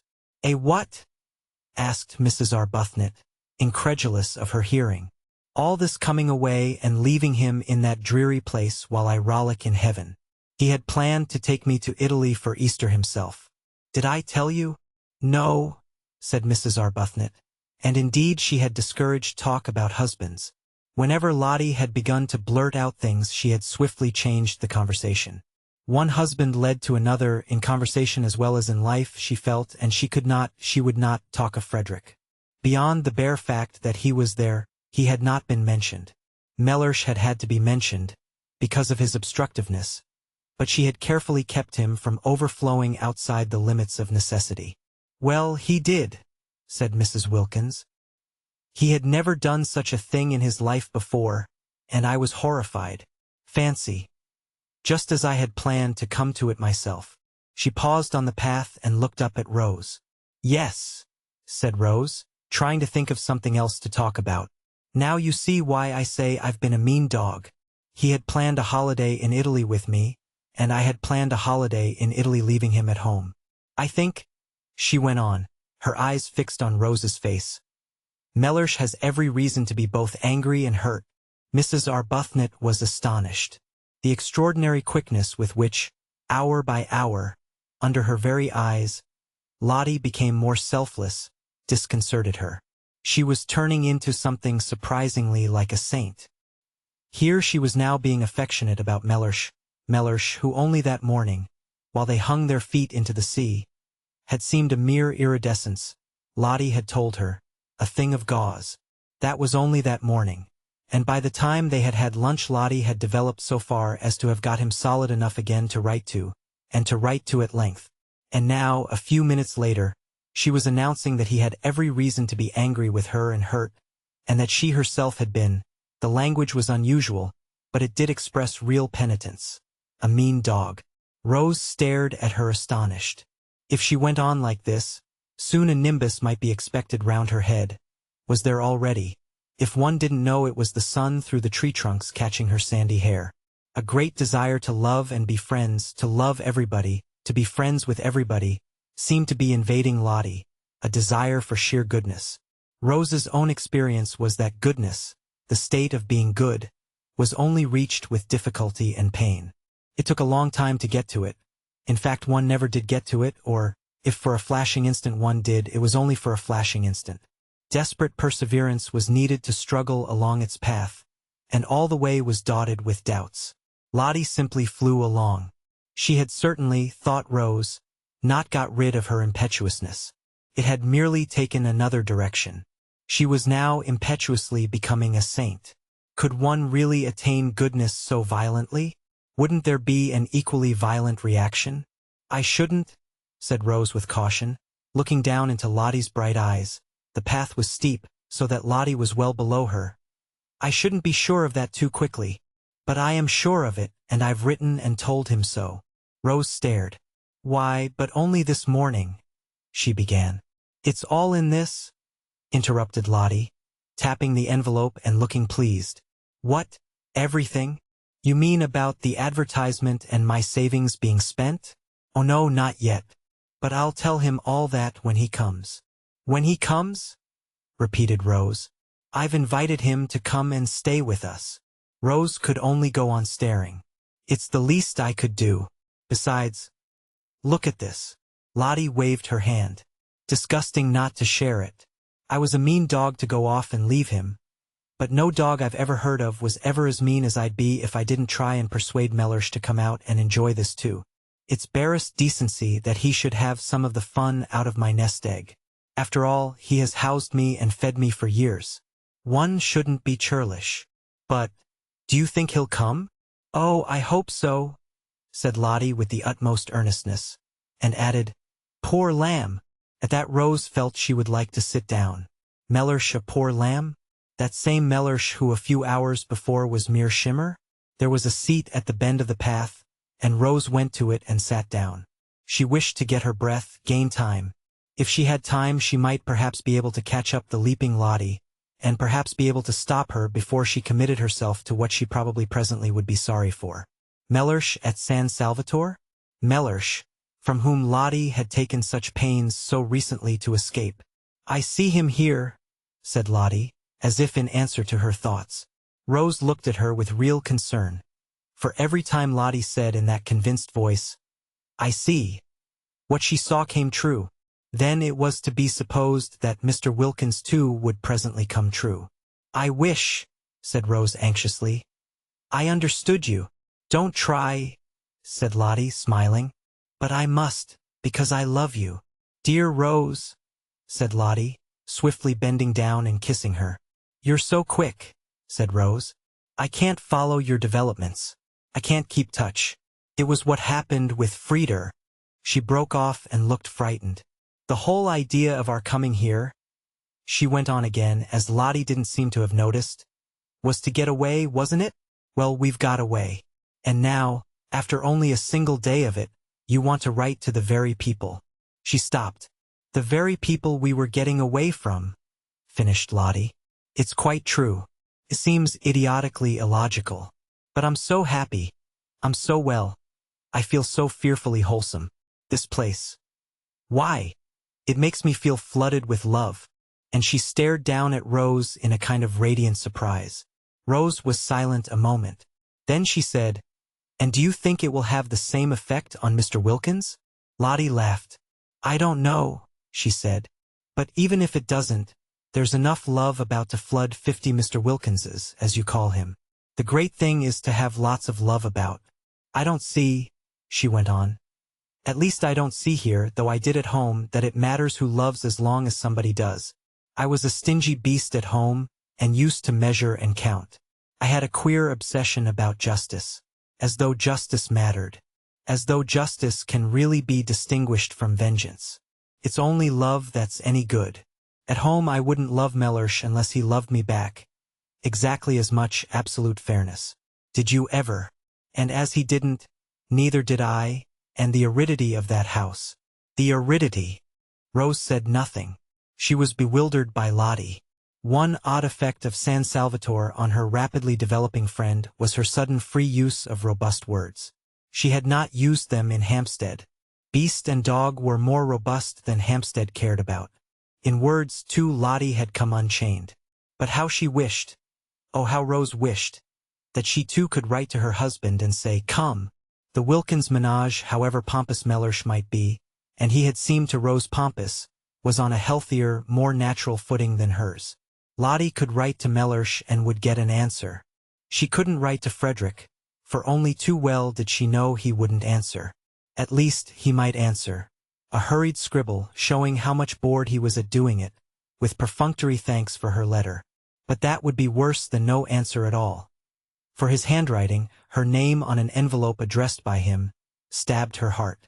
Too acutely did it bring back the letters of their beginnings together, the letters from him so desolate with separation, so aching with love and longing. To see apparently one of these very same letters arrive, and open it and find, "Dear Rose, thanks for letter. Glad you're having a good time. Don't hurry back. Say if you want any money. Everything going splendidly here. Yours, Frederick." "No, it couldn't be borne. I don't think I'll come down to the village with you today," she said, looking up at Lottie with eyes suddenly gone dim. "I think I want to think." "All right," said Lottie, at once starting off briskly down the path. "But don't think too long," she called back over her shoulder. "Write and invite him at once." "Invite whom?" asked Rose, startled. "Your husband." The Enchanted April. Chapter 12. At the evening meal, which was the first time the whole four sat round the dining room table together, Scrap appeared. She appeared quite punctually and in one of those wrappers or tea gowns which are sometimes described as ravishing. This one really was ravishing. It certainly ravished Mrs. Wilkins, who could not take her eyes off the enchanting figure opposite. It was a shell-pink garment and clung to the adorable Scrap as though it, too, loved her. "What a beautiful dress!" exclaimed Mrs. Wilkins eagerly. "What, this old rag?" said Scrap, glancing down at it as if to see which one she had got on. "I've had it 100 years." And she concentrated on her soup. "You must be very cold in it," said Mrs. Fisher, thin-lipped, for it showed a great deal of Scrap, the whole of her arms, for instance, and even where it covered her up it was so thin that you still saw her. "Who, me?" said Scrap, looking up a moment. "Oh, no." And she continued her soup. "You mustn't catch a chill, you know," said Mrs. Arbuthnot, feeling that such loveliness must at all costs be preserved unharmed. "There's a great difference here when the sun goes down." "I'm quite warm," said Scrap, industriously eating her soup. "You look as if you had nothing at all on underneath," said Mrs. Fisher. "I haven't.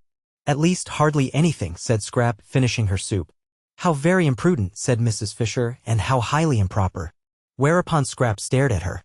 Mrs. Fisher had arrived at dinner feeling friendly towards Lady Caroline.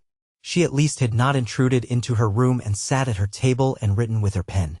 She did, Mrs. Fisher had supposed, know how to behave.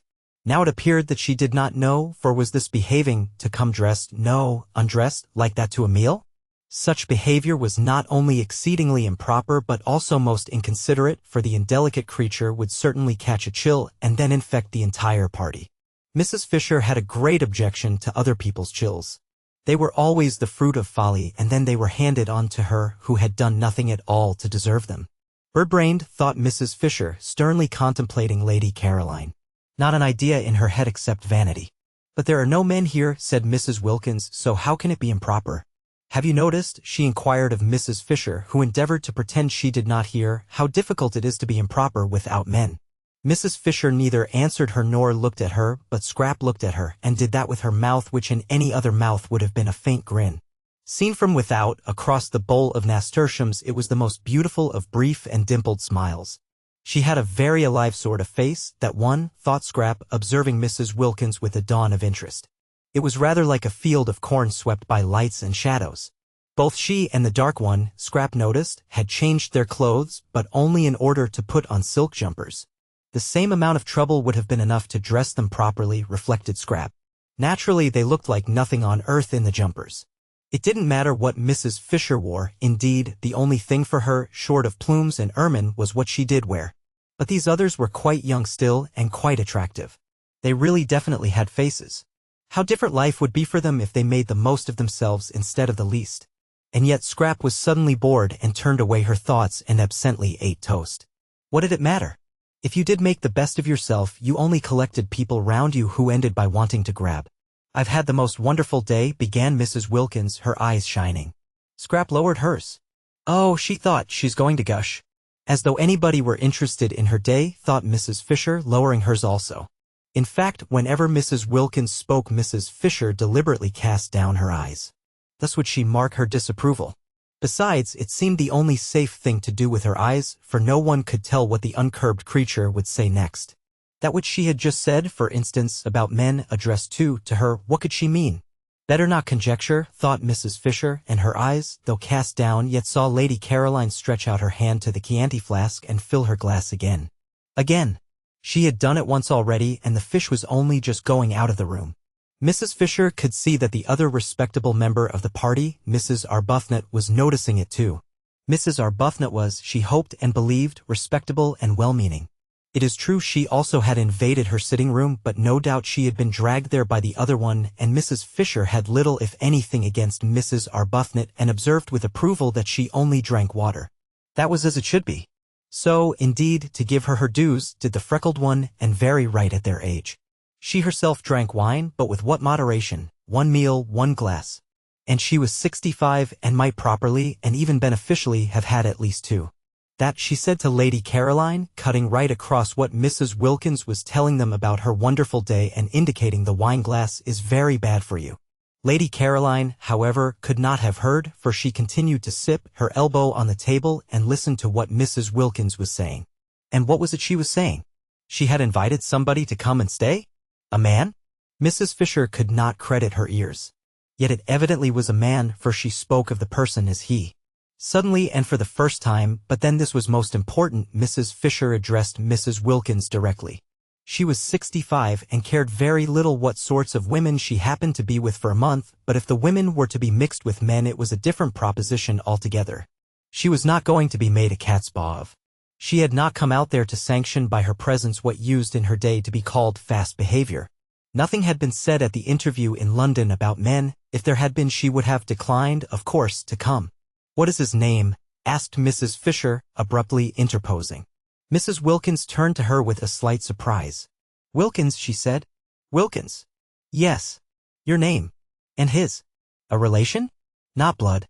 A connection? A husband. Mrs. Fisher once more cast down her eyes. She could not talk to Mrs. Wilkins.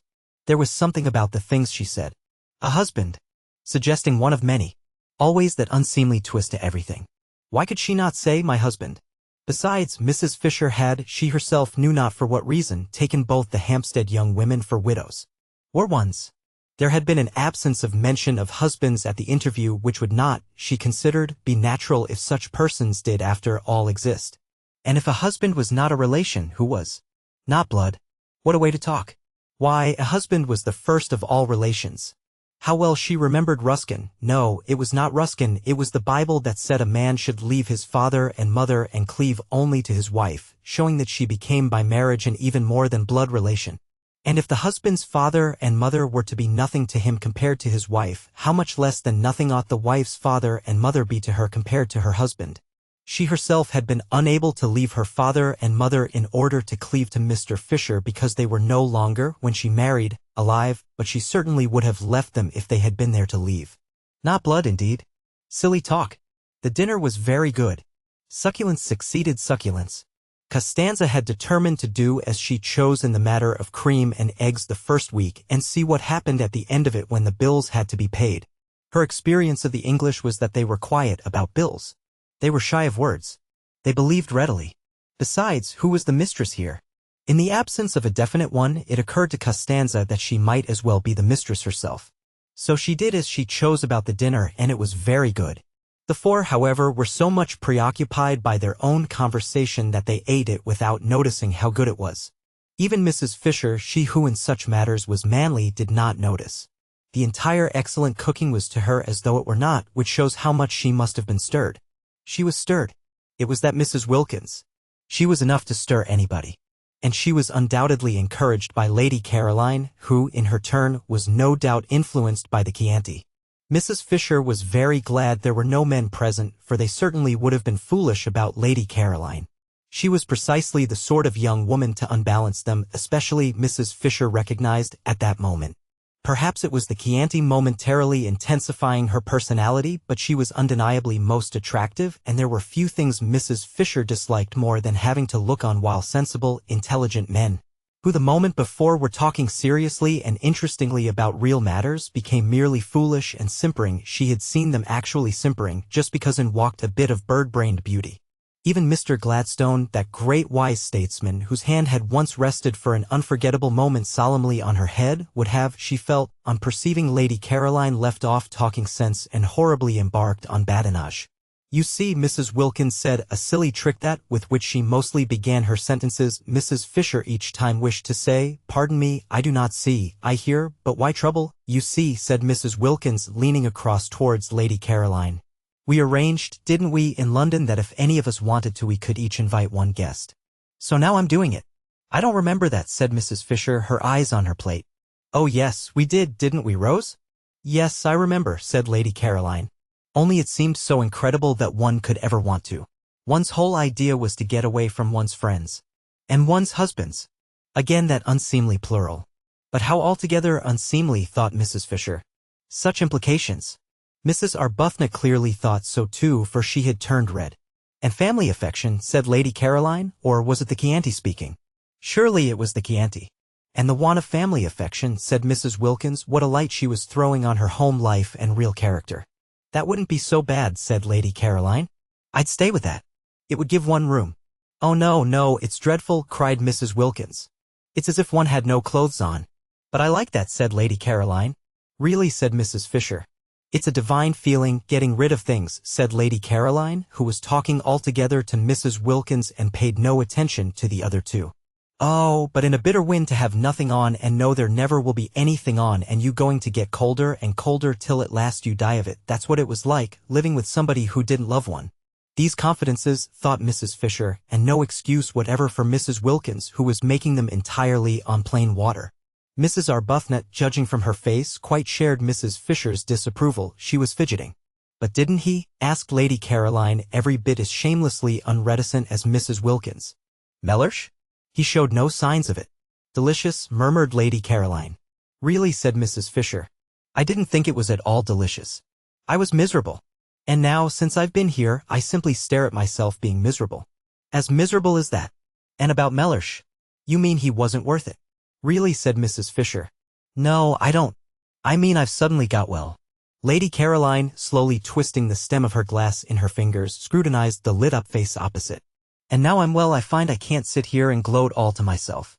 I can't be happy shutting him out. I must share. I understand exactly what the blessed damozel felt like." "What was the blessed damozel?" asked Scrap. "Really," said Mrs. Fisher, and with such emphasis this time that Lady Caroline turned to her. "Ought I to know?" she asked.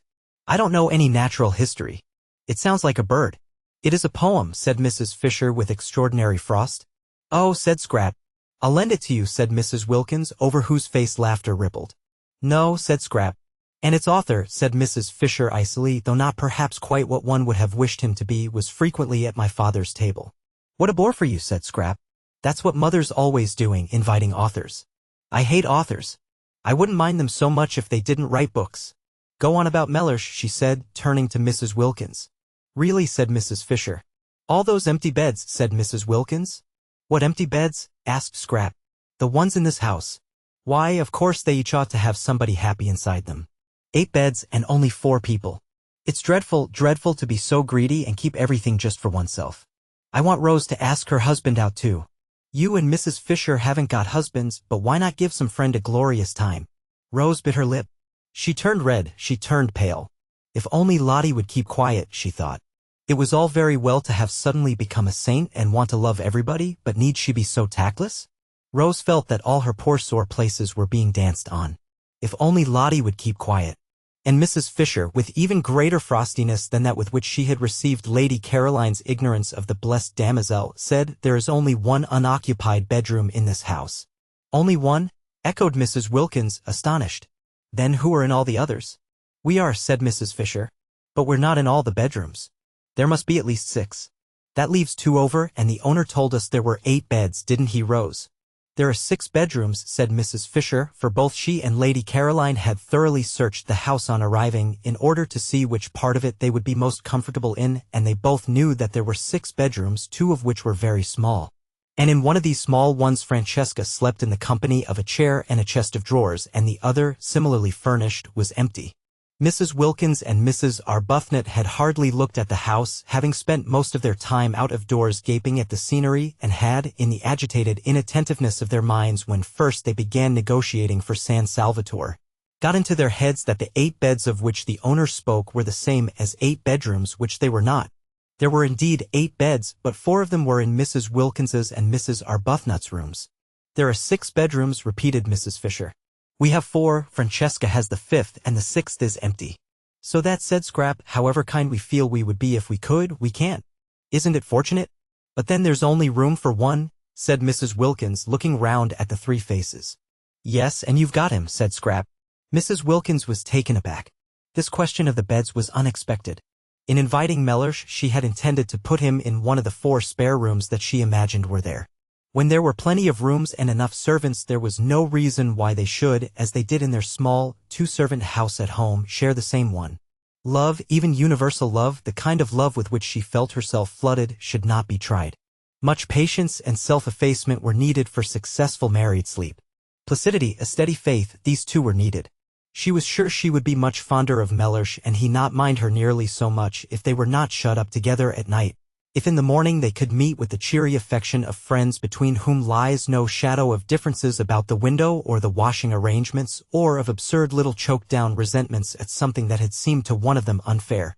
Her happiness, she felt, and her ability to be friends with everybody was the result of her sudden new freedom and its peace. Would there be that sense of freedom, that peace, after a night shut up with Mellersh? Would she be able in the morning to be full towards him as she was at that moment full of nothing at all but loving kindness? After all, she hadn't been very long in heaven. Suppose she hadn't been in it long enough for her to have become fixed in blandness? And only that morning what an extraordinary joy it had been to find herself alone when she woke and able to pull the bedclothes any way she liked. Francesca had to nudge her. She was so much absorbed that she did not notice the pudding. If, thought Mrs. Wilkins, distractedly helping herself, I share my room with Mellersh, I risk losing all I now feel about him. If on the other hand I put him in the 1 spare room, I prevent Mrs. Fisher and Lady Caroline from giving somebody a treat. True, they don't seem to want to at present, but at any moment in this place one or the other of them may be seized with a desire to make somebody happy, and then they wouldn't be able to because of Mellersh. What a problem, she said aloud, her eyebrows puckered. What is? Asked Scrap. Where to put Mellersh? Scrap stared. Why, isn't 1 room enough for him? She asked. Oh yes, quite. But then there won't be any room left at all, any room for somebody you may want to invite. I shan't want to, said Scrap. Or you, said Mrs. Wilkins to Mrs. Fisher. Rose, of course, doesn't count. I'm sure she would like sharing her room with her husband. It's written all over her. Really, said Mrs. Fisher. Really what? Asked Mrs. Wilkins, turning hopefully to her, for she thought the word this time was the preliminary to a helpful suggestion. It was not. It stood by itself. It was as before, mere frost. Challenged, however, Mrs. Fisher did fasten it on to a sentence. Really, am I to understand, she asked, that you propose to reserve the 1 spare room for the exclusive use of your own family? He isn't my own family, said Mrs. Wilkins. He's my husband. You see, oh. I see nothing. Mrs. Fisher could not this time refrain from interrupting, for what an intolerable trick. At the most I hear, and that reluctantly. But Mrs. Wilkins, as impervious to rebuke as Mrs. Fisher had feared, immediately repeated the tiresome formula and launched out into a long and excessively indelicate speech about the best place for the person she called Mellersh to sleep in. Mellersh, Mrs. Fisher, remembering the Thomases and Johns and Alfreds and Roberts of her day, plain names that yet had all become glorious, thought it sheer affectation to be christened Mellersh was, it seemed, Mrs. Wilkins's husband, and therefore his place was clearly indicated. Why this talk? She herself, as if foreseeing his arrival, had had a second bed put in Mrs. Wilkins's room. There were certain things in life which were never talked about but only done. Most things connected with husbands were not talked about, and to have a whole dinner table taken up with a discussion as to where one of them should sleep was an affront to the decencies. How and where husbands slept should be known only to their wives. Sometimes it was not known to them, and then the marriage had less happy moments, but these moments were not talked about either. The decencies continued to be preserved. At least, it was so in her day. To have to hear whether Mr. Wilkins should or should not sleep with Mrs. Wilkins, and the reasons why he should and the reasons why he shouldn't, was both uninteresting and indelicate. She might have succeeded in imposing propriety and changing the conversation if it had not been for Lady Caroline. Lady Caroline encouraged Mrs. Wilkins and threw herself into the discussion with every bit as much unreserve as Mrs. Wilkins herself. No doubt she was impelled on this occasion by Chianti, but whatever the reason there it was. And, characteristically, Lady Caroline was all for Mr. Wilkins being given the solitary spare room. She took that for granted. Any other arrangement would be impossible, she said. Her expression was barbarous. Had she never read her Bible, Mrs. Fisher was tempted to inquire, and they two shall be one flesh? Clearly also, then, one room? But Mrs. Fisher did not inquire. She did not care even to allude to such texts to someone unmarried. However, there was one way she could force Mr. Wilkins into his proper place and save the situation. She could say she herself intended to invite a friend. It was her right. They had all said so. Apart from propriety, it was monstrous that Mrs. Wilkins should want to monopolize the one spare room when in her own room was everything necessary for her husband. Perhaps she really would invite somebody, not invite, but suggest coming. There was Kate Lumley, for instance. Kate could perfectly afford to come and pay her share, and she was of her own period and knew and had known most of the people she herself knew and had known. Kate, of course, had only been on the fringe. She used to be asked only to the big parties, not to the small ones, and she still was only on the fringe. There were some people who never got off the fringe, and Kate was one. Often, however, such people were more permanently agreeable to be with than the others in that they remained grateful. Yes, she might really consider Kate. The poor soul had never married, but then everybody could not expect to marry, and she was quite comfortably off, not too comfortably, but just comfortably enough to pay her own expenses if she came and yet be grateful. Yes, Kate was the solution. If she came, at one stroke, Mrs. Fisher saw, would the Wilkinses be regularized and Mrs. Wilkins be prevented from having more than her share of the rooms. Also, Mrs. Fisher would save herself from isolation, spiritual isolation. She desired physical isolation between meals, but she disliked that isolation which is of the spirit. Such isolation would, she feared, certainly be hers with these three alien-minded young women. Even Mrs. Arbuthnot was, owing to her friendship with Mrs. Wilkins, necessarily alien-minded. In Kate she would have a support. Kate, without intruding on her sitting room, for Kate was tractable, would be there at meals to support her. Mrs. Fisher said nothing at the moment, but presently in the drawing-room, when they were gathered round the wood fire, she had discovered there was no fireplace in her own sitting-room, and therefore she would after all be forced, so long as the evenings remained cool, to spend them in the other room. Presently, while Francesca was handing coffee round and Lady Caroline was poisoning the air with smoke, Mrs. Wilkins, looking relieved and pleased, said, "Well, if nobody really wants that room and wouldn't use it anyhow, I shall be very glad if Mellersh may have it." "Of course he must have it," said Lady Caroline. Then Mrs. Fisher spoke. "I have a friend," she said in her deep voice, and sudden silence fell upon the others. "Kate Lumley," said Mrs. Fisher. Nobody spoke. "Perhaps," continued Mrs. Fisher, addressing Lady Caroline, "you know her."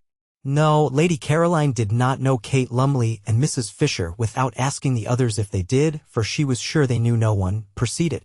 "I wish to invite her to join me," said Mrs. Fisher. Complete silence. Then Scrap said, turning to Mrs. Wilkins, "That settles Mellersh, then."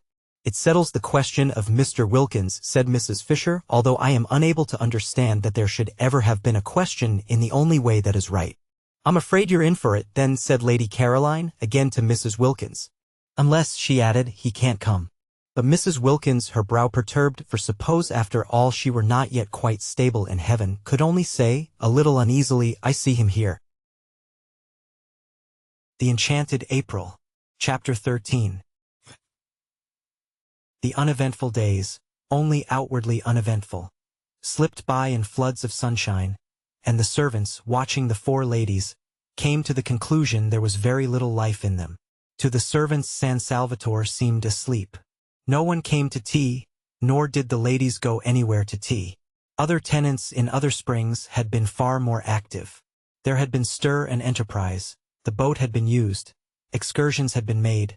Beppo's fly was ordered. People from Mezzago came over and spent the day. The house rang with voices. Even sometimes champagne had been drunk. Life was varied. Life was interesting. But this? What was this?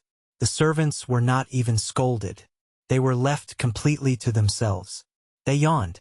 Perplexing, too, was the entire absence of gentlemen. How could gentlemen keep away from so much beauty? For, added up, and even after the subtraction of the old one, the three younger ladies produced a formidable total of that which gentlemen usually sought. Also the evident desire of each lady to spend long hours separated from the other ladies puzzled the servants. The result was a deathly stillness in the house, except at mealtimes. It might have been as empty as it had been all the winter, for any sounds of life there were. The old lady sat in her room alone. The dark-eyed lady wandered off alone, loitering, so Domenico told them, who sometimes came across her in the course of his duties, incomprehensibly among the rocks. The very beautiful fair lady lay in her low chair in the top garden, alone. The less, but still beautiful fair lady went up the hills and stayed up them for hours alone. And every day the sun blazed slowly round the house, and disappeared at evening into the sea, and nothing at all had happened.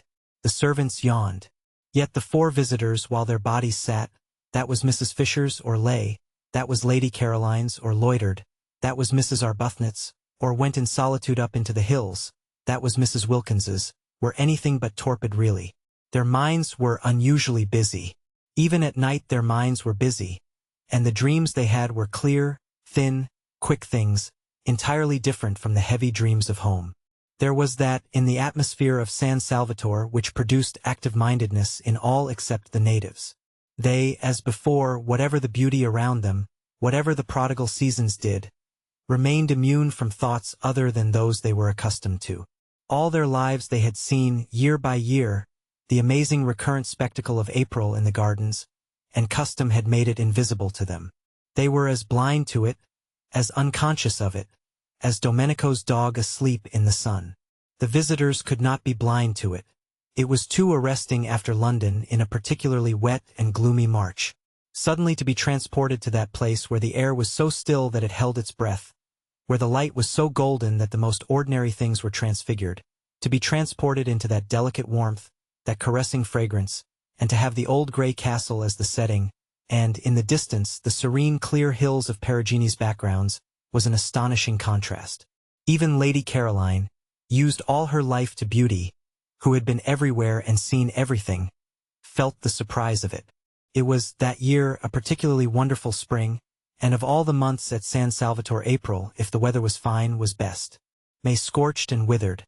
March was restless and could be hard and cold in its brightness. But April came along softly like a blessing, and if it were a fine April it was so beautiful that it was impossible not to feel different, not to feel stirred and touched. Mrs. Wilkins, we have seen, responded to it instantly. She, so to speak, at once flung off all her garments and dived straight into glory, unhesitatingly, with a cry of rapture. Mrs. Arbuthnot was stirred and touched, but differently. She had odd sensations, presently to be described. Mrs. Fisher, being old, was of a closer, more impermeable texture, and offered more resistance. But she too had odd sensations, also in their place to be described. Lady Caroline, already amply acquainted with beautiful houses and climates, to whom they could not come quite with the same surprise, yet was very nearly as quick to react as Mrs. Wilkins. The place had an almost instantaneous influence on her as well, and of one part of this influence she was aware. It had made her, beginning on the very first evening, want to think, and acted on her curiously like a conscience. What this conscience seemed to press upon her notice with an insistence that startled her. Lady Caroline hesitated to accept the word, but it would keep on coming into her head, was that she was tawdry. Tawdry. Fancy. She must think that out. The morning after the first dinner together, she woke up in a condition of regret that she should have been so talkative to Mrs. Wilkins the night before. What had made her be? She wondered. Now, of course, Mrs. Wilkins would want to grab. She would want to be inseparable. And the thought of a grabbing and an inseparableness that should last 4 weeks made Scrap's spirit swoon within her. No doubt the encouraged Mrs. Wilkins would be lurking in the top garden waiting to waylay her when she went out, and would hail her with morning cheerfulness. How much she hated being hailed with morning cheerfulness, or indeed hailed at all. She oughtn't to have encouraged Mrs. Wilkins the night before. Fatal to encourage. It was bad enough not to encourage, for just sitting there and saying nothing seemed usually to involve her, but actively to encourage was suicidal. What on earth had made her? Now she would have to waste all the precious time, the precious, lovely time for thinking in, for getting square with herself in shaking Mrs. Wilkins off. With great caution and on the tips of her toes, balancing herself carefully lest the pebbles should scrunch, she stole out when she was dressed to her corner. But the garden was empty. No shaking off was necessary. Neither Mrs. Wilkins nor anybody else was to be seen. She had it entirely to herself. Except for Domenico, who presently came and hovered, watering his plants. Again, especially all the plants that were nearest her. No one came out at all. And when, after a long while of following up thoughts which seemed to escape her just as she had got them, and dropping off exhausted to sleep in the intervals of this chase, she felt hungry and looked at her watch and saw that it was past 3, she realized that nobody had even bothered to call her in to lunch. So that, Scrap could not but remark, if anyone was shaken off it was she herself. Well, but how delightful and how very new. Now she would really be able to think uninterruptedly. Delicious to be forgotten. Still, she was hungry, and Mrs. Wilkins, after that excessive friendliness the night before, might at least have told her lunch was ready. And she had really been excessively friendly, so nice about Mellish's sleeping arrangements, wanting him to have the spare room and all. She wasn't usually interested in arrangements, in fact she wasn't ever interested in them. So that Scrap considered she might be said almost to have gone out of her way to be agreeable to Mrs. Wilkins. And, in return, Mrs. Wilkins didn't even bother whether or not she had any lunch. Fortunately, though she was hungry, she didn't mind missing a meal. Life was full of meals. They took up an enormous proportion of one's time. And Mrs. Fisher was, she was afraid, one of those persons who at meals linger. Twice now had she dined with Mrs. Fisher, and each time she had been difficult at the end to dislodge, lingering on slowly cracking innumerable nuts and slowly drinking a glass of wine that seemed as if it would never be finished. Probably it would be a good thing to make a habit of missing lunch, and as it was quite easy to have tea brought out to her, and as she breakfasted in her room, only once a day would she have to sit at the dining room table and endure the nuts. Scrap burrowed her head comfortably in the cushions, and with her feet crossed on the low parapet gave herself up to more thought. She said to herself, as she had said at intervals throughout the morning, "Now I'm going to think." But, never having thought out anything in her life, it was difficult. Extraordinary how one's attention wouldn't stay fixed. Extraordinary how one's mind slipped sideways. Settling herself down to a review of her past as a preliminary to the consideration of her future, and hunting in it to begin with for any justification of that distressing word tawdry, the next thing she knew was that she wasn't thinking about this at all, but had somehow switched on to Mr. Wilkins. Well, Mr. Wilkins was quite easy to think about, though not pleasant. She viewed his approach with misgivings.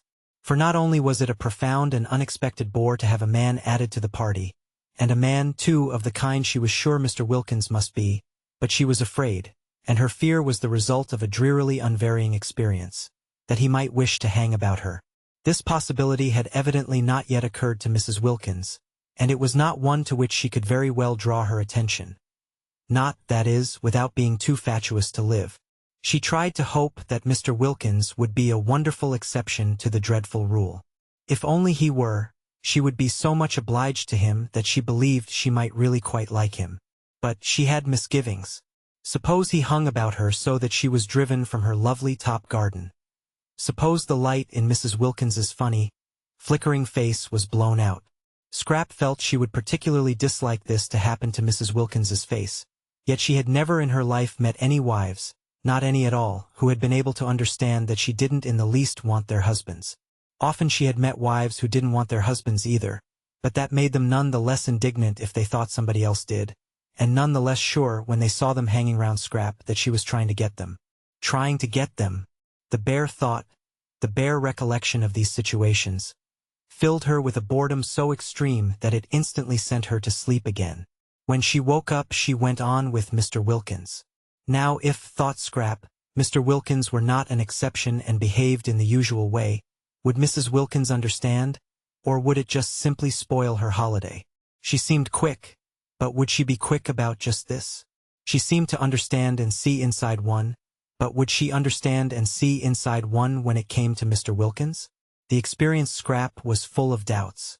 She shifted her feet on the parapet. She jerked a cushion straight. Perhaps she had better try and explain to Mrs. Wilkins, during the days still remaining before the arrival, explain in a general way, rather vague and talking at large, her attitude towards such things. She might also expound to her peculiar dislike of people's husbands, and her profound craving to be, at least for this 1 month, let alone. But Scrap had her doubts about this too. Such talk meant a certain familiarity, meant embarking on a friendship with Mrs. Wilkins. And if, after having embarked on it and faced the peril it contained of too much Mrs. Wilkins, Mr. Wilkins should turn out to be artful, and people did get very artful when they were set on anything, and manage after all to slip through into the top garden, Mrs. Wilkins might easily believe she had been taken in, and that she, Scrap, was deceitful. Deceitful. And about Mr. Wilkins. Wives were really pathetic. At 4:30 she heard sounds of saucers on the other side of the daphne bushes. Was tea being sent out to her? No. The sounds came no closer, they stopped near the house. Tea was to be in the garden, in her garden. Scrap considered she might at least have been asked if she minded being disturbed. They all knew she sat there. Perhaps someone would bring hers to her in her corner. No, nobody brought anything. Well, she was too hungry not to go and have it with the others today, but she would give Francesca strict orders for the future. She got up and walked with that slow grace which was another of her outrageous number of attractions towards the sounds of tea. She was conscious not only of being very hungry but of wanting to talk to Mrs. Wilkins again. Mrs. Wilkins had not grabbed. She had left her quite free all day in spite of the rapprochement the night before. Of course she was an original and put on a silk jumper for dinner, but she hadn't grabbed. This was a great thing. Scrap went towards the tea table quite looking forward to Mrs. Wilkins. And when she came in sight of it she saw only Mrs. Fisher and Mrs. Arbuthnot. Mrs. Fisher was pouring out the tea, and Mrs. Arbuthnot was offering Mrs. Fisher macaroons. Every time Mrs. Fisher offered Mrs. Arbuthnot anything, her cup or milk or sugar, Mrs. Arbuthnot offered her macaroons, pressed them on her with an odd assiduousness, almost with obstinacy.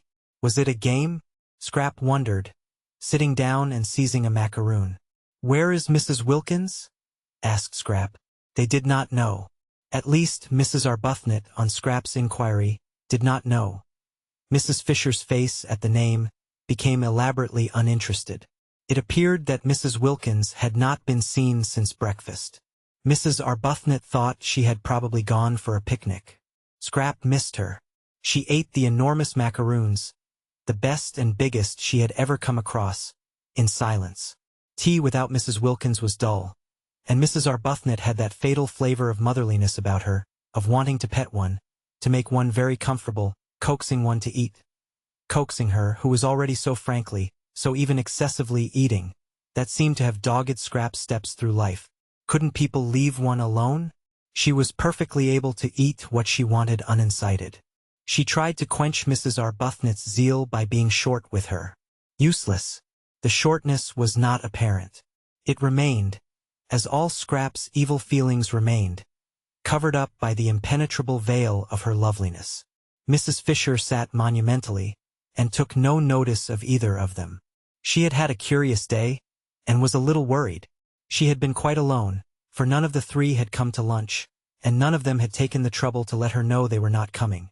And Mrs. Arbuthnot, drifting casually into tea, had behaved oddly till Lady Caroline joined them and distracted her attention.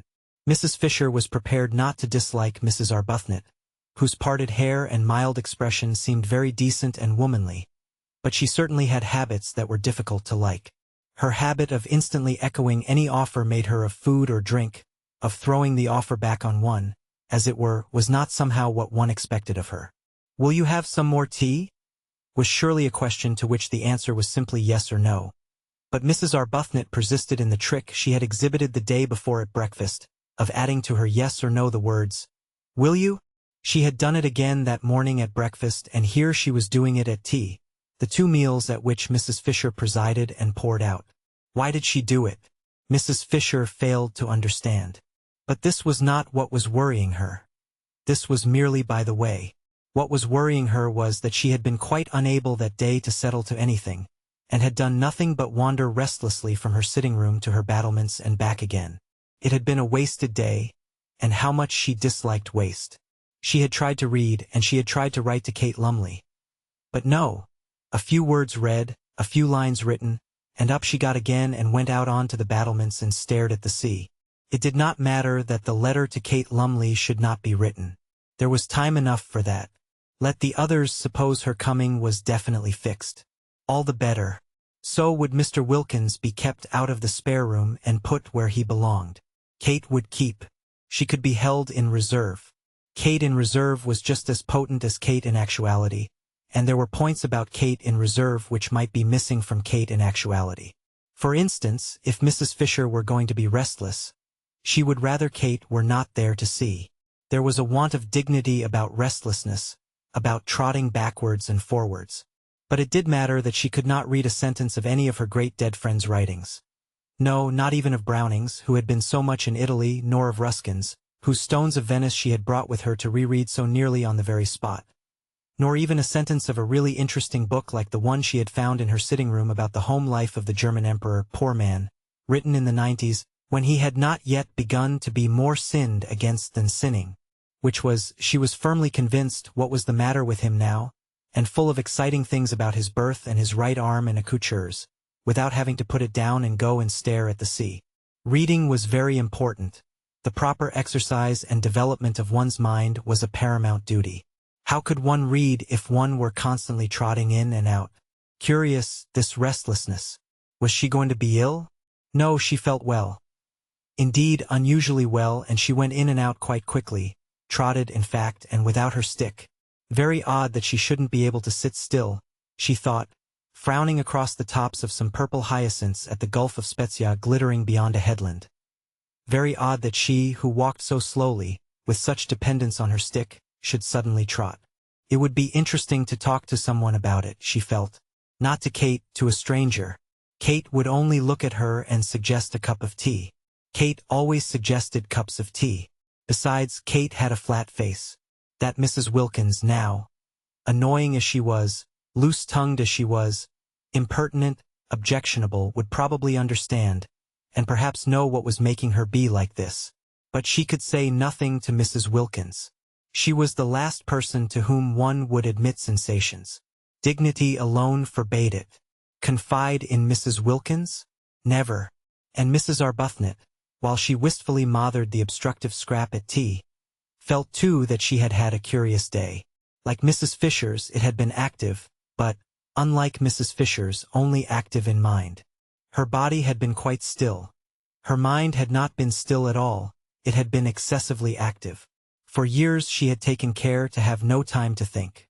Her scheduled life in the parish had prevented memories and desires from intruding on her. That day they had crowded. She went back to tea feeling dejected, and that she should feel dejected in such a place with everything about her to make her rejoice, only dejected her the more. But how could she rejoice alone? How could anybody rejoice and enjoy and appreciate, really appreciate, alone? Except Lottie. Lottie seemed able to. She had gone off down the hill directly after breakfast, alone yet obviously rejoicing, for she had not suggested that Rose should go too, and she was singing as she went. Rose had spent the day by herself, sitting with her hands clasping her knees, staring straight in front of her. What she was staring at were the gray swords of the agaves, and, on their tall stalks, the pale irises that grew in the remote place she had found, while beyond them, between the gray leaves and the blue flowers, she saw the sea. The place she had found was a hidden corner where the sun-baked stones were padded with time, and nobody was likely to come. It was out of sight and sound of the house. It was off any path. It was near the end of the promontory.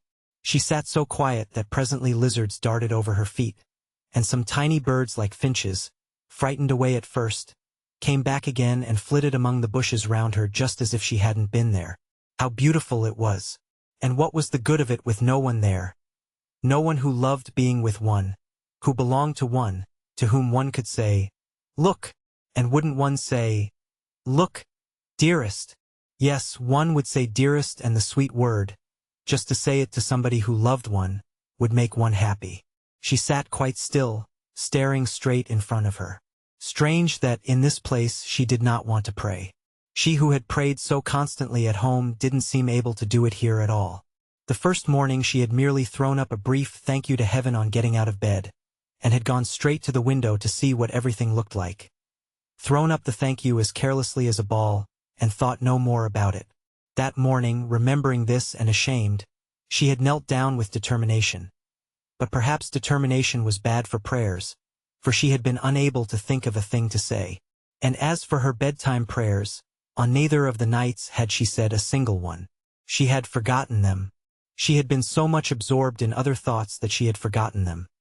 And, once in bed, she was asleep and whirling along among bright, thin, swift dreams before she had so much time as to stretch herself out. What had come over her? Why had she let go the anchor of prayer? And she had difficulty, too, in remembering her poor, in remembering even that there were such things as poor. Holidays, of course, were good, and were recognized by everybody as good, but ought they so completely to blot out, to make such havoc of, the realities? Perhaps it was healthy to forget her poor. With all the greater gusto would she go back to them. But it couldn't be healthy to forget her prayers, and still less could it be healthy not to mind. Rose did not mind. She knew she did not mind. And, even worse, she knew she did not mind not minding.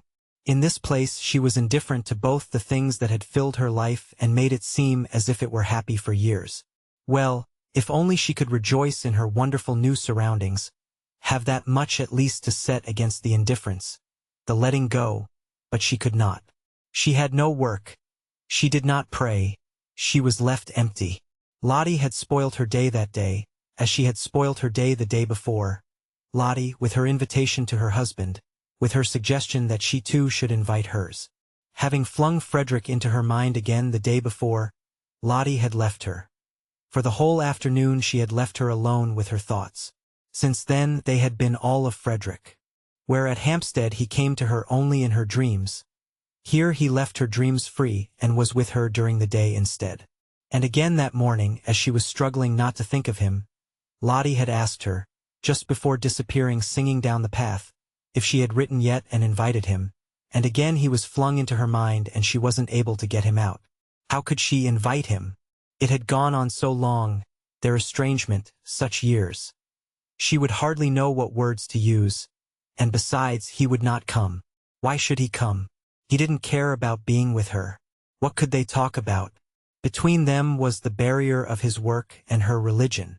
She could not, how could she, believing as she did in purity, in responsibility for the effect of one's actions on others, bear his work, bear living by it, and he, she knew, had at first resented and then been merely bored by her religion. He had let her slip away. He had given her up. He no longer minded. He accepted her religion indifferently, as a settled fact. Both it and she, Rose's mind, becoming more luminous in the clear light of April at San Salvatore, suddenly saw the truth, bored him. Naturally, when she saw this, when that morning it flashed upon her for the first time, she did not like it. She liked it so little that for a space the whole beauty of Italy was blotted out. What was to be done about it? She could not give up believing in good and not liking evil, and it must be evil to live entirely on the proceeds of adulteries, however dead and distinguished they were. Besides, if she did, if she sacrificed her whole past, her bringing up, her work for the last 10 years, would she bore him less? Rose felt right down at her very roots that if you have once thoroughly bored somebody it is next to impossible to unbore him. Once a bore, always a bore, certainly, she thought, to the person originally bored. Then, thought she, looking out to sea through eyes grown misty, better cling to her religion. It was better. She hardly noticed the reprehensibleness of her thought, than nothing. But oh, she wanted to cling to something tangible, to love something living, something that one could hold against one's heart, that one could see and touch and do things for. If her poor baby hadn't died. Babies didn't get bored with one, it took them a long while to grow up and find one out. And perhaps one's baby never did find one out. Perhaps one would always be to it, however old and bearded it grew, somebody special, somebody different from everyone else, and if for no other reason, precious in that one could never be repeated. Sitting with dim eyes looking out to sea, she felt an extraordinary yearning to hold something of her very own tight to her bosom. Rose was slender, and as reserved in figure as in character, yet she felt a queer sensation of, how could she describe it? Bosom. There was something about San Salvatore that made her feel all bosom. She wanted to gather to her bosom, to comfort and protect, soothing the dear head that should lie on it with softest strokings and murmurs of love. Frederick's child. Come to her, pillowed on her, because they were unhappy, because they had been hurt. They would need her then, if they had been hurt. They would let themselves be loved then, if they were unhappy. Well, the child was gone, would never come now. But perhaps Frederick, some day when he was old and tired. Such were Mrs. Arbuthnot's reflections and emotions that first day at San Salvatore by herself. She went back to tea dejected as she had not been for years. San Salvatore had taken her carefully built-up semblance of happiness away from her, and given her nothing in exchange. Yes, it had given her yearnings in exchange, this ache and longing, this queer feeling of bosom, but that was worse than nothing. And she who had learned balance, who never at home was irritated but always able to be kind, could not, even in her dejection, that afternoon endure Mrs. Fisher's assumption of the position as hostess at tea. One would have supposed that such a little thing would not have touched her. But it did. Was her nature changing? Was she to be not only thrown back on long-stifled yearnings after Frederick, but also turned into somebody who wanted to fight over little things? After tea, when both Mrs. Fisher and Lady Caroline had disappeared again, it was quite evident that nobody wanted her. She was more dejected than ever, overwhelmed by the discrepancy between the splendor outside her, the warm, teeming beauty and self-sufficiency of nature, and the blank emptiness of her heart. Then came Lottie, back to dinner, incredibly more freckled, exuding the sunshine she had been collecting all day, talking, laughing, being tactless, being unwise, being without reticence. And Lady Caroline, so quiet at tea, woke up to animation, and Mrs. Fisher was not so noticeable, and Rose was beginning to revive a little. For Lottie's spirits were contagious as she described the delights of her day, a day which might easily to anyone else have had nothing in it but a very long and very hot walk and sandwiches, when she suddenly said, catching Rose's eye, "Letter gone." Rose flushed. This tactlessness. "What letter?" asked Scrap, interested. Both her elbows were on the table and her chin was supported in her hands, for the nut stage had been reached, and there was nothing for it but to wait in as comfortable a position as possible till Mrs. Fisher had finished cracking. "Asking her husband here," said Lottie. Mrs. Fisher looked up. Another husband? Was there to be no end to them? Nor was this one, then, a widow either. But her husband was no doubt a decent, respectable man, following a decent, respectable calling. She had little hope of Mr. Wilkins. So little that she had refrained from inquiring what he did. "Has it?" persisted Lottie, as Rose said nothing. "No," said Rose. "Oh, well, tomorrow then," said Lottie. Rose wanted to say no again to this. Lottie would have in her place, and would, besides, have expounded all her reasons. But she could not turn herself inside out like that and invite any and everybody to come and look. How was it that Lottie, who saw so many things, didn't see stuck on her heart, and seeing keep quiet about it, the sore place that was Frederick? "Who is your husband?" asked Mrs. Fisher, carefully adjusting another nut between the crackers. "Who should he be?" said Rose quickly, roused at once by Mrs. Fisher to irritation. "Except Mr. Arbuthnot? I mean, of course, what is Mr. Arbuthnot?" And Rose, gone painfully red at this, said after a tiny pause, "My husband." Naturally, Mrs. Fisher was incensed. She couldn't have believed it of this one, with her decent hair and gentle voice, that she too should be impertinent. The Enchanted April. Chapter 14. That first week the wisteria began to fade, and the flowers of the Judas tree and peach trees fell off and carpeted the ground with rose color. Then all the freesias disappeared and the irises grew scarce. And then, while these were clearing themselves away, the double banksia roses came out and the big summer roses suddenly flaunted gorgeously on the walls and trellises. Fortune's yellow was one of them, a very beautiful rose. Presently the tamarisk and the daphnes were at their best and the lilies at their tallest.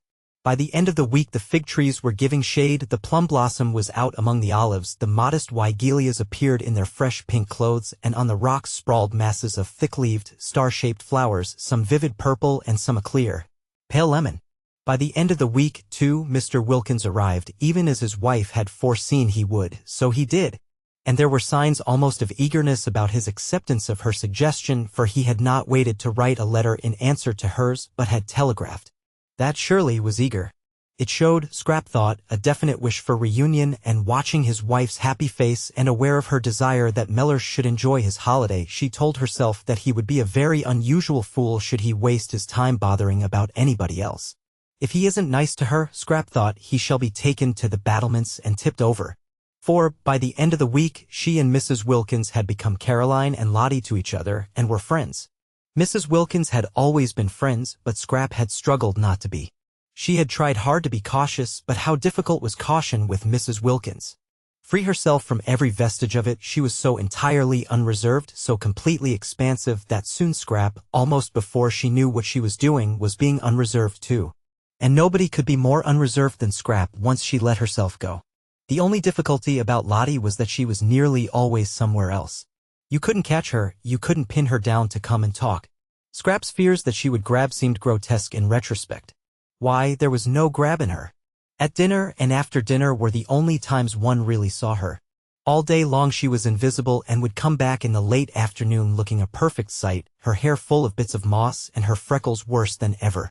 Perhaps she was making the most of her time before Mellersh arrived to do all the things she wanted to do and meant to devote herself afterwards to going about with him, tidy and in her best clothes. Scrap watched her, interested in spite of herself, because it seemed so extraordinary to be as happy as all that on so little.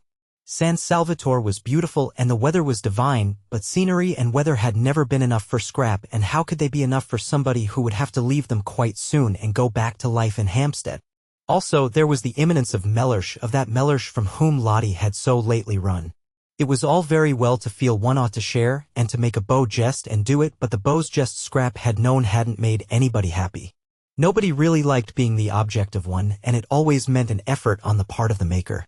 Still, she had to admit there was no effort about Lottie. It was quite plain that everything she did and said was effortless and that she was just simply, completely happy. And so Mrs. Wilkins was, for her doubts as to whether she had had time to become steady enough in serenity to go on being serene in Mellersh's company when she had it uninterruptedly right round the clock, had gone by the middle of the week, and she felt that nothing now could shake her. She was ready for anything. She was firmly grafted, rooted, built into heaven. Whatever Mellersh said or did, she would not budge an inch out of heaven, would not rouse herself a single instant to come outside it and be cross. On the contrary, she was going to pull him up into it beside her, and they would sit comfortably together, suffused in light, and laugh at how much afraid of him she used to be in Hampstead and at how deceitful her afraidness had made her. But he wouldn't need much pulling. He would come in quite naturally after a day or two, irresistibly wafted on the scented breezes of that divine air, and there he would sit arrayed in stars, thought Mrs. Wilkins, in whose mind, among much other debris, floated occasional bright shreds of poetry. She laughed to herself a little at the picture of Mellersh, that top-hatted, black-coated, respectable family solicitor arrayed in stars, but she laughed affectionately, almost with a maternal pride in how splendid he would look in such fine clothes. "Poor lamb," she murmured to herself affectionately, and added, "what he wants is a thorough airing." This was during the first half of the week. By the beginning of the last half, at the end of which Mr. Wilkins arrived, she left off even assuring herself that she was unshakable, that she was permeated beyond altering by the atmosphere. She no longer thought of it or noticed it. She took it for granted. If one may say so, and she certainly said so, not only to herself but also to Lady Caroline, she had found her celestial legs. Contrary to Mrs. Fisher's idea of the seemly, but of course contrary, what else would one expect of Mrs. Wilkins? She did not go to meet her husband at Mezzago, but merely walked down to the point where Beppo's fly would leave him and his luggage in the street of Castagneto. Mrs. Fisher disliked the arrival of Mr. Wilkins and was sure that anybody who could have married Mrs. Wilkins must be at least of an injudicious disposition, but a husband, whatever his disposition, should be properly met. Mr. Fisher had always been properly met. Never once in his married life had he gone unmet at a station, nor had he ever not been seen off. These observances, these courtesies, strengthened the bonds of marriage and made the husband feel he could rely on his wife's being always there. Always being there was the essential secret for a wife. What would have become of Mr. Fisher if she had neglected to act on this principle? She preferred not to think. Enough things became of him as it was, for whatever one's care in stopping up, married life yet seemed to contain chinks.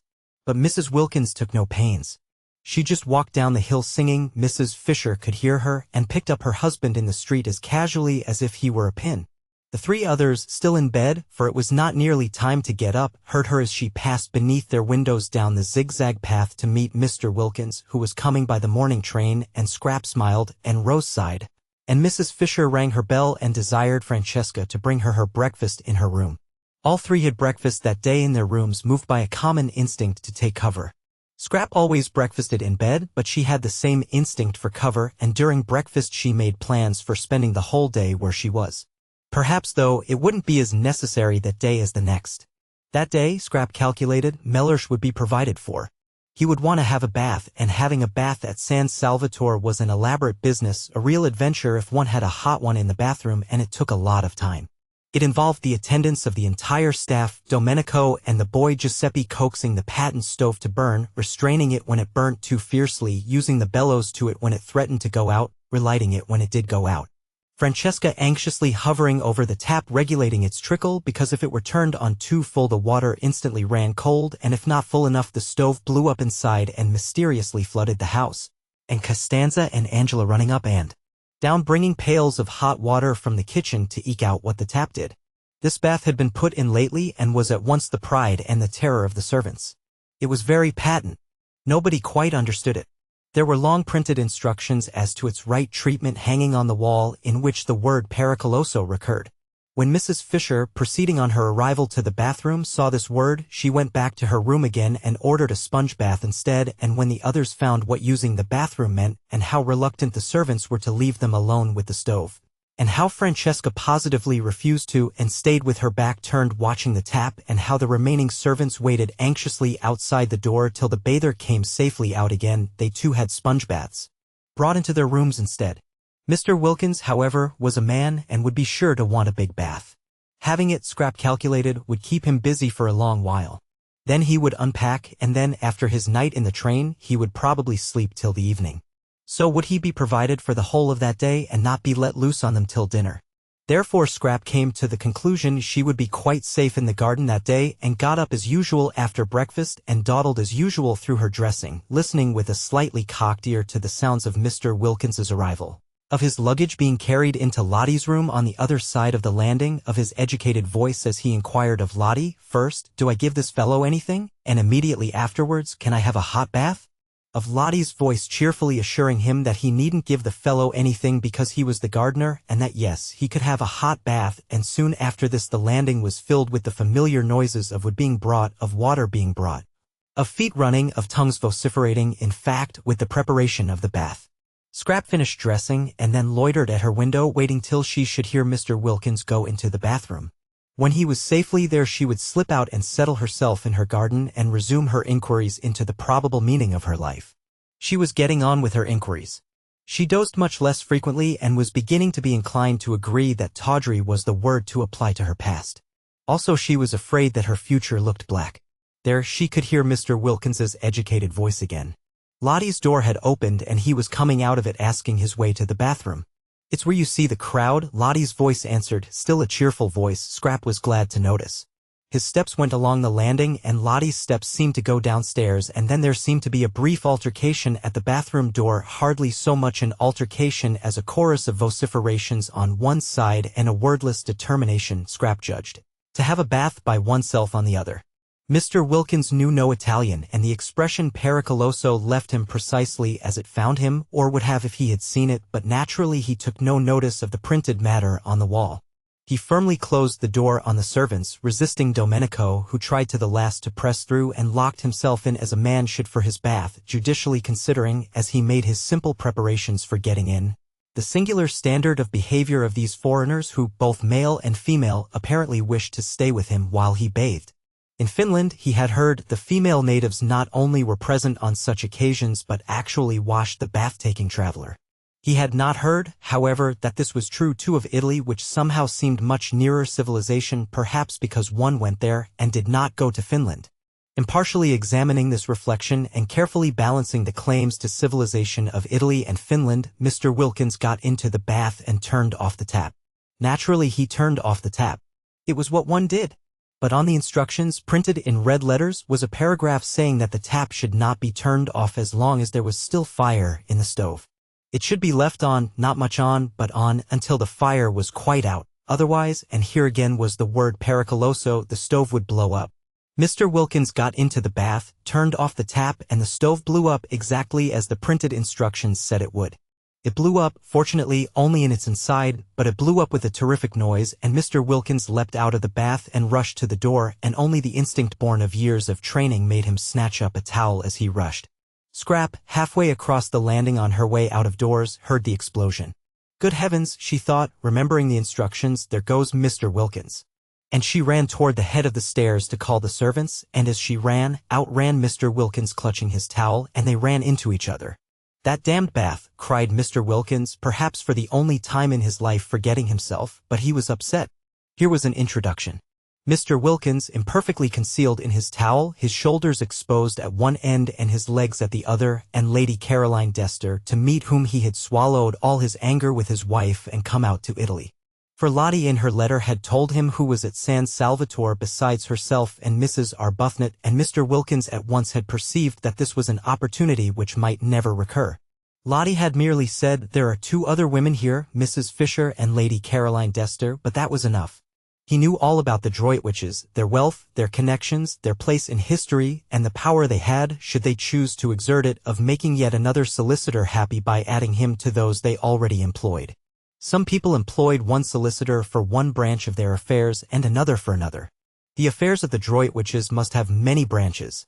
He had also heard, for it was, he considered, part of his business to hear, and having heard to remember, of the beauty of their only daughter. Even if the Droitwiches themselves did not need his services, their daughter might. Beauty led one into strange situations, advice could never come amiss.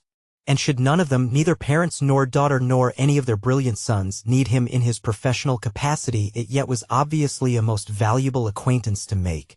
It opened up vistas. It swelled with possibilities. He might go on living in Hampstead for years and not again come across such another chance. Directly his wife's letter reached him he telegraphed and packed. This was business. He was not a man to lose time when it came to business, nor was he a man to jeopardize a chance by neglecting to be amiable. He met his wife perfectly amiably, aware that amiability under such circumstances was wisdom. Besides, he actually felt amiable, very.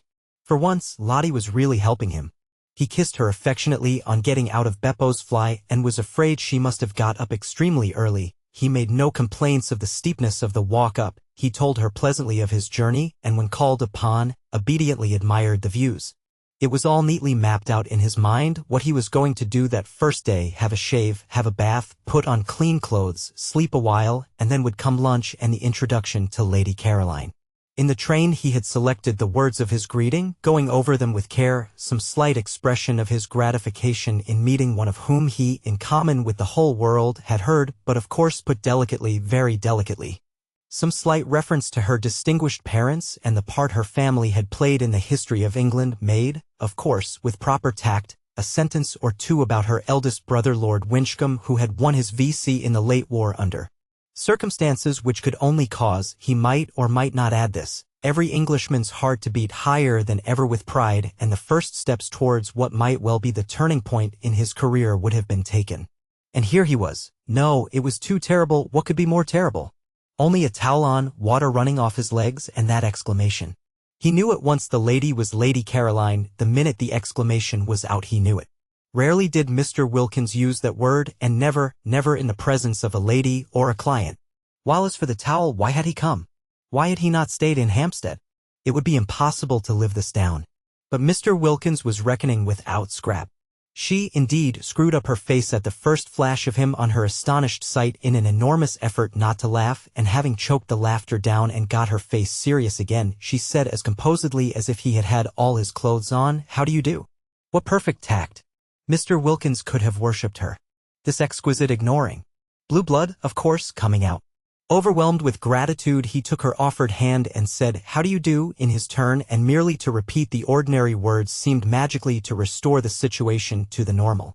Indeed, he was so much relieved, and it was so natural to be shaking hands, to be conventionally greeting, that he forgot he had only a towel on, and his professional manner came back to him. He forgot what he was looking like, but he did not forget that this was Lady Caroline Dester, the lady he had come all the way to Italy to see, and he did not forget that it was in her face, her lovely and important face, that he had flung his terrible exclamation. He must at once entreat her forgiveness. To say such a word to a lady, to any lady, but of all ladies to just this one. I'm afraid I used unpardonable language, began Mr. Wilkins very earnestly and ceremoniously as if he had had his clothes on. I thought it most appropriate, said Scrap, who was used to dams. Mr. Wilkins was incredibly relieved and soothed by this answer. No offense then taken? Blue blood again. Only blue blood could afford such a liberal, such an understanding attitude. It is Lady Caroline Dester, is it not, to whom I am speaking? He asked, his voice sounding even more carefully cultivated than usual, for he had to restrain too much pleasure, too much relief, too much of the joy of the pardoned and the shriven from getting into it. Yes, said Scrap, and for the life of her she couldn't help smiling. She couldn't help it. She hadn't meant to smile at Mr. Wilkins, not ever, but really he looked, and then his voice on the top of the rest of him, oblivious of the towel and his legs, and talking just like a church. Allow me to introduce myself, said Mr. Wilkins with the ceremony of the drawing-room. My name is Mellersh Wilkins. And he instinctively held out his hand a second time at the words. I thought perhaps it was, said Scrap, a second time having hers shaken and a second time unable not to smile. He was about to proceed to the first of the graceful tributes he had prepared in the train, oblivious, as he could not see himself, that he was without his clothes, when the servants came running up the stairs and, simultaneously, Mrs. Fisher appeared in the doorway of her sitting room. For all this had happened very quickly, and the servants away in the kitchen and Mrs. Fisher pacing her battlements had not had time on hearing the noise to appear before the second handshake.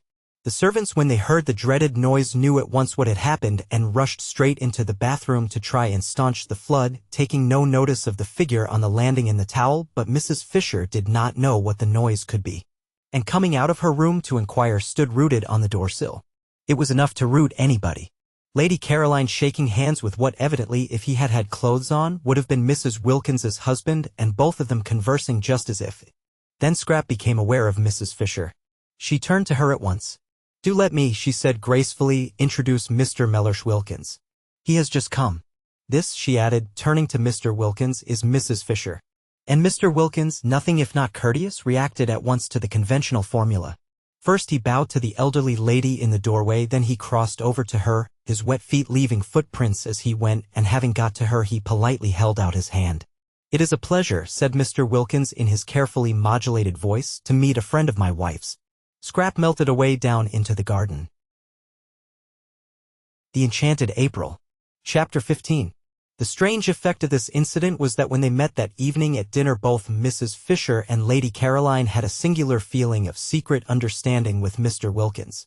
He could not be to them as other men. He could not be to them as he would have been if they had met him in his clothes. There was a sense of broken ice. They felt at once intimate and indulgent, almost they felt to him as nurses do, as those feel who have assisted either patients or young children at their baths. They were acquainted with Mr. Wilkins's legs. What Mrs. Fisher said to him that morning in her first shock will never be known, but what Mr. Wilkins said to her in reply when reminded by what she was saying of his condition was so handsome in its apology, so proper in its confusion, that she had ended by being quite sorry for him and completely placated. After all, it was an accident and nobody could help accidents. And when she saw him next at dinner, dressed, polished, spotless as to linen and sleek as to hair, she felt this singular sensation of a secret understanding with him and, added to it, of a kind of almost personal pride in his appearance. Now that he was dressed, which presently extended in some subtle way to an almost personal pride in everything he said. There was no doubt whatever in Mrs. Fisher's mind that a man was infinitely preferable as a companion to a woman. Mr. Wilkins's presence and conversation at once raised the standard of the dinner table from that of a bear garden, yes, a bear garden, to that of a civilized social gathering. He talked as men talk, about interesting subjects, and, though most courteous to Lady Caroline, showed no traces of dissolving into simpers and idiocy whenever he addressed her. He was, indeed, precisely as courteous to Mrs. Fisher herself, and when for the first time at that table politics were introduced, he listened to her with the proper seriousness on her exhibiting a desire to speak, and treated her opinions with the attention they deserved. He appeared to think much as she did about Lloyd George, and in regard to literature he was equally sound. In fact, there was real conversation, and he liked nuts. How he could have married Mrs. Wilkins was a mystery. Lottie, for her part, looked on with round eyes. She had expected Mellersh to take at least 2 days before he got to this stage, but the San Salvatore spell had worked instantly. It was not only that he was pleasant at dinner, for she had always seen him pleasant at dinners with other people, but he had been pleasant all day privately, so pleasant that he had complimented her on her looks while she was brushing out her hair. And kissed her. And it was neither good morning nor good night. Well, this being so, she would put off telling him the truth about her nest egg and about Rose not being his hostess after all, till next day. Pity to spoil things. She had been going to blurt it out as soon as he had had a rest, but it did seem a pity to disturb such a very beautiful frame of mind as that of Mellersh this first day. Let him too get more firmly fixed in heaven. Once fixed he wouldn't mind anything. Her face sparkled with delight at the instantaneous effect of San Salvatore. Even the catastrophe of the bath of which she had been told when she came in from the garden had not shaken him. Of course all that he had needed was a holiday. What a brute she had been to him when he wanted to take her himself to Italy. But this arrangement, as it happened, was ever so much better, though not through any merit of hers. She talked and laughed gaily, not a shred of fear of him left in her, and even when she said, struck by his spotlessness, that he looked so clean that one could eat one's dinner off him, and Scrap laughed, Mellersh laughed too. He would have minded that at home, supposing that at home she had had the spirit to say it. It was a successful evening. Scrap, whenever she looked at Mr. Wilkins, saw him in his towel, dripping water, and felt indulgent. Mrs. Fisher was delighted with him. Rose was a dignified hostess in Mr. Wilkins's eyes, quiet and dignified, and he admired the way she waived her right to preside at the head of the table as a graceful compliment, of course, to Mrs. Fisher's age. Mrs. Arbuthnot was, opined Mr. Wilkins, naturally retiring. She was the most retiring of the three ladies. He had met her before dinner alone for a moment in the drawing-room and had expressed in appropriate language his sense of her kindness in wishing him to join her party, and she had been retiring. Was she shy? Probably. She had blushed and murmured as if in deprecation, and then the others had come in. At dinner she talked least. He would, of course, become better acquainted with her during the next few days, and it would be a pleasure, he was sure. Meanwhile Lady Caroline was all and more than all Mr. Wilkins had imagined and had received his speeches worked in skillfully between the courses graciously. Mrs. Fisher was the exact old lady he had been hoping to come across all his professional life. And Lottie had not only immensely improved but was obviously au mieux. Mr. Wilkins knew what was necessary in French with Lady Caroline. He had been much tormented during the day by the thought of how he had stood conversing with Lady Caroline forgetful of his not being dressed, and had at last written her a note most deeply apologizing and beseeching her to overlook his incomprehensible obliviousness, to which she had replied in pencil on the back of the envelope, "Don't worry." And he had obeyed her commands and had put it from him. The result was he was now in great contentment. Before going to sleep that night he pinched his wife's ear. She was amazed. These endearments. What is more, the morning brought no relapse in Mr. Wilkins, and he kept up to this high level throughout the day, in spite of its being the first day of the second week, and therefore pay day. Its being pay day precipitated Lottie's confession, which she had, when it came to the point, been inclined to put off a little longer. She was not afraid, she dared anything, but Mellersh was in such an admirable humor, why risk clouding it just yet? When, however, soon after breakfast Costanza appeared with a pile of very dirty little bits of paper covered with sums in pencil, and having knocked at Mrs. Fisher's door and been sent away, and at Lady Caroline's door and been sent away, and at Rose's door and had no answer because Rose had gone out, she waylaid Lottie, who was showing Mellersh over the house, and pointed to the bits of paper and talked very rapidly and loud and shrugged her shoulders a great deal and kept on pointing at the bits of paper. Lottie remembered that a week had passed without anybody paying anything to anyone, and that the moment had come to settle up. "Does this good lady want something?" inquired Mr. Wilkins mellifluously. "Money," said Lottie. "Money? It's the housekeeping bills." "Well, you have nothing to do with those," said Mr. Wilkins serenely. "Oh yes, I have a." And the confession was precipitated. It was wonderful how Mellersh took it. One would have imagined that his sole idea about the nest egg had always been that it should be lavished on just this. He did not, as he would have done at home, cross-examine her. He accepted everything as it came pouring out about her fibs and all, and when she had finished and said, "You have every right to be angry, I think, but I hope you won't be and will forgive me instead," he merely asked, "What can be more beneficial than such a holiday?" Whereupon she put her arm through his and held it tight and said, "Oh, Mellersh, you really are too sweet." Her face red with pride in him. That he should so quickly assimilate the atmosphere, that he should at once become nothing but kindness, showed surely what a real affinity he had with good and beautiful things. He belonged quite naturally in this place of heavenly calm. He was extraordinary how she had misjudged him, by nature a child of light. Fancy not minding the dreadful fibs she had gone in for before leaving home, fancy passing even those over without comment. Wonderful! Yet not wonderful, for wasn't he in heaven? In heaven nobody minded any of those done with things, one didn't even trouble to forgive and forget, one was much too happy. She pressed his arm tight in her gratitude and appreciation, and though he did not withdraw his, neither did he respond to her pressure. Mr. Wilkins was of a cool habit and rarely had any real wish to press. Meanwhile, Costanza, perceiving that she had lost the Wilkinses' ear, had gone back to Mrs. Fisher, who at least understood Italian, besides being clearly in the servants' eyes the one of the party marked down by age and appearance to pay the bills, and to her. While Mrs. Fisher put the final touches to her toilette, for she was preparing, by means of putting on a hat and veil and feather boa and gloves, to go for her first stroll in the lower garden, positively her first since her arrival, she explained that unless she was given money to pay the last week's bills, the shops of Castagneto would refuse credit for the current week's food. Not even credit would they give, affirmed Costanza, who had been spending a great deal and was anxious to pay all her relations what was owed them and also to find out how her mistresses took it for that day's meals. Soon it would be the hour of colazione, and how could there be colazione without meat, without fish, without eggs, without— Mrs. Fisher took the bills out of her hand and looked at the total, and she was so much astonished by its size, so much horrified by the extravagance to which it testified, that she sat down at her writing table to go into the thing thoroughly. Costanza had a very bad half-hour. She had not supposed it was in the English to be so mercenary. And then La Vecchia, as she was called in the kitchen, knew so much Italian, and with a doggedness that filled Costanza with shame on her behalf, for such conduct was the last one expected from the noble English, she went through item after item, requiring and persisting till she got them explanations. There were no explanations, except that Costanza had had one glorious week of doing exactly as she chose, of splendid unbridled license, and that this was the result. Costanza, having no explanations, wept.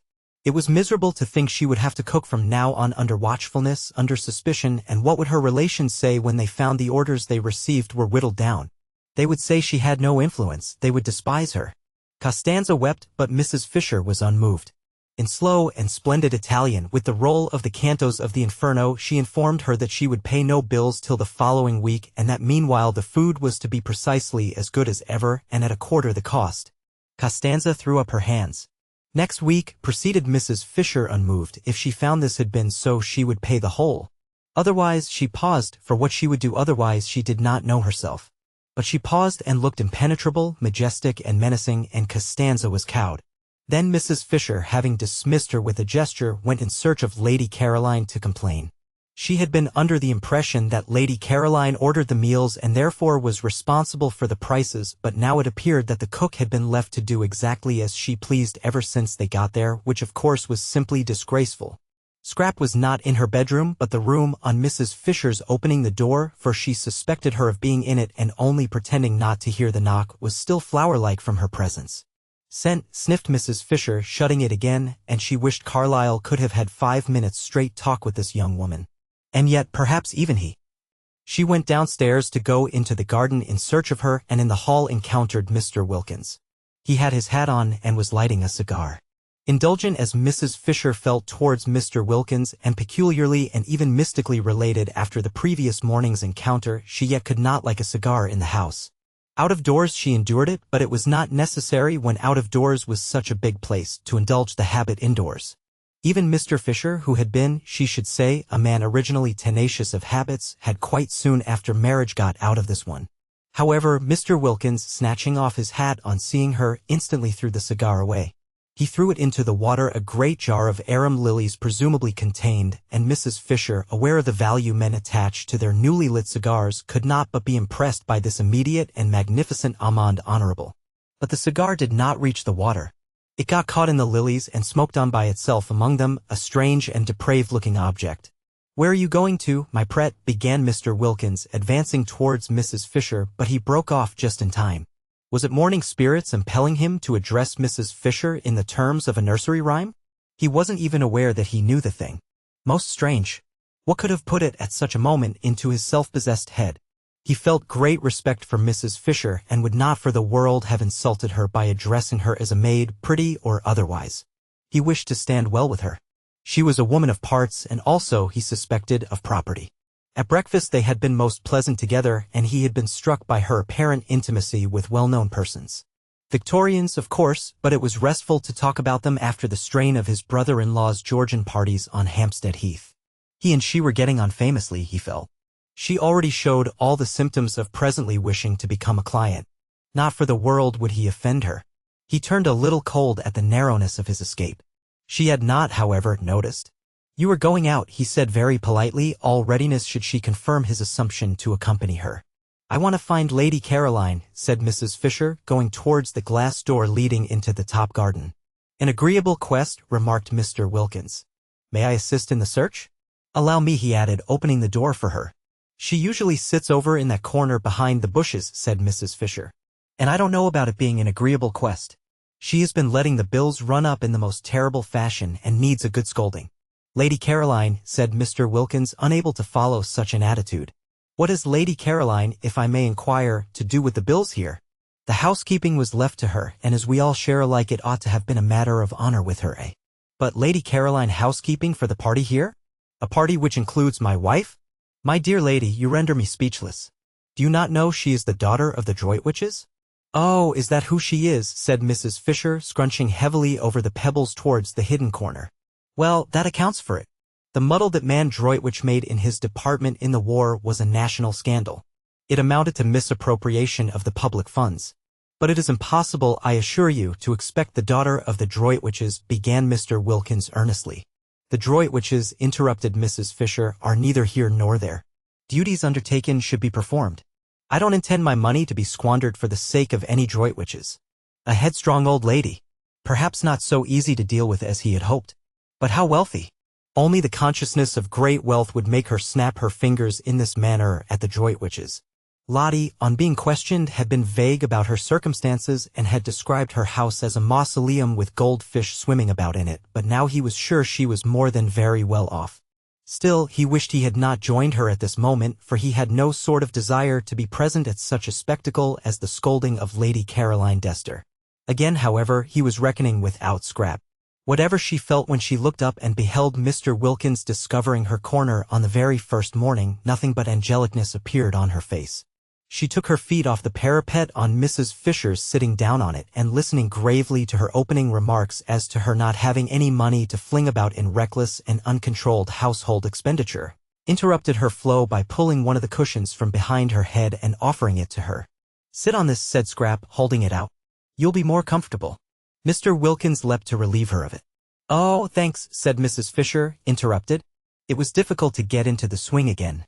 Mr. Wilkins inserted the cushion solicitously between the slightly raised Mrs. Fisher and the stone of the parapet, and again she had to say thanks. It was interrupted.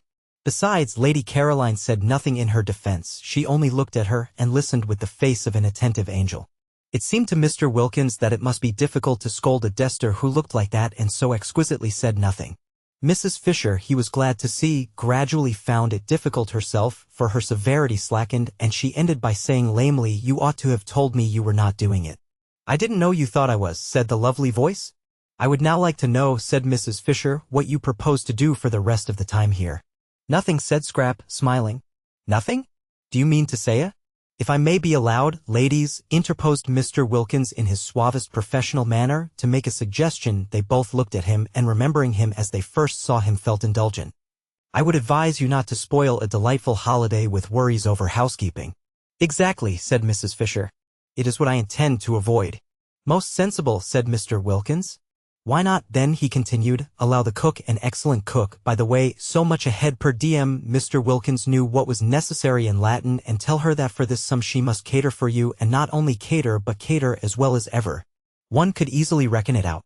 The charges of a moderate hotel, for instance, would do as a basis, halved, or perhaps even quartered." "And this week that has just passed?" asked Mrs. Fisher. "The terrible bills of this first week? What about them?"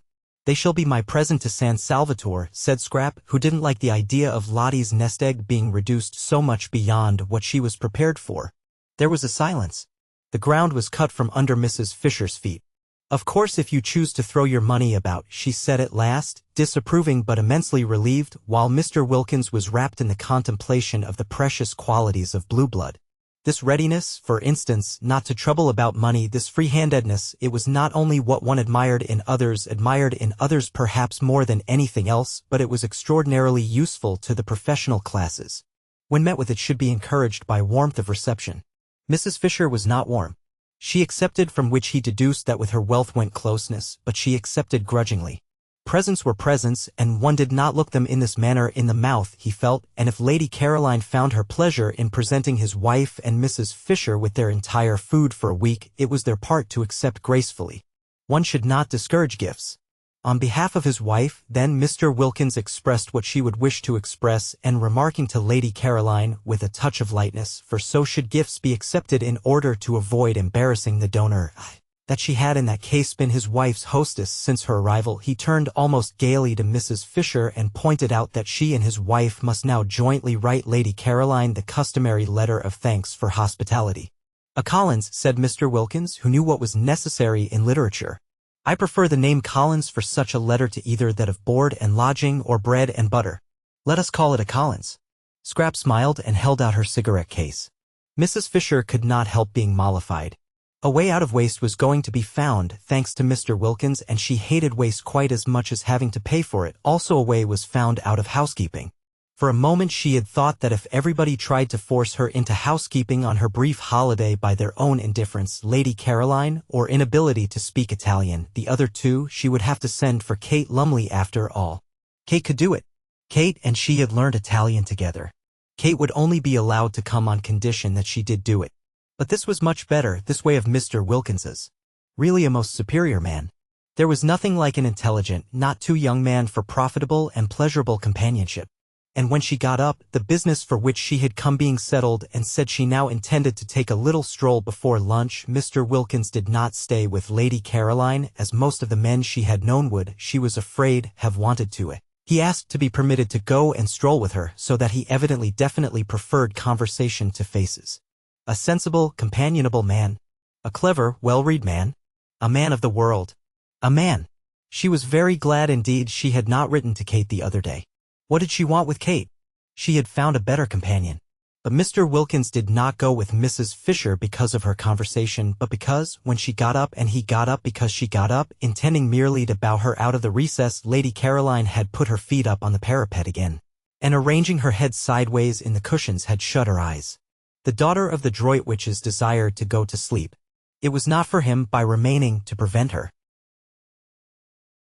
The Enchanted April. Chapter 16. And so the second week began, and all was harmony. The arrival of Mr. Wilkins, instead of, as three of the party had feared and the fourth had only been protected from fearing by her burning faith in the effect on him of San Salvatore, disturbing such harmony as there was, increased it. He fitted in. He was determined to please, and he did please. He was most amiable to his wife, not only in public, which she was used to, but in private, when he certainly wouldn't have been if he hadn't wanted to. He did want to. He was so much obliged to her, so much pleased with her, for making him acquainted with Lady Caroline, that he felt really fond of her. Also proud. For there must be, he reflected, a good deal more in her than he had supposed. For Lady Caroline to have become so intimate with her and so affectionate. And the more he treated her as though she were really very nice, the more Lottie expanded and became really very nice, and the more he, affected in his turn, became really very nice himself, so that they went round and round, not in a vicious but in a highly virtuous circle. Positively, for him, Mellersh petted her. There was at no time much pet in Mellersh because he was by nature a cool man. Yet such was the influence on him of, as Lottie supposed, San Salvatore, that in this second week he sometimes pinched both her ears, one after the other instead of only one. And Lottie, marveling at such rapidly developing affectionateness, wondered what he would do, should he continue at this rate, in the third week, when her supply of ears would have come to an end. He was particularly nice about the washstand, and genuinely desirous of not taking up too much of the space in the small bedroom. Quick to respond, Lottie was even more desirous not to be in his way, and the room became the scene of many an affectionate combat degenericide, each of which left them more pleased with each other than ever. He did not again have a bath in the bathroom, though it was mended and ready for him, but got up and went down every morning to the sea, and in spite of the cool nights making the water cold early had his dip as a man should, and came up to breakfast rubbing his hands and feeling, as he told Mrs. Fisher, prepared for anything.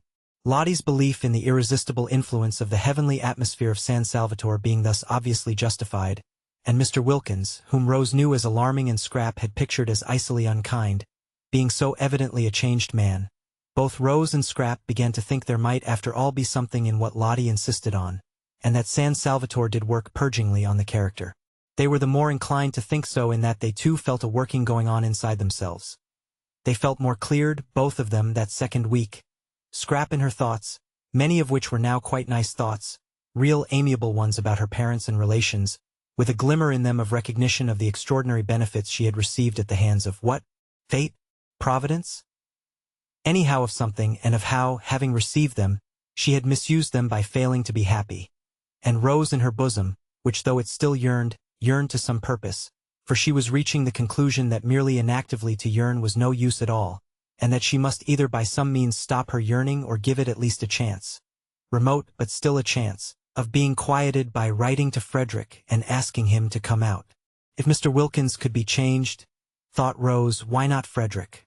How wonderful it would be, how too wonderful, if the place worked on him too and were able to make them even a little understand each other, even a little be friends. Rose, so far had loosening and disintegration gone on in her character, now was beginning to think her obstinate straight-lacedness about his books and her austere absorption in good works had been foolish and perhaps even wrong. He was her husband, and she had frightened him away. She had frightened love away, precious love, and that couldn't be good. Was not Lottie right when she said the other day that nothing at all except love mattered? Nothing certainly seemed much use unless it was built up on love. But once frightened away, could it ever come back? Yes, it might in that beauty, it might in the atmosphere of happiness Lottie and San Salvatore seemed between them to spread round like some divine infection. She had, however, to get him there first, and he certainly couldn't be got there if she didn't write and tell him where she was. She would write. She must write. For if she did there was at least a chance of his coming, and if she didn't there was manifestly none. And then, once here in this loveliness, with everything so soft and kind and sweet all round, it would be easier to tell him, to try and explain, to ask for something different, for at least an attempt at something different in their lives in the future, instead of the blankness of separation, the cold, oh, the cold, of nothing at all but the great windiness of faith, the great bleakness of works. Why, one person in the world, one single person belonging to one of one's very own, to talk to take care of, to love, to be interested in, was worth more than all the speeches on platforms and the compliments of chairmen in the world. It was also worth more. Rose couldn't help it, the thought would come, than all the prayers. These thoughts were not head thoughts, like Scrap's, who was altogether free from yearnings, but bosom thoughts. They lodged in the bosom. It was in the bosom that Rose ached, and felt so dreadfully lonely. And when her courage failed her, as it did on most days, and it seemed impossible to write to Frederick, she would look at Mr. Wilkins and revive. There he was, a changed man. There he was, going into that small, uncomfortable room every night, that room whose proximities had been Lottie's only misgiving, and coming out of it in the morning, and Lottie coming out of it too, both of them as unclouded and as nice to each other as when they went in. And hadn't he, so critical at home, Lottie had told her, of the least thing going wrong, emerged from the bath catastrophe as untouched in spirit as Shadrach, Meshach and Abednego were untouched in body when they emerged from the fire? Miracles were happening in this place. If they could happen to Mr. Wilkins, why not to Frederick? She got up quickly. Yes, she would write. She would go and write to him at once. But suppose, she paused, suppose he didn't answer. Suppose he didn't even answer. And she sat down again to think a little longer. In these hesitations did Rose spend most of the second week. Then there was Mrs. Fisher. Her restlessness increased that second week. It increased to such an extent that she might just as well not have had her private sitting room at all, for she could no longer sit. Not for 10 minutes together could Mrs. Fisher sit. And added to the restlessness, as the days of the second week proceeded on their way, she had a curious sensation, which worried her, of rising sap.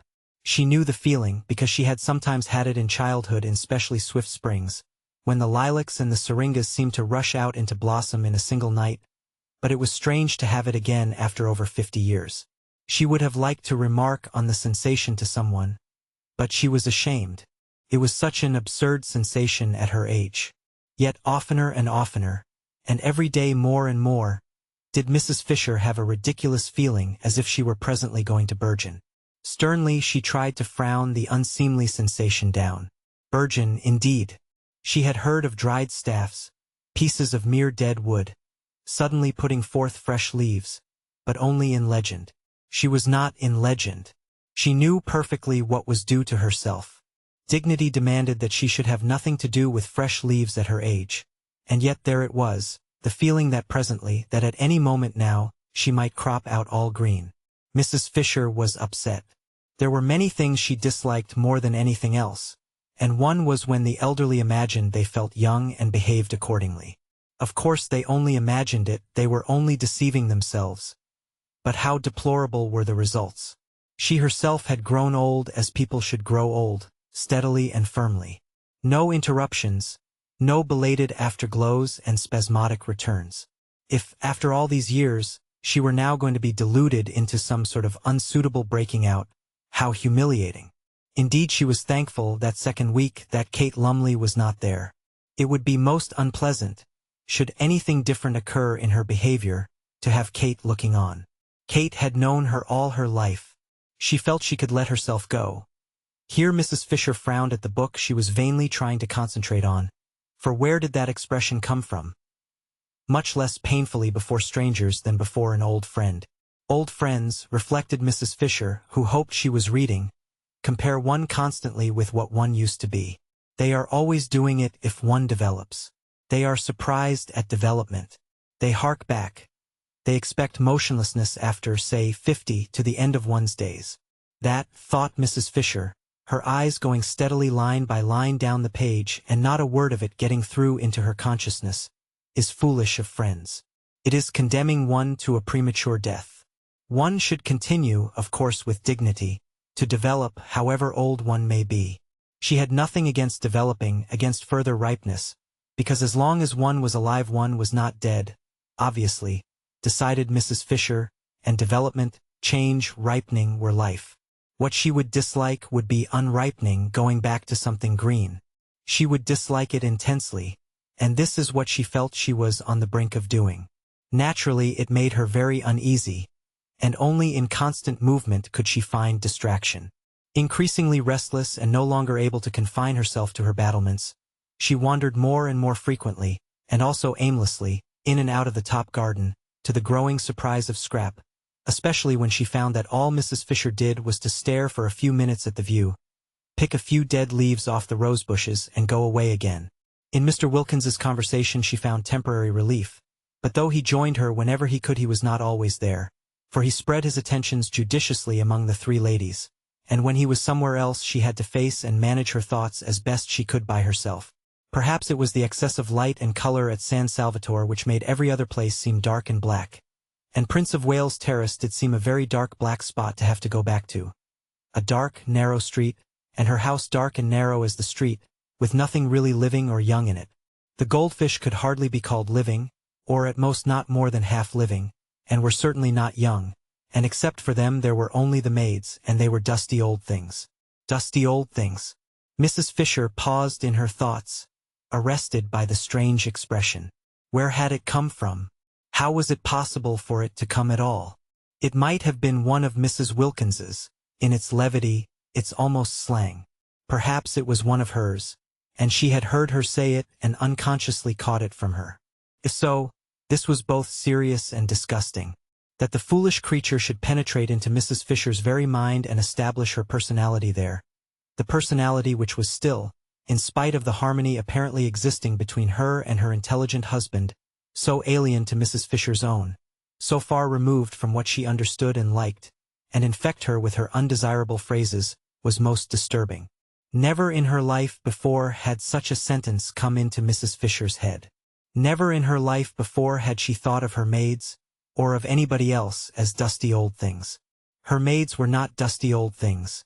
They were most respectable, neat women, who were allowed the use of the bathroom every Saturday night.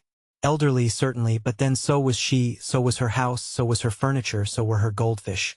They were all elderly, as they should be, together. But there was a great difference between being elderly and being a dusty old thing. How true it was what Ruskin said, that evil communications corrupt good manners. But did Ruskin say it? On second thoughts she was not sure, but it was just the sort of thing he would have said if he had said it, and in any case it was true. Merely hearing Mrs. Wilkins's evil communications at meals. She did not listen, she avoided listening, yet it was evident she had heard. Those communications which, in that they so often were at once vulgar, indelicate and profane, and always, she was sorry to say, laughed at by Lady Caroline, must be classed as evil, was spoiling her own mental manners. Soon she might not only think but say. How terrible that would be, if that were the form her breaking out was going to take, the form of unseemly speech. Mrs. Fisher was afraid she would hardly with any degree of composure be able to bear it. At this stage Mrs. Fisher wished more than ever that she were able to talk over her strange feelings with someone who would understand. There was, however, no one who would understand except Mrs. Wilkins herself. She would know at once, Mrs. Fisher was sure, what she felt like. But this was impossible. It would be as abject as begging the very microbe that was infecting one for protection against its disease. She continued, accordingly, to bear her sensations in silence, and was driven by them into that frequent aimless appearing in the top garden which presently roused even Scrap's attention. Scrap had noticed it and vaguely wondered at it, for some time before Mr. Wilkins inquired of her one morning as he arranged her cushions for her. He had established the daily assisting of Lady Caroline into her chair as his special privilege, whether there was anything the matter with Mrs. Fisher. At that moment Mrs. Fisher was standing by the eastern parapet, shading her eyes and carefully scrutinizing the distant white houses of Mazago.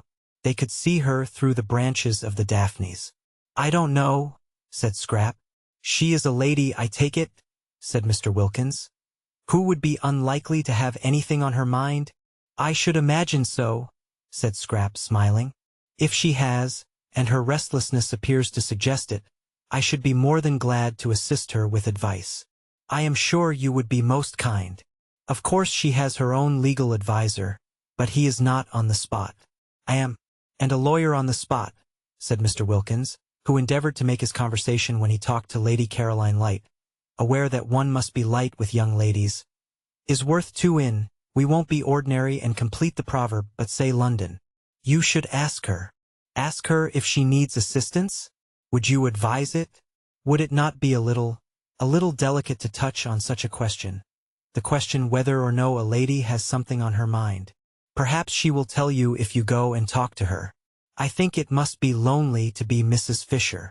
"You are all thoughtfulness and consideration," declared Mr. Wilkins, wishing, for the first time in his life, that he were a foreigner so that he might respectfully kiss her hand on withdrawing to go obediently and relieve Mrs. Fisher's loneliness. It was wonderful what a variety of exits from her corner Scrap contrived for Mr. Wilkins. Each morning she found a different one, which sent him off pleased after he had arranged her cushions for her. She allowed him to arrange the cushions because she instantly had discovered, the very first 5 minutes of the very first evening, that her fears lest he should cling to her and stare in dreadful admiration were baseless. Mr. Wilkins did not admire like that. It was not only, she instinctively felt, not in him, but if it had been he would not have dared to in her case. He was all respectfulness. She could direct his movements in regard to herself with the raising of an eyelash. His one concern was to obey. She had been prepared to like him if he would only be so obliging as not to admire her. And she did like him. She did not forget his moving defenselessness the first morning in his towel, and he amused her, and he was kind to Lottie. It is true she liked him most when he wasn't there, but then she usually liked everybody most when they weren't there. Certainly he did seem to be one of those men, rare in her experience, who never looked at a woman from the predatory angle. The comfort of this, the simplification it brought into the relations of the party, was immense. From this point of view Mr. Wilkins was simply ideal. He was unique and precious. Whenever she thought of him, and was perhaps inclined to dwell on the aspects of him that were a little boring, she remembered this and murmured, "But what a treasure!" Indeed, it was Mr. Wilkins's one aim during his stay at San Salvatore to be a treasure. At all costs the three ladies who were not his wife must like him and trust him. Then presently when trouble arose in their lives, and in what lives did not trouble sooner or later arise, They would recollect how reliable he was and how sympathetic and turn to him for advice. Ladies with something on their minds were exactly what he wanted. Lady Caroline, he judged, had nothing on hers at the moment but so much beauty, for he could not but see what was evident. Must have had its difficulties in the past and would have more of them before it had done. In the past he had not been at hand. In the future he hoped to be. And meanwhile the behavior of Mrs. Fisher, the next in importance of the ladies from the professional point of view, showed definite promise. It was almost certain that Mrs. Fisher had something on her mind. He had been observing her attentively, and it was almost certain. With the third, with Mrs. Arbuthnot, he had up to this made least headway, for she was so very retiring and quiet. But might not this very retiringness, this tendency to avoid the others and spend her time alone, indicate that she too was troubled? So he was her man. He would cultivate her. He would follow her and sit with her, and encourage her to tell him about herself. Arbuthnot, he understood from Lottie, was a British Museum official, nothing specially important at present, but Mr. Wilkins regarded it as his business to know all sorts and kinds. Besides, there was promotion. Arbuthnot, promoted, might become very much worthwhile. As for Lottie, she was charming. She really had all the qualities he had credited her with during his courtship, and they had been, it appeared, merely in abeyance since.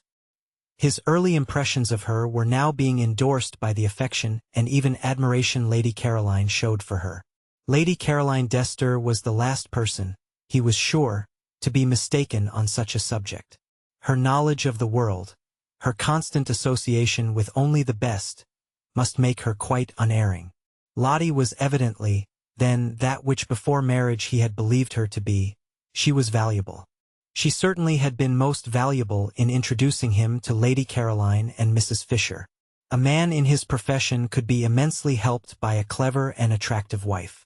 Why had she not been attractive sooner? Why this sudden flowering? Mr. Wilkins began too to believe there was something peculiar, as Lottie had almost at once informed him, in the atmosphere of San Salvatore. Promoted expansion. It brought out dormant qualities. And feeling more and more pleased and even charmed by his wife, and very content with the progress he was making with the two others, and hopeful of progress to be made with the retiring third, Mr. Wilkins could not remember ever having had such an agreeable holiday. The only thing that might perhaps be bettered was the way they would call him Mr. Wilkins. Nobody said Mr. Mellersh Wilkins. Yet he had introduced himself to Lady Caroline. He flinched a little on remembering the circumstances, as Mellersh Wilkins. Still, this was a small matter, not enough to worry about. He would be foolish if in such a place and such society he worried about anything. He was not even worrying about what the holiday was costing, and had made up his mind to pay not only his own expenses but his wife's as well, and surprise her at the end by presenting her with her nest egg as intact as when she started. And just the knowledge that he was preparing a happy surprise for her made him feel warmer than ever towards her. In fact, Mr. Wilkins, who had begun by being consciously and according to plan on his best behavior, remained on it unconsciously, and with no effort at all. And meanwhile the beautiful golden days were dropping gently from the second week one by one, equal in beauty with those of the first, and the scent of bean fields in flower on the hillside behind the village came across to San Salvatore whenever the air moved. In the garden that second week the poet's-eyed narcissus disappeared out the long grass at the edge of the zigzag path, and wild gladiolus, slender and rose-colored, came in their stead. White pinks bloomed in the borders, filling the whole place with their smoky sweet smell, and a bush nobody had noticed burst into glory and fragrance, and it was a purple lilac bush. Such a jumble of spring and summer was not to be believed in, except by those who dwelt in those gardens. Everything seemed to be out together, all the things crowded into 1 month which in England are spread penuriously over 6. Even primroses were found one day by Mrs. Wilkins in a cold corner up in the hills, and when she brought them down to the geraniums and heliotrope of San Salvatore they looked quite shy. The Enchanted April. Chapter 17. On the first day of the third week Rose wrote to Frederick. In case she should again hesitate and not post the letter, she gave it to Domenico to post, for if she did not write now there would be no time left at all. Half the month at San Salvatore was over. Even if Frederick started directly, he got the letter, which of course he wouldn't be able to do, what with packing and passport. Besides not being in a hurry to come, he couldn't arrive for 5 days. Having done it, Rose wished she hadn't. He wouldn't come. He wouldn't bother to answer. And if he did answer, it would just be giving some reason which was not true and about being too busy to get away, and all that had been got by writing to him would be that she would be more unhappy than before. What things one did when one was idle. This resurrection of Frederick, or rather this attempt to resurrect him, what was it but the result of having nothing whatever to do? She wished she had never come away on a holiday. What did she want with holidays? Work was her salvation. Work was the only thing that protected one, that kept one steady and one's values true. At home in Hampstead, absorbed and busy, she had managed to get over Frederick, thinking of him latterly only with the gentle melancholy with which one thinks of someone once loved but long since dead, and now this place, idleness in the soft place, had thrown her back to the wretched state she had climbed so carefully out of years ago. Why, if Frederick did come, she would only bore him. Hadn't she seen in a flash quite soon after getting to San Salvatore that that was really what kept him away from her? And why should she suppose that now, after such a long estrangement, she would be able not to bore him, be able to do anything but stand before him like a tongue-tied idiot, with all the fingers of her spirit turned into thumbs?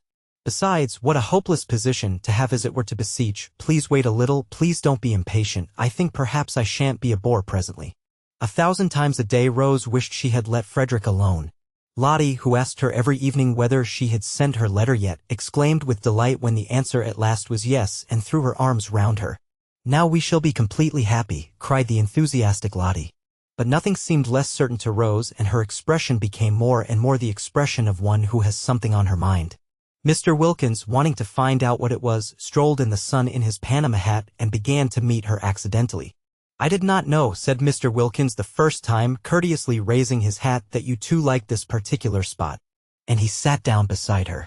In the afternoon she chose another spot, and she had not been in it half an hour before Mr. Wilkins, lightly swinging his cane, came round the corner. "We are destined to meet in our rambles," said Mr. Wilkins pleasantly. And he sat down beside her. Mr. Wilkins was very kind, and she saw, misjudged him in Hampstead, and this was the real man, ripened like fruit by the beneficent sun of San Salvatore, but Rose did want to be alone. Still, she was grateful to him for proving to her that though she might bore Frederick, she did not bore everybody. If she had, he would not have sat talking to her on each occasion till it was time to go in. True, he bored her, but that wasn't anything like so dreadful as if she bored him. Then indeed her vanity would have been sadly ruffled. For now that Rose was not able to say her prayers, she was being assailed by every sort of weakness, vanity, sensitiveness, irritability, pugnacity, strange, unfamiliar devils to have coming crowding on one and taking possession of one's swept and empty heart. She had never been vain or irritable or pugnacious in her life before. Could it be that San Salvatore was capable of opposite effects, and the same sun that ripened Mr. Wilkins made her go acid? The next morning, so as to be sure of being alone, she went down, while Mr. Wilkins was still lingering pleasantly with Mrs. Fisher over breakfast, to the rocks by the water's edge where she and Lottie had sat the first day. Frederick by now had got her letter. Today, if he were like Mr. Wilkins, she might get a telegram from him. She tried to silence the absurd hope by jeering at it. Yet, if Mr. Wilkins had telegraphed, why not Frederick? The spell of San Salvatore lurked even, it seemed, in notepaper.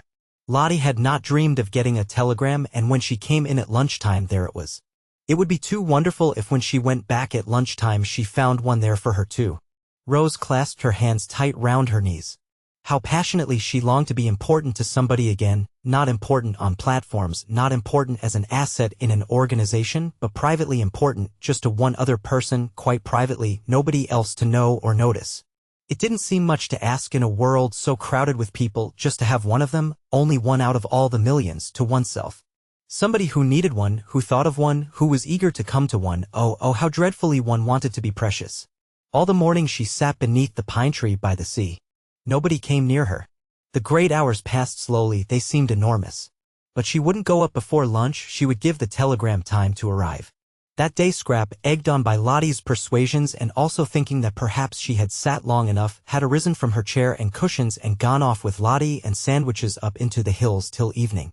Mr. Wilkins, who wished to go with them, stayed on Lady Caroline's advice with Mrs. Fisher in order to cheer her solitude, and though he left off cheering her about 11 to go and look for Mrs. Arbuthnot so as for a space to cheer her too, Thus dividing himself impartially between these solitary ladies, he came back again presently mopping his forehead and continued with Mrs. Fisher where he had left off, for this time Mrs. Arbuthnot had hidden successfully. There was a telegram, too, for her he noticed when he came in. Pity he did not know where she was. Ought we to open it? He said to Mrs. Fisher. No, said Mrs. Fisher. It may require an answer. I don't approve of tampering with other people's correspondence. Tampering? My dear lady, Mr. Wilkins was shocked. Such a word. Tampering. He had the greatest possible esteem for Mrs. Fisher, but he did at times find her a little difficult. She liked him, he was sure, and she was in a fair way, he felt, to become a client, but he feared she would be a headstrong and secretive client. She was certainly secretive, for though he had been skillful and sympathetic for a whole week, she had as yet given him no inkling of what was so evidently worrying her. "Poor old thing," said Lottie, on his asking her if she perhaps could throw light on Mrs. Fisher's troubles. "She hasn't got love?" "Love?" Mr. Wilkins could only echo, genuinely scandalized. "But surely, my dear, at her age, any love," said Lottie. That very morning he had asked his wife, for he now sought and respected her opinion, if she could tell him what was the matter with Mrs. Arbuthnot, for she too, though he had done his best to thaw her into confidences, had remained persistently retiring. "She wants her husband," said Lottie. "Ah," said Mr. Wilkins, a new light shed on Mrs. Arbuthnot's shy and modest melancholy. And he added, "Very proper." And Lottie said, smiling at him, "One does." And Mr. Wilkins said, smiling at her, "Does one?" And Lottie said, smiling at him, "Of course." And Mr. Wilkins, much pleased with her, though it was still quite early in the day, a time when caresses are sluggish, pinched her ear. Just before 12:30 Rose came slowly up through the pergola and between the camellias ranged on either side of the old stone steps. The rivulets of periwinkles that flowed down them when first she arrived were gone, and now there were these bushes, incredibly roseate. Pink, white, red, striped, she fingered and smelt them one after the other so as not to get to her disappointment too quickly. As long as she hadn't seen for herself, seen the table in the hall quite empty except for its bowl of flowers, she still could hope, she still could have the joy of imagining the telegram lying on it waiting for her. But there is no smell in a camellia, as Mr. Wilkins, who was standing in the doorway on the lookout for her and knew what was necessary in horticulture, reminded her. She started at his voice and looked up. "A telegram has come for you," said Mr. Wilkins. She stared at him, her mouth open. "I searched for you everywhere, but failed." Of course. She knew it. She had been sure of it all the time. Bright and burning, youth in that instant flashed down again on Rose. She flew up the steps, red as the camellia she had just been fingering, and was in the hall and tearing open the telegram before Mr. Wilkins had finished his sentence. Why, but if things could happen like this, why, but there was no end to, why, she and Frederick, they were going to be again at last. "No bad news, I trust," said Mr. Wilkins, who had followed her, for when she had read the telegram she stood staring at it and her face went slowly white. Curious to watch how her face went slowly white. She turned and looked at Mr. Wilkins as if trying to remember him. "Oh no. On the contrary." She managed to smile. "I'm going to have a visitor," she said, holding out the telegram, and when he had taken it she walked away towards the dining room, murmuring something about lunch being ready. Mr. Wilkins read the telegram. It had been sent that morning from Mazago and was, "A.M. passing through on way to Rome. May I pay my respects this afternoon? Thomas Briggs." Why should such a telegram make the interesting lady turn pale? For her pallor on reading it had been so striking as to convince Mr. Wilkins she was receiving a blow. "Who is Thomas Briggs?" he asked, following her into the dining room. She looked at him vaguely. "Who is?" she repeated, getting her thoughts together again. "Thomas Briggs. Oh, yes. He is the owner. This is his house. He is very nice. He is coming this afternoon." Thomas Briggs was at that very moment coming. He was jogging along the road between Mazago and Castagneto in a fly, sincerely hoping that the dark-eyed lady would grasp that all he wanted was to see her and not at all to see if his house were still there. He felt that an owner of delicacy did not intrude on a tenant. But he had been thinking so much of her since that day. Rose Arbuthnot. Such a pretty name. And such a pretty creature, mild, milky, mothery in the best sense being that she wasn't his mother and couldn't have been if she had tried, for parents were the only things impossible to have younger than oneself. Also, he was passing so near. It seemed absurd not just to look in and see if she were comfortable. He longed to see her in his house. He longed to see it as her background, to see her sitting in his chairs, drinking out of his cups, using all his things. Did she put the big crimson brocade cushion in the drawing room behind her little dark head? Her hair and the whiteness of her skin would look lovely against it. Had she seen the portrait of herself on the stairs? He wondered if she liked it. He would explain it to her. If she didn't paint and she had said nothing to suggest it, she wouldn't perhaps notice how exactly the molding of the eyebrows and the slight hollow of the cheek. He told the fly to wait in Castagneto and crossed the piazza, hailed by children and dogs who all knew him and sprang up suddenly from nowhere and walking quickly up the zigzag path, for he was an active young man not much more than 30. He pulled the ancient chain that rang the bell and waited decorously on the proper side of the open door to be allowed to come in. At the sight of him, Francesca flung up every bit of her that would fling up eyebrows, eyelids, and hands, and volubly assured him that all was in perfect order and that she was doing her duty. Of course, said Briggs, cutting her short. No one doubts it. And he asked her to take in his card to her mistress. Which mistress? Asked Francesca. Which mistress? There are 4, said Francesca, scenting an irregularity on the part of the tenants, for her master looked surprised and she felt pleased, for life was dull and irregularities helped it along at least a little. 4, he repeated, surprised. Well, take it to the lot then, he said, recovering himself, for he noticed her expression. Coffee was being drunk in the top garden in the shade of the umbrella pine. Only Mrs. Fisher and Mr. Wilkins were drinking it, for Mrs. Arbuthnot, after eating nothing and being completely silent during lunch, had disappeared immediately afterwards. While Francesca went away into the garden with his card, her master stood examining the picture on the staircase of that Madonna by an early Italian painter, name unknown, picked up by him at Orvieto, who was so much like his tenant. It really was remarkable, the likeness. Of course his tenant that day in London had had her hat on, but he was pretty sure her hair grew just like that off her forehead. The expression of the eyes, grave and sweet, was exactly the same. He rejoiced to think that he would always have her portrait. He looked up at the sound of footsteps, and there she was, coming down the stairs just as he had imagined her in that place, dressed in white. She was astonished to see him so soon. She had supposed he would come about tea time, and till then she had meant to sit somewhere out of doors where she could be by herself. He watched her coming down the stairs with the utmost eager interest. In a moment she would be level with her portrait. It really is extraordinary, said Briggs. How do you do, said Rose, intent only on a decent show of welcome. She did not welcome him. He was here, she felt, the telegram bitter in her heart, instead of Frederick doing what she had longed Frederick would do, taking his place. Just stand still a moment. She obeyed automatically. Yes, quite astonishing. Do you mind taking off your hat? Rose, surprised, took it off obediently. Yes, I thought so, I just wanted to make sure. And look, have you noticed? He began to make odd swift passes with his hand over the face in the picture, measuring it, looking from it to her. Rose's surprise became amusement and she could not help smiling. Have you come to compare me with my original? She asked. You do see how extraordinarily alike. I didn't know I looked so solemn. You don't. Not now.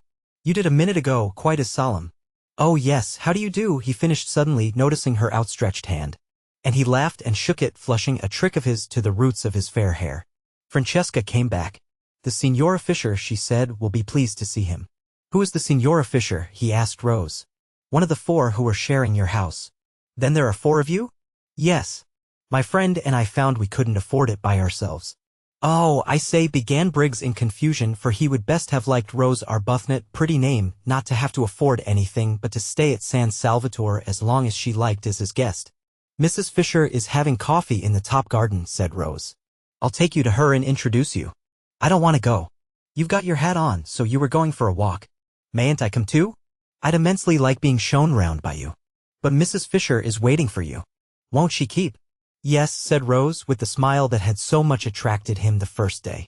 I think she will keep quite well till tea. Do you speak Italian? No, said Rose. Why? On that he turned to Francesca and told her at a great rate, for in Italian he was glib, to go back to the Signora in the top garden and tell her he had encountered his old friend the Signora Arbuthnot, and was going for a walk with her and would present himself to her later. Do you invite me to tea? He asked Rose when Francesca had gone. Of course. It's your house. It isn't. It's yours. Till Monday week, she smiled. Come and show me all the views, he said eagerly, and it was plain, even to the self-depreciatory Rose, that she did not bore Mr. Briggs. The Enchanted April. Chapter 18. They had a very pleasant walk, with a great deal of sitting down in warm, time-fragrant corners, and if anything could have helped Rose to recover from the bitter disappointment of the morning, it would have been the company and conversation of Mr. Briggs.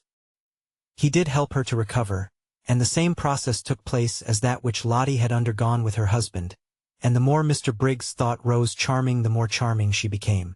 Briggs was a man incapable of concealments, who never lost time if he could help it. They had not got to the end of the headland where the lighthouse is. Briggs asked her to show him the lighthouse because the path to it, he knew, was wide enough for two to walk abreast and fairly level, before he had told her of the impression she had made on him in London. Since even the most religious, sober women like to know they have made an impression, particularly the kind that has nothing to do with character or merits, Rose was pleased. Being pleased, she smiled. Smiling, she was more attractive than ever. Color came into her cheeks, and brightness into her eyes. She heard herself saying things that really sounded quite interesting and even amusing. If Frederick were listening now, she thought, perhaps he would see that she couldn't after all be such a hopeless bore. For here was a man, nice-looking, young, and surely clever. He seemed clever, and she hoped he was, for then the compliment would be still greater, who was evidently quite happy to spend the afternoon just talking to her. And indeed Mr. Briggs seemed very much interested. He wanted to hear all about everything she had been doing from the moment she got there. He asked her if she had seen this, that, and the other in the house, what she liked best, which room she had, if she were comfortable, if Francesca was behaving, if Domenico took care of her, and whether she didn't enjoy using the yellow sitting room, the one that got all the sun and looked out towards Genoa. Rose was ashamed how little she had noticed in the house, and how few of the things he spoke of as curious or beautiful in it she had even seen. Swamped in thoughts of Frederick, she appeared to have lived in San Salvatore blindly, and more than half the time had gone, and what had been the good of it? She might just as well have been sitting hankering on Hampstead Heath. No, she mightn't. Through all her hankerings she had been conscious that she was at least in the very heart of beauty. And indeed it was this beauty, this longing to share it, that had first started her off hankering. Mr. Briggs, however, was too much alive for her to be able to spare any attention at this moment for Frederick, and she praised the servants in answer to his questions, and praised the yellow sitting room without telling him she had only been in it once and then was ignominiously ejected, and she told him she knew hardly anything about art and curiosities, but thought perhaps if somebody would tell her about them she would know more, and she said she had spent every day since her arrival out of doors, because out of doors there was so very wonderful and different from anything she had ever seen. Briggs walked by her side along his paths that were yet so happily for the moment her paths, and felt all the innocent glows of family life. He was an orphan and an only child, and had a warm, domestic disposition. He would have adored a sister and spoilt a mother, and was beginning at this time to think of marrying. For though he had been very happy with his various loves, each of whom, contrary to the usual experience, turned ultimately into his devoted friend, he was fond of children and thought he had perhaps now got to the age of settling if he did not wish to be too old by the time his eldest son was 20. San Salvatore had latterly seemed a little forlorn. He fancied it echoed when he walked about it. He had felt lonely there. So lonely that he had preferred this year to miss out a spring and let it. It wanted a wife in it. It wanted that final touch of warmth and beauty, for he never thought of his wife except in terms of warmth and beauty. She would of course be beautiful and kind. It amused him how much in love with this vague wife he was already. At such a rate was he making friends with the lady with the sweet name as he walked along the path towards the lighthouse, that he was sure presently he would be telling her everything about himself and his past doings and his future hopes, and the thought of such a swiftly developing confidence made him laugh. "Why are you laughing?" she asked, looking at him and smiling. "It's so like coming home," he said. "But it is coming home for you to come here. I mean really like coming home. To one's family. I never had a family. I'm an orphan." "Oh, are you?" said Rose with the proper sympathy. "I hope you've not been one very long." "No. I mean I hope you have been one very long." "No.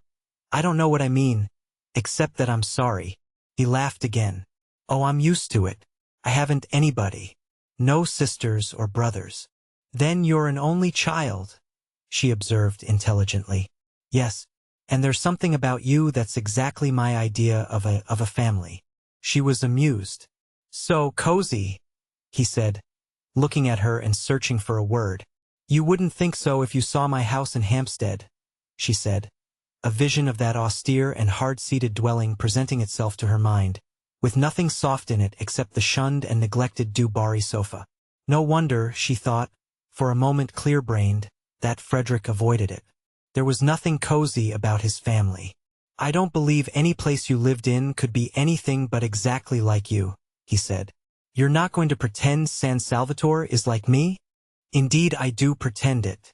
Surely you admit that it is beautiful." He said several things like that. She enjoyed her walk. She could not recollect any walk so pleasant since her courting days. She came back to tea, bringing Mr. Briggs, and looking quite different, Mr. Wilkins noticed, from what she had looked till then. Trouble here, thought Mr. Wilkins, mentally rubbing his professional hands. He could see himself being called in presently to advise. On the one hand there was Arbuthnot, on the other hand here was Briggs. Trouble brewing, trouble sooner or later. But why had Briggs's telegram acted on the lady like a blow? If she had turned pale from excessive joy, then trouble was nearer than he had supposed. She was not pale now. She was more like her name than he had yet seen her. Well, he was the man for trouble. He regretted, of course, that people should get into it, but being in he was their man. And Mr. Wilkins, invigorated by these thoughts, his career being very precious to him, proceeded to assist in doing the honors to Mr. Briggs, both in his quality of sharer in the temporary ownership of San Salvatore and of probable helper out of difficulties, with great hospitality, and pointed out the various features of the place to him, and led him to the parapet and showed him Mizago across the bay. Mrs. Fisher, too, was gracious. This was this young man's house. He was a man of property. She liked property, and she liked men of property. Also there seemed a peculiar merit in being a man of property so young. Inheritance, of course. And inheritance was more respectable than acquisition. It did indicate fathers, and in an age where most people appeared neither to have them nor to want them, she liked this too. Accordingly it was a pleasant meal, with everybody amiable and pleased. Briggs thought Mrs. Fisher a dear old lady, and showed he thought so, and again the magic worked, and she became a dear old lady. She developed benignity with him, and a kind of benignity which was almost playful. Actually, before tea was over, including in some observation, she made him the words, "my dear boy." Strange words in Mrs. Fisher's mouth. It is doubtful whether in her life she had used them before. Rose was astonished. How nice people really were. When would she leave off making mistakes about them? She hadn't suspected this side of Mrs. Fisher, and she began to wonder whether those other sides of her with which alone she was acquainted had not perhaps after all been the effect of her own militant and irritating behavior. Probably they were. How horrid, then, she must have been. She felt very penitent when she saw Mrs. Fisher beneath her eyes blossoming out into real amiability the moment someone came along who was charming to her, and she could have sunk into the ground with shame when Mrs. Fisher presently laughed, and she realized by the shock it gave her that the sound was entirely new. Not once before had she or anyone else there heard Mrs. Fisher laugh. What an indictment of the lot of them! For they had all laughed, the others, some more and some less, at one time or another since their arrival, and only Mrs. Fisher had not. Clearly, since she could enjoy herself as she was now enjoying herself, she had not enjoyed herself before. Nobody had cared whether she did or not, except perhaps Lottie. Yes, Lottie had cared and had wanted her to be happy. But Lottie seemed to produce a bad effect on Mrs. Fisher, while as for Rose herself, she had never been with her for 5 minutes without wanting, really wanting, to provoke and oppose her. How very horrid she had been. She had behaved unpardonably. Her penitence showed itself in a shy and deferential solicitude towards Mrs. Fisher which made the observant Briggs think her still more angelic, and wish for a moment that he were an old lady himself in order to be behaved to by Rose Arbuthnot just like that. There was evidently no end, he thought, to the things she could do sweetly. He would even not mind taking medicine, really nasty medicine, if it were Rose Arbuthnot bending over him with the dose. She felt his bright blue eyes, the brighter because he was so sunburnt, fixed on her with a twinkle in them, and smiling asked him what he was thinking about. But he couldn't very well tell her that, he said, and added, "Some day." Trouble, thought Mr. Wilkins at this, again mentally rubbing his hands. "Well, I'm their man." "I'm sure," said Mrs. Fisher benignly. "You have no thoughts we may not hear." "I'm sure," said Briggs. "I would be telling you every one of my secrets in a week." "You would be telling somebody very safe then," said Mrs. Fisher benevolently. Just such a son would she have liked to have had. "And in return," she went on, "I dare say I would tell you mine." "Ah, no," said Mr. Wilkins, adapting himself to this tone of easy badinage. "I must protest. I really must. I have a prior claim. I am the older friend. I have known Mrs. Fisher 10 days, and you, Briggs, have not yet known her 1. I assert my right to be told her secrets first. That is," he added, bowing gallantly, "if she has any, which I beg leave to doubt." "Oh, haven't I?" exclaimed Mrs. Fisher, thinking of those green leaves. That she should exclaim at all was surprising, but that she should do it with gaiety was miraculous. Rose could only watch her in wonder. "Then I shall worm them out," said Briggs with equal gaiety. "They won't need much worming out," said Mrs. Fisher. "My difficulty is to keep them from bursting out." It might have been Lottie talking. Mr. Wilkins adjusted the single eyeglass he carried with him for occasions like this, and examined Mrs. Fisher carefully. Rose looked on, unable not to smile too, since Mrs. Fisher seemed so much amused, though Rose did not quite know why, and her smile was a little uncertain, for Mrs. Fisher amused was a new sight, not without its awe-inspiring aspects, and had to be got accustomed to. What Mrs. Fisher was thinking was how much surprised they would be if she told them of her very odd and exciting sensation of going to come out all over buds. They would think she was an extremely silly old woman, and so would she have thought as lately as 2 days ago. But the bud idea was becoming familiar to her. She was more apprivoisée now, as dear Matthew Arnold used to say, and though it would undoubtedly be best if one's appearance and sensations matched, yet supposing they did not, and one couldn't have everything, was it not better to feel young somewhere rather than old everywhere? Time enough to be old everywhere again, inside as well as out, when she got back to her sarcophagus in Prince of Wales Terrace. Yet it is probable that without the arrival of Briggs, Mrs. Fisher would have gone on secretly fermenting in her shell. The others only knew her as severe. It would have been more than her dignity could bear suddenly to relax, especially towards the 3 young women. But now came the stranger Briggs, a stranger who at once took to her as no young man had taken to her in her life, and it was the coming of Briggs and his real and manifest appreciation. For just such a grandmother, thought Briggs, hungry for home life and its concomitants, would he have liked to have, that released Mrs. Fisher from her shell. And here she was at last, as Lottie had predicted, pleased, good-humored, and benevolent. Lottie, coming back half an hour later from her picnic, and following the sound of voices into the top garden in the hope of still finding tea, saw at once what had happened, for Mrs. Fisher at that very moment was laughing. "She's burst her cocoon," thought Lottie, and swift as she was in all her movements, and impulsive, and also without any sense of propriety to worry and delay her, she bent over the back of Mrs. Fisher's chair and kissed her. "Good gracious!" cried Mrs. Fisher, starting violently, for such a thing had not happened to her since Mr. Fisher's earlier days, and then only gingerly. This kiss was a real kiss, and rested on Mrs. Fisher's cheek a moment with a strange, soft sweetness. When she saw whose it was, a deep flush spread over her face. Mrs. Wilkins kissing her, and the kiss feeling so affectionate. Even if she had wanted to, she could not, in the presence of the appreciative Mr. Briggs, resume her cast-off severity and begin rebuking again. But she did not want to. Was it possible Mrs. Wilkins liked her? Had liked her all this time, while she had been so much disliking her herself? A queer little trickle of warmth filtered through the frozen defenses of Mrs. Fisher's heart. Somebody young kissing her. Somebody young wanting to kiss her.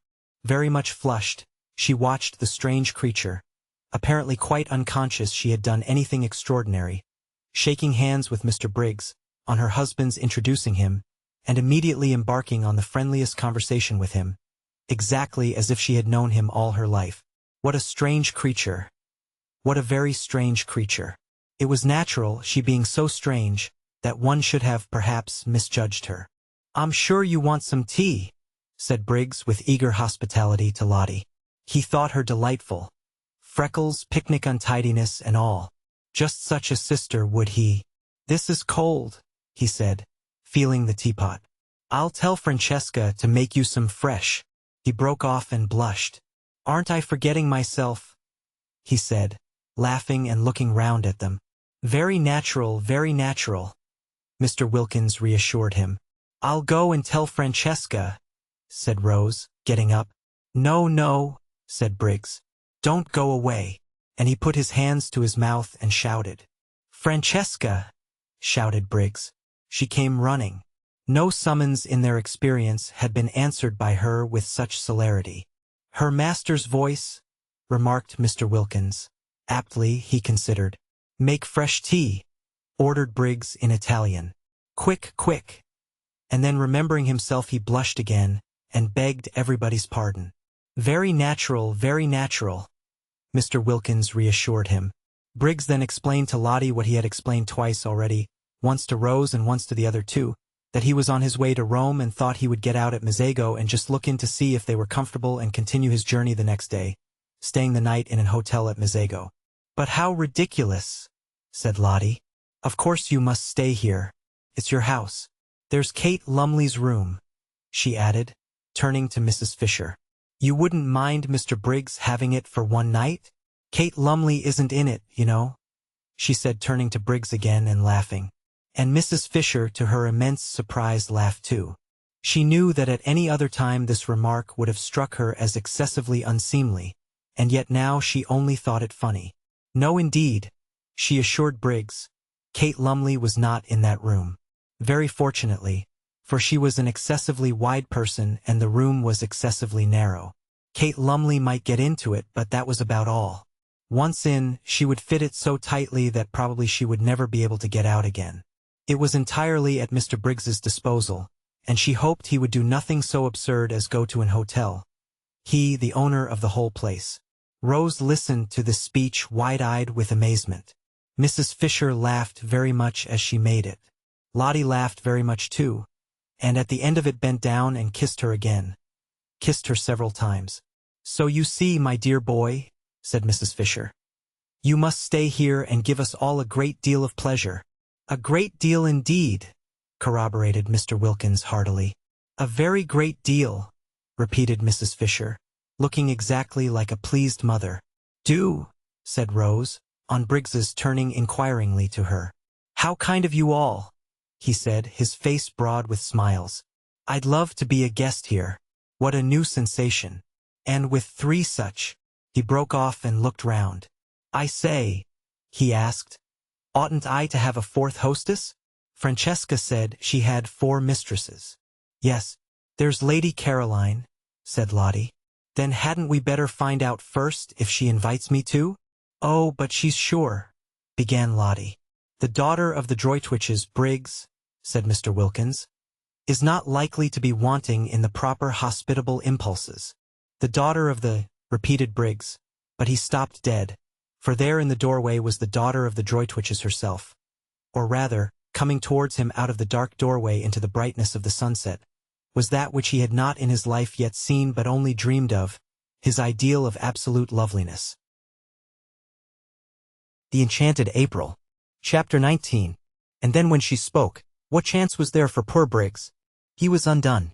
All Scrap said was, "How do you do?" on Mr. Wilkins presenting him, but it was enough, it undid Briggs. From a cheerful, chatty, happy young man, overflowing with life and friendliness, he became silent, solemn, and with little beads on his temples. Also he became clumsy, dropping the teaspoon as he handed her her cup, mismanaging the macaroons so that one rolled on the ground. His eyes could not keep off the enchanting face for a moment, and when Mr. Wilkins, elucidating him, for he failed to elucidate himself, informed Lady Caroline that in Mr. Briggs she beheld the owner of San Salvatore who was on his way to Rome, but had got out at Mezzago, etc., and that the other 3 ladies had invited him to spend the night in what was to all intents and purposes his own house rather than an hotel, and Mr. Briggs was only waiting for the seal of her approval to this invitation, she being the 4th hostess, when Mr. Wilkins, balancing his sentences and being admirably clear and enjoying the sound of his own cultured voice, explained the position in this manner to Lady Caroline. Briggs sat and said never a word. A deep melancholy invaded Scrap. The symptoms of the incipient grabber were all there and only too familiar, and she knew that if Briggs stayed her rest cure might be regarded as over. Then Kate Lumley occurred to her. She caught at Kate as at a straw. It would have been delightful, she said, faintly smiling at Briggs. She could not in decency not smile, at least a little, but even a little betrayed the dimple, and Briggs's eyes became more fixed than ever. I'm only wondering if there is room. Yes, there is, said Lottie. There's Kate Lumley's room. I thought, said Scrap to Mrs. Fisher, and it seemed to Briggs that he had never heard music till now. Your friend was expected immediately. Oh no, said Mrs. Fisher, with an odd placidness, Scrap thought. Miss Lumley, said Mr. Wilkins, or should I, he inquired of Mrs. Fisher, say Mrs. Nobody has ever married Kate, said Mrs. Fisher complacently. Quite so. Miss Lumley does not arrive today in any case, Lady Caroline, and Mr. Briggs has, unfortunately, if I may say so, to continue his journey tomorrow so that his staying would in no way interfere with Miss Lumley's possible movements. Then of course I join in the invitation, said Scrap, with what was to Briggs the most divine cordiality.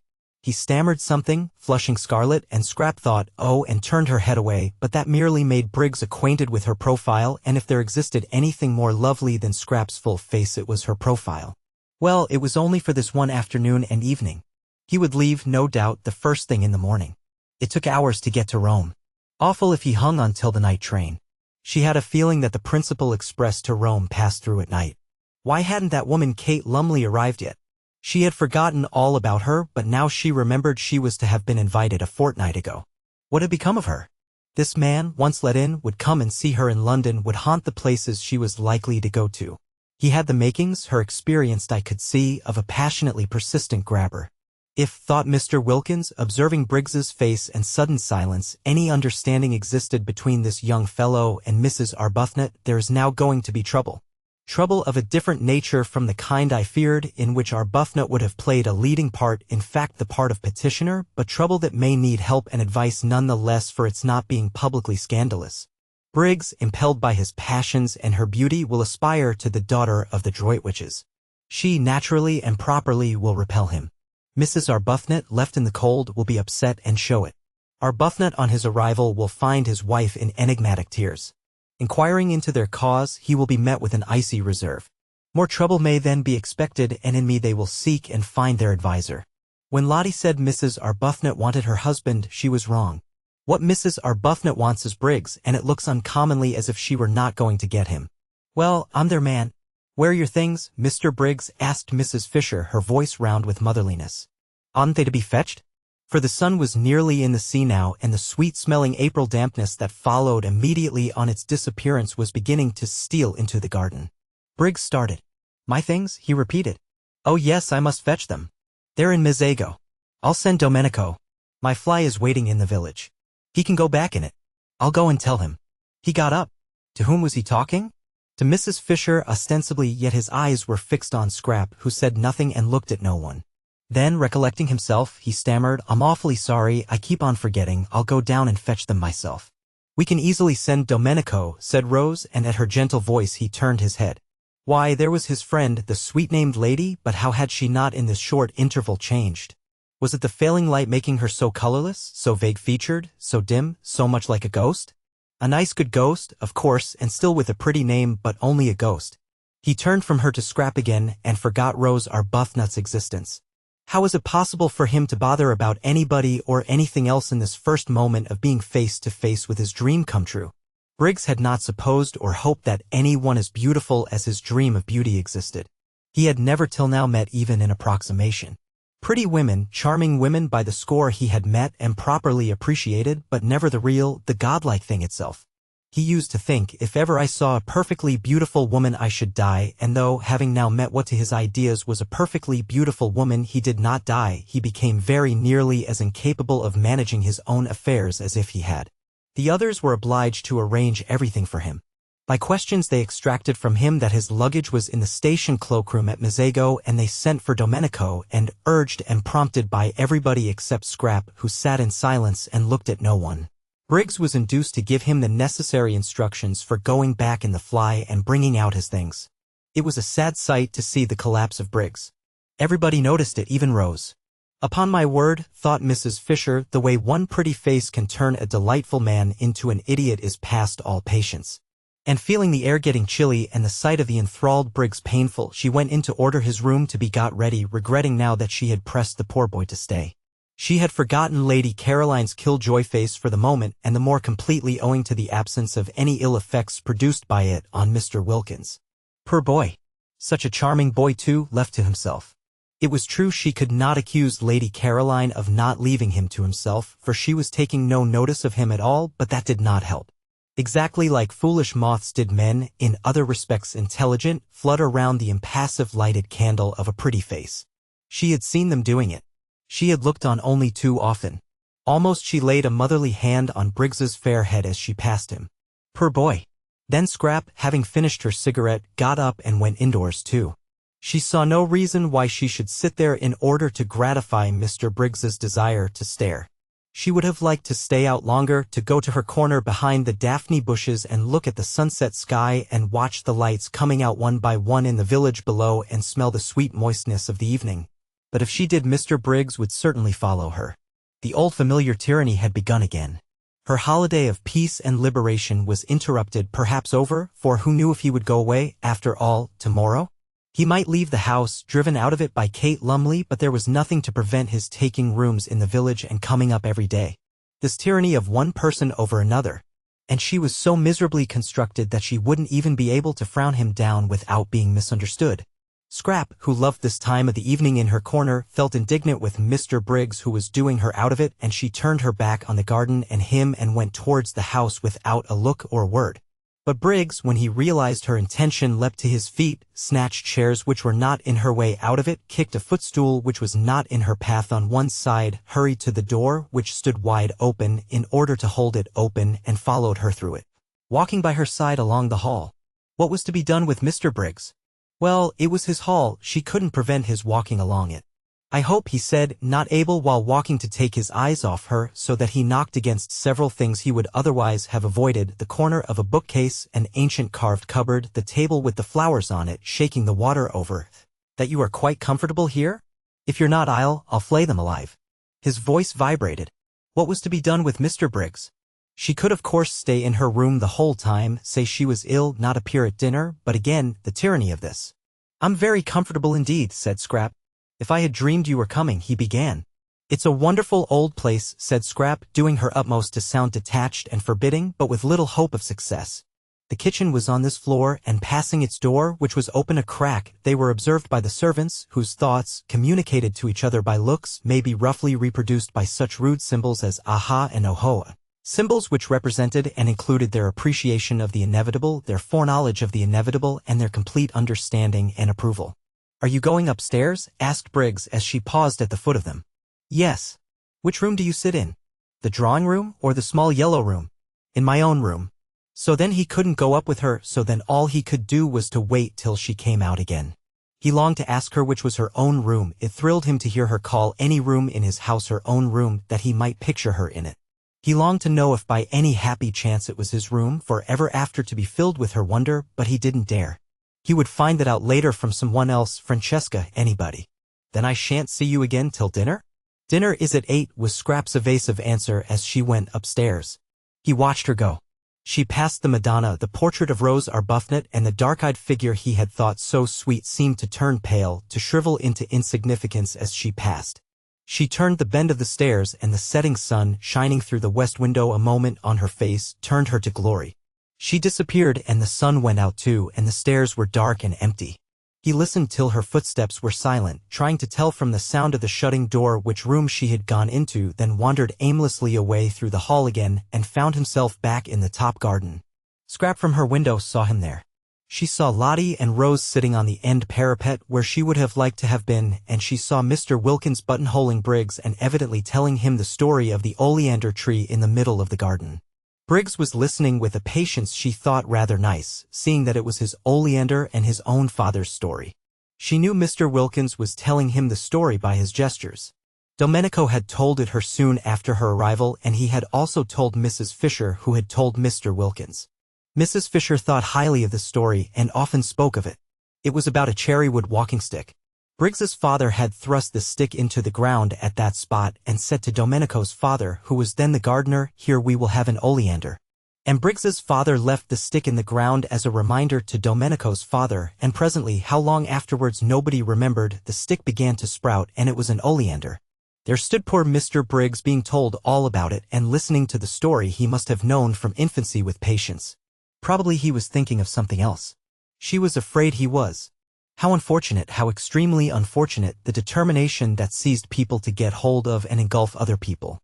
If only they could be induced to stand more on their own feet. Why couldn't Mr. Briggs be more like Lottie, who never wanted anything of anybody but was complete in herself and respected other people's completeness? One loved being with Lottie. With her one was free and yet befriended. Mr. Briggs looked so really nice too. She thought she might like him if only he wouldn't so excessively like her. Scrap felt melancholy. Here she was shut up in her bedroom, which was stuffy from the afternoon sun that had been pouring into it, instead of out in the cool garden, and all because of Mr. Briggs. Intolerable tyranny, she thought, flaring up. She wouldn't endure it, she would go out all the same, she would run downstairs while Mr. Wilkins, really that man was a treasure, held Mr. Briggs down, telling him about the oleander, and get out of the house by the front door, and take cover in the shadows of the zigzag path. Nobody could see her there, nobody would think of looking for her there. She snatched up a wrap, for she did not mean to come back for a long while, perhaps not even to dinner. It would be all Mr. Briggs's fault if she went dinnerless and hungry, and with another glance out of the window to see if she were still safe.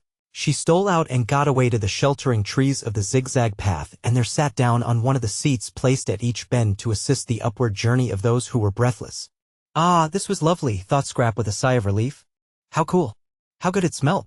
She could see the quiet water of the little harbor through the pine trunks and the lights coming out in the houses on the other side, and all round her the green dusk was splashed by the rose-pink of the gladioluses in the grass and the white of the crowding daisies. Ah, this was lovely. So still. Nothing moving, not a leaf, not a stalk. The only sound was a dog barking, far away somewhere up on the hills, or when the door of the little restaurant in the piazza below was opened and there was a burst of voices, silenced again immediately by the swinging to of the door. She drew in a deep breath of pleasure. Ah, this was it. Her deep breath was arrested in the middle. What was that? She leaned forward listening, her body tense. Footsteps. On the zigzag path. Briggs. Finding her out. Should she run? No, the footsteps were coming up, not down. Someone from the village. Perhaps Angelo with provisions. She relaxed again.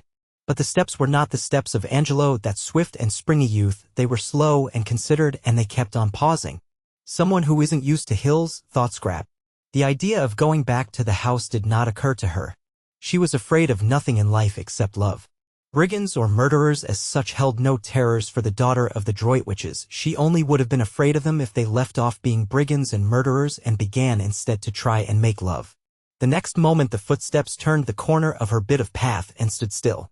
Getting his wind, thought Scrap, not looking round.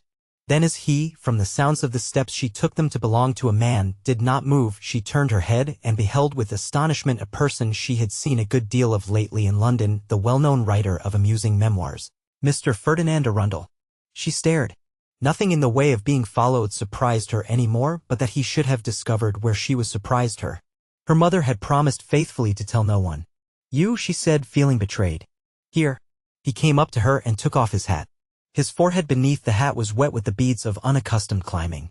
He looked ashamed and entreating, like a guilty but devoted dog. You must forgive me, he said. Lady Droitwich told me where you were, and as I happened to be passing through on my way to Rome, I thought I would get out at Mazzago and just look in and see how you were. But didn't my mother tell you I was doing a rest cure? Yes. She did. And that's why I haven't intruded on you earlier in the day. I thought you would probably sleep all day and wake up about now so as to be fed. But I know. I've got nothing to say in excuse. I couldn't help myself. This, thought Scrap, comes of mother insisting on having authors to lunch and me being so much more amiable in appearance than I really am.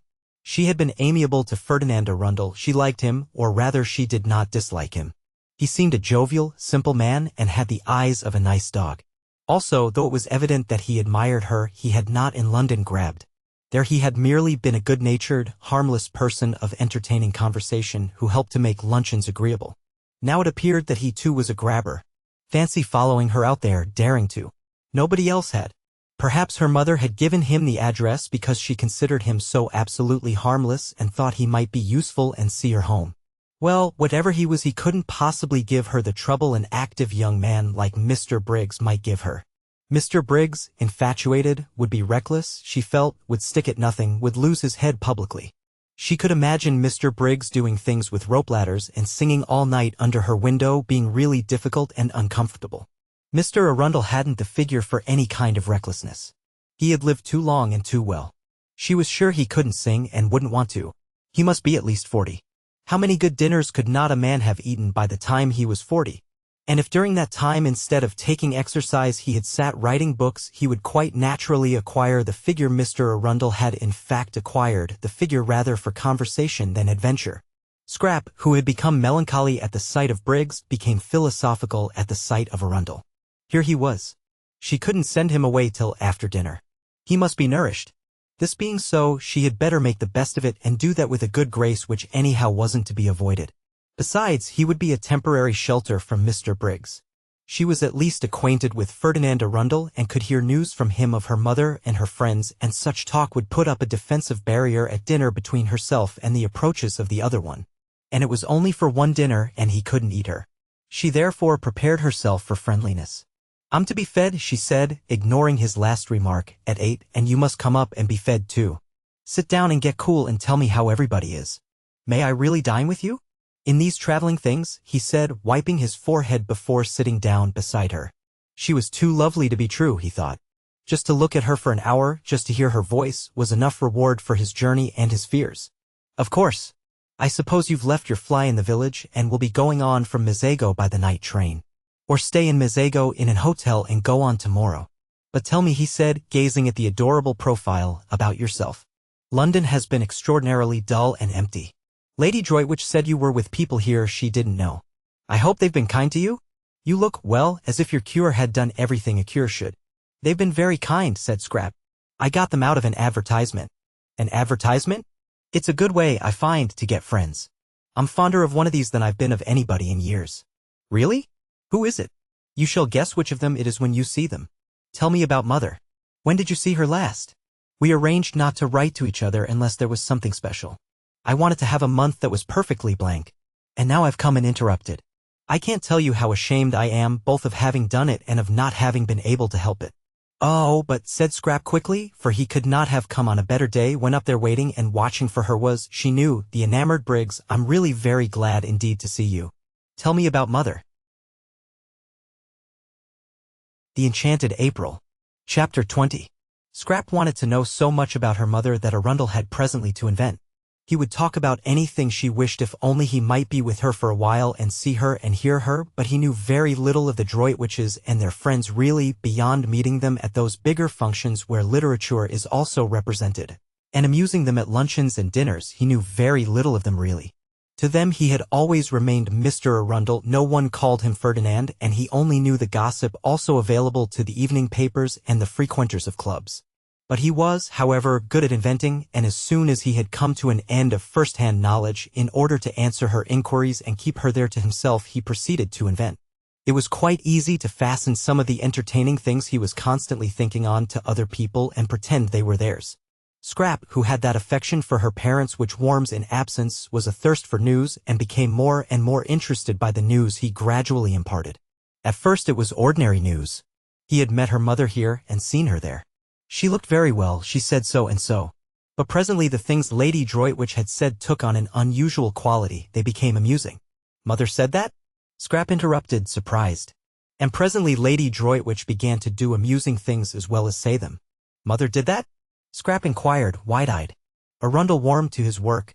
He fathered some of the most entertaining ideas he had lately had onto Lady Droitwich, and also any charming funny things that had been done or might have been done, for he could imagine almost anything.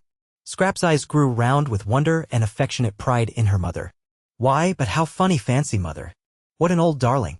Did she really do that? How perfectly adorable of her. And did she really say, but how wonderful of her to think of it. What sort of a face did Lloyd George make?" She laughed and had a great longing to hug her mother, and the time flew, and it grew quite dusk, and it grew nearly dark, and Mr. Arundel still went on amusing her, and it was 7:15 before she suddenly remembered dinner. "Oh, good heavens!" she exclaimed, jumping up. "Yes. It's late," said Arundel. "I'll go on quickly and send the maid to you. I must run, or I'll never be ready in time." And she was gone up the path with the swiftness of a young, slender deer. Arundel followed. He did not wish to arrive too hot, so had to go slowly. Fortunately he was near the top and Francesca came down the pergola to pilot him indoors, and having shown him where he could wash she put him in the empty drawing room to cool himself by the crackling wood fire. He got as far away from the fire as he could and stood in one of the deep window recesses looking out at the distant lights of Mezzago. The drawing room door was open and the house was quiet with the hush that precedes dinner when the inhabitants are all shut up in their rooms dressing. Briggs in his room was throwing away spoilt tie after spoilt tie. Scrap in hers was hurrying into a black frock with a vague notion that Mr. Briggs wouldn't be able to see her so clearly in black. Mrs. Fisher was fastening the lace shawl, which nightly transformed her day dress into her evening dress, with the brooch Ruskin had given her on her marriage, formed of 2 pearl lilies tied together by a blue enamel ribbon on which was written in gold letters Esto Perpetua. Mr. Wilkins was sitting on the edge of his bed brushing his wife's hair. Thus far in this 3rd week had he progressed in demonstrativeness, while she, for her part, sitting on a chair in front of him, put his studs in a clean shirt, and Rose, ready dressed, sat at her window considering her day. Rose was quite aware of what had happened to Mr. Briggs. If she had had any difficulty about it, Lottie would have removed it by the frank comments she made while she and Rose sat together after tea on the wall. Lottie was delighted at more love being introduced into San Salvatore, even if it were only one-sided, and said that when once Rose's husband was there she didn't suppose, now that Mrs. Fisher too had at last come unglued. Rose protested at the expression, and Lottie retorted that it was in Keats. There would be another place in the world more swarming with happiness than San Salvatore. Your husband, said Lottie, swinging her feet, might be here quite soon, perhaps tomorrow evening if he starts at once, and there'll be a glorious final few days before we all go home refreshed for life. I don't believe any of us will ever be the same again, and I wouldn't be a bit surprised if Caroline doesn't end by getting fond of the young man Briggs. It's in the air. You have to get fond of people here. Rose sat at her window thinking of these things.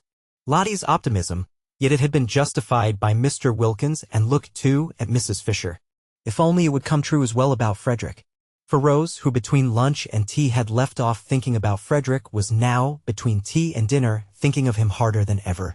It had been funny and delightful, that little interlude of admiration, but of course it couldn't go on once Caroline appeared. Rose knew her place. She could see as well as anyone the unusual, the unique loveliness of Lady Caroline.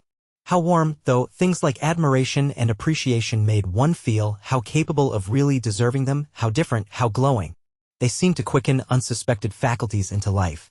She was sure she had been a thoroughly amusing woman between lunch and tea, and a pretty one too. She was quite certain she had been pretty. She saw it in Mr. Briggs's eyes as clearly as in a looking-glass. For a brief space she thought she had been like a torpid fly brought back to gay buzzing by the lighting of a fire in a wintry room. She still buzzed, she still tingled, just at the remembrance. What fun it had been having an admirer even for that little while. No wonder people liked admirers. They seemed, in some strange way, to make one come alive. Although it was all over she still glowed with it and felt more exhilarated, more optimistic, more as Lottie probably constantly felt, than she had done since she was a girl. She dressed with care, though she knew Mr. Briggs would no longer see her, but it gave her pleasure to see how pretty, while she was about it, she could make herself look, and very nearly she stuck a crimson camellia in her hair down by her ear. She did hold it there for a minute, and it looked almost sinfully attractive and was exactly the color of her mouth, but she took it out again with a smile and a sigh and put it in the proper place for flowers, which is water. She mustn't be silly, she thought. Think of the poor. Soon she would be back with them again, and what would a camellia behind her ear seem like then? Simply fantastic. But on one thing she was determined. The first thing she would do when she got home would be to have it out with Frederick. If he didn't come to San Salvatore, that is what she would do, the very first thing. Long ago she ought to have done this, but always she had been handicapped when she tried to, by being so dreadfully fond of him and so much afraid that fresh wounds were going to be given her wretched, soft heart. But now let him wound her as much as he chose, as much as he possibly could, she would still have it out with him. Not that he ever intentionally wounded her, she knew he never meant to, she knew he often had no idea of having done it. For a person who wrote books, thought Rose, Frederick didn't seem to have much imagination. Anyhow, she said to herself, getting up from the dressing table, things couldn't go on like this. She would have it out with him. This separate life, this freezing loneliness, she had had enough of it. Why shouldn't she too be happy? Why on earth, the energetic expression matched her mood of rebelliousness, shouldn't she too be loved and allowed to love? She looked at her little clock. Still 10 minutes before dinner. Tired of staying in her bedroom, she thought she would go on to Mrs. Fisher's battlements, which would be empty at this hour, and watch the moon rise out of the sea. She went into the deserted upper hall with this intention, but was attracted on her way along it by the firelight shining through the open door of the drawing room. How gay it looked! The fire transformed the room. A dark, ugly room in the daytime, it was transformed just as she had been transformed by the warmth of no, she wouldn't be silly, she would think of the poor, the thought of them always brought her down to sobriety at once. She peeped in. Firelight and flowers, and outside the deep slits of windows hung the blue curtain of the night. How pretty! What a sweet place San Salvatore was. And that gorgeous lilac on the table, she must go and put her face in it. But she never got to the lilac. She went one step towards it and then stood still, for she had seen the figure looking out of the window in the farthest corner, and it was Frederick. All the blood in Rose's body rushed to her heart and seemed to stop its beating. "Frederick! Come!" She stood quite still. He had not heard her. He did not turn round. She stood looking at him. The miracle had happened and he had come. She stood holding her breath. So he needed her, for he had come instantly. So he too must have been thinking, longing. Her heart, which had seemed to stop beating, was suffocating her now, the way it raced along. Frederick did love her then, he must love her, or why had he come? Something, perhaps her absence, had made him turn to her, want her, and now the understanding she had made up her mind to have with him would be quite easy. Her thoughts wouldn't go on. Her mind stammered. She couldn't think. She could only see and feel. She didn't know how it had happened. It was a miracle. God could do miracles. God had done this one. God coulda. Her mind stammered again and broke off. Frederick, she tried to say, but no sound came, or if it did, the crackling of the fire covered it up. She must go nearer. She began to creep towards him softly. He did not move. He had not heard. She stole nearer and nearer, and the fire crackled, and he heard nothing. She stopped a moment, unable to breathe. She was afraid. Suppose he, oh, but he had come. She went on again, close up to him, and her heart beat so loud that she thought he must hear it. And couldn't he feel, didn't he know? Frederick, she whispered, hardly able even to whisper, choked by the beating of her heart. He spun round on his heels. "Rose," he exclaimed, staring blankly. But she did not see his stare, for her arms were round his neck, and her cheek was against his, and she was murmuring, her lips on his ear, "I knew you would come, in my very heart I always knew you would come." The Enchanted April. Chapter 21. Now Frederick was not the man to hurt anything if he could help it, besides, he was completely bewildered. Not only was his wife here, of all places in the world, but she was clinging to him as she had not clung for years, and murmuring love and welcoming him. If she welcomed him, she must have been expecting him. Strange as this was, it was the only thing in the situation which was evident, that, and the softness of her cheek against his, and the long-forgotten sweet smell of her. Frederick was bewildered. But not being the man to hurt anything if he could help it, he too put his arms round her, and having put them round her, he also kissed her, and presently he was kissing her almost as tenderly as she was kissing him. And presently he was kissing her quite as tenderly, and again presently he was kissing her more tenderly, and just as if he had never left off. He was bewildered, but he still could kiss. It seemed curiously natural to be doing it. It made him feel as if he were 30 again instead of 40, and Rose were his Rose of 20, the Rose he had so much adored before. She began to weigh what he did with her idea of right, and the balance went against him, and she had turned strange and stony. And more shocked, and oh, so lamentable. He couldn't get at her in those days at all, she couldn't understand. She kept on referring everything to what she called God's eyes. In God's eyes it couldn't be right, it wasn't right. Her miserable face, whatever her principles did for her, they didn't make her happy. Her little miserable face, twisted with effort to be patient, had been at last more than he could bear to see, and he had kept away as much as he could.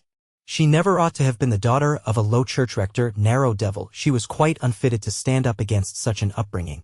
What had happened, why she was here, why she was his Rose again, past his comprehension, and meanwhile, and until such time as he understood, he still could kiss. In fact, he could not stop kissing, and it was he now who began to murmur, to say love things in her ear under the hair that smelt so sweet and tickled him just as he remembered it used to tickle him. And as he held her close to his heart and her arms were soft round his neck, he felt stealing over him a delicious sense of, at first he didn't know what it was, this delicate, pervading warmth, and then he recognized it as security. Yes, security. No need now to be ashamed of his figure and to make jokes about it so as to forestall other people's and show he didn't mind it. No need now to be ashamed of getting hot going up hills. or to torment himself with pictures of how he probably appeared to beautiful young women, how middle-aged, how absurd in his inability to keep away from them. Rose cared nothing for such things. With her he was safe. To her he was her lover as he used to be, and she would never notice or mind any of the ignoble changes that getting older had made in him and would go on making more and more. Frederick continued, therefore, with greater and greater warmth and growing delight to kiss his wife, and the mere holding of her in his arms caused him to forget everything else. How could he, for instance, remember or think of Lady Caroline, to mention only one of the complications with which his situation bristled, when here was his sweet wife, miraculously restored to him, whispering with her cheek against his in the dearest, most romantic words how much she loved him, how terribly she had missed him. He did for one brief instant, for even in moments of love there are brief instants of lucid thought, recognize the immense power of the woman present and being actually held compared to that of the woman, however beautiful, who is somewhere else. But that is as far as he got towards remembering Scrap, no farther. She was like a dream, fleeing before the morning light. "When did you start?" murmured Rose, her mouth on his ear. She couldn't let him go, not even to talk she couldn't let him go. "Yesterday morning," murmured Frederick, holding her close. He couldn't let her go either. "Oh, the very instant then," murmured Rose. This was cryptic, but Frederick said, "Yes, the very instant," and kissed her neck. "How quickly my letter got to you," murmured Rose, whose eyes were shut in the excess of her happiness. "Didn't it?" said Frederick, who felt like shutting his eyes himself. So there had been a letter. Soon, no doubt, light would be vouchsafed him, and meanwhile this was so strangely, touchingly sweet, this holding his Rose to his heart again after all the years, that he couldn't bother to try to guess anything. Oh, he had been happy during these years because it was not in him to be unhappy. Besides, how many interests life had had to offer him, how many friends, how much success, how many women only too willing to help him to blot out the thought of the altered, petrified, pitiful little wife at home who wouldn't spend his money, who was appalled by his books, who drifted away and away from him, and always if he tried to have it out with her asked him with patient obstinacy what he thought the things he wrote and lived by looked in the eyes of God. "No one," she said once, "should ever write a book God wouldn't like to read. That is the test, Frederick." And he had laughed hysterically, burst into a great shriek of laughter, and rushed out of the house, away from her solemn little face, away from her pathetic, solemn little face. But this Rose was his youth again, the best part of his life, the part of it that had had all the visions in it and all the hopes. How they had dreamed together, he and she, before he struck that vein of memoirs, how they had planned and laughed and loved. They had lived for a while in the very heart of poetry. After the happy days came the happy nights, the happy, happy nights, with her asleep close against his heart, with her when he woke in the morning still close against his heart, for they hardly moved in their deep, happy sleep. It was wonderful to have it all come back to him at the touch of her, at the feel of her face against his, wonderful that she should be able to give him back his youth. "Sweetheart, sweetheart," he murmured, overcome by remembrance, clinging to her now in his turn. "Beloved husband," she breathed, the bliss of it, the sheer bliss. Briggs, coming in a few minutes before the gong went on the chance that Lady Caroline might be there, was much astonished. He had supposed Rose Arbuthnot was a widow, and he still supposed it, so that he was much astonished. "Well, I'm damned," thought Briggs, quite clearly and distinctly, for the shock of what he saw in the window startled him so much that for a moment he was shaken free of his own confused absorption. Aloud he said, very red, "Oh, I say, I beg your pardon," and then stood hesitating and wondering whether he oughtn't to go back to his bedroom again. If he had said nothing they would not have noticed he was there, but when he begged their pardon Rose turned and looked at him as one looks who is trying to remember, and Frederick looked at him too without at first quite seeing him. They didn't seem, thought Briggs, to mind or to be at all embarrassed. He couldn't be her brother, no brother ever brought that look into a woman's face. It was very awkward. If they didn't mind, he did. It upset him to come across his Madonna forgetting herself. "Is this one of your friends?" Frederick was able after an instant to ask Rose, who made no attempt to introduce the young man standing awkwardly in front of them but continued to gaze at him with a kind of abstracted, radiant goodwill. "It's Mr. Briggs," said Rose, recognizing him. "This is my husband," she added. And Briggs, shaking hands, just had time to think how surprising it was to have a husband when you were a widow before the gong sounded and Lady Caroline would be there in a minute, and he ceased to be able to think at all, and merely became a thing with its eyes fixed on the door. Through the door immediately entered, in what seemed to him an endless procession, first Mrs. Fisher, very stately in her evening lace shawl and brooch, who when she saw him at once relaxed into smiles and benignity, only to stiffen, however, When she caught sight of the stranger, then Mr. Wilkins, cleaner and neater and more carefully dressed and brushed than any man on earth, and then, tying something hurriedly as she came, Mrs. Wilkins, and then nobody. Lady Caroline was late. Where was she? Had she heard the gong? Oughtn't it to be beaten again? Suppose she didn't come to dinner after all. Briggs went cold. Introduce me, said Frederick on Mrs. Fisher's entrance, touching Rose's elbow. My husband, said Rose, holding him by the hand, her face exquisite. This, thought Mrs. Fisher, must now be the last of the husbands, unless Lady Caroline produces one from up her sleeve. But she received him graciously, for he certainly looked exactly like a husband, not at all like one of those people who go about abroad pretending they are husbands when they are not, and said she supposed he had come to accompany his wife home at the end of the month, and remarked that now the house would be completely full. So that, she added, smiling at Briggs, we shall at last really be getting our money's worth. Briggs grinned automatically because he was just able to realize that somebody was being playful with him, but he had not heard her and he did not look at her. Not only were his eyes fixed on the door, but his whole body was concentrated on it. Introduced in his turn, Mr. Wilkins was most hospitable and called Frederick, sir. Well, sir, said Mr. Wilkins heartily, here we are, and having gripped his hand with an understanding that only wasn't mutual because Arbuthnot did not yet know what he was in for in the way of trouble, he looked at him as a man should, squarely in the eyes, and allowed his look to convey as plainly as a look can that in him would be found staunchness, integrity, reliability, in fact a friend in need. Mrs. Arbuthnot was very much flushed, Mr. Wilkins noticed. He had not seen her flush like that before. Well, I'm their man, he thought. Lottie's greeting was effusive. It was done with both hands. Didn't I tell you? She laughed to Rose over her shoulder while Frederick was shaking her hands in both his. What did you tell her? Asked Frederick in order to say something. The way they were all welcoming him was confusing. They had evidently all expected him, not only Rose. The sandy but agreeable young woman didn't answer his question but looked extraordinarily pleased to see him. Why should she be extraordinarily pleased to see him? What a delightful place this is, said Frederick, confused and making the first remark that occurred to him. It's a tub of love, said the sandy young woman earnestly, which confused him more than ever. And his confusion became excessive at the next words he heard spoken, these, by the old lady, who said, we won't wait. Lady Caroline is always late, for he only then, on hearing her name, really and properly remembered Lady Caroline, and the thought of her confused him to excess. He went into the dining room like a man in a dream. He had come out to this place to see Lady Caroline and had told her so.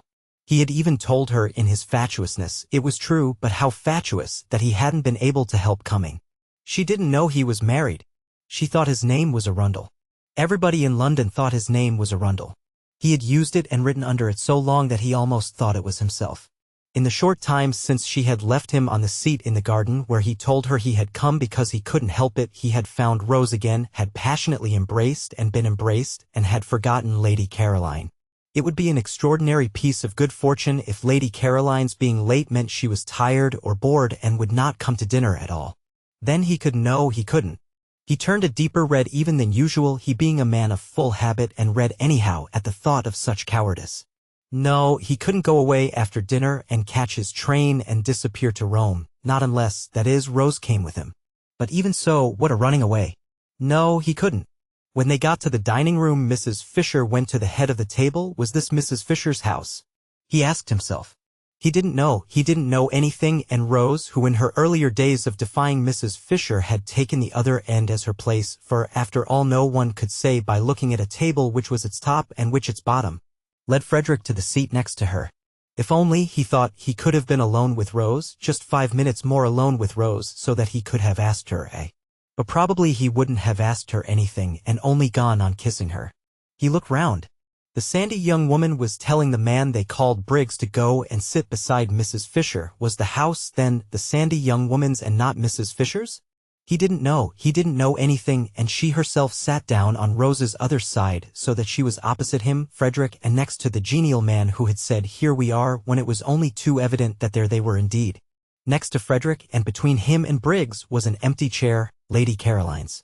No more than Lady Caroline knew of the presence in Frederick's life of Rose was Rose aware of the presence in Frederick's life of Lady Caroline. What would each think? He didn't know anything.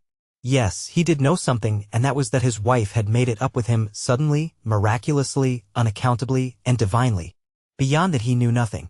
The situation was one with which he felt he could not cope. It must lead him whither it would. He could only drift. In silence Frederick ate his soup, and the eyes, the large expressive eyes of the young woman opposite, were on him, he could feel, with a growing look in them of inquiry. They were, he could see, very intelligent and attractive eyes, and full, apart from the inquiry, of goodwill. Probably she thought he ought to talk, but if she knew everything she wouldn't think so. Briggs didn't talk either.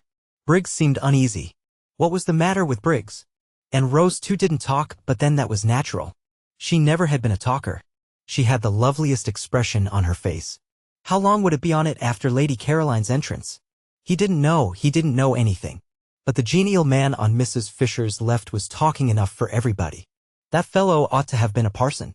Pulpits were the place for a voice like his. It would get him a bishopric in 6 months. He was explaining to Briggs, who shuffled about in his seat. Why did Briggs shuffle about in his seat? That he must have come out by the same train as Arbuthnot, and when Briggs, who said nothing, wriggled in apparent dissent, he undertook to prove it to him. And did prove it to him in long, clear sentences. "Who's the man with the voice?" Frederick asked Rose in a whisper, and the young woman opposite, whose ears appeared to have the quickness of hearing of wild creatures, answered, "He's my husband." "Then by all the rules," said Frederick pleasantly, pulling himself together, "you oughtn't to be sitting next to him." "But I want to. I like sitting next to him. I didn't before I came here." Frederick could think of nothing to say to this, so he only smiled generally. "It's this place," she said, nodding at him. "It makes one understand. You've no idea what a lot you'll understand before you've done here." "I'm sure I hope so," said Frederick with real fervor. The soup was taken away and the fish was brought. Briggs, on the other side of the empty chair, seemed more uneasy than ever. What was the matter with Briggs? Didn't he like fish? Frederick wondered what Briggs would do in the way of fidgets if he were in his own situation. Frederick kept on wiping his mustache and was not able to look up from his plate, but that was as much as he showed of what he was feeling. Though he didn't look up, he felt the eyes of the young woman opposite raking him like searchlights, and Rose's eyes were on him too, he knew, but they rested on him unquestioningly, beautifully, like a benediction. How long would they go on doing that once Lady Caroline was there? He didn't know anything.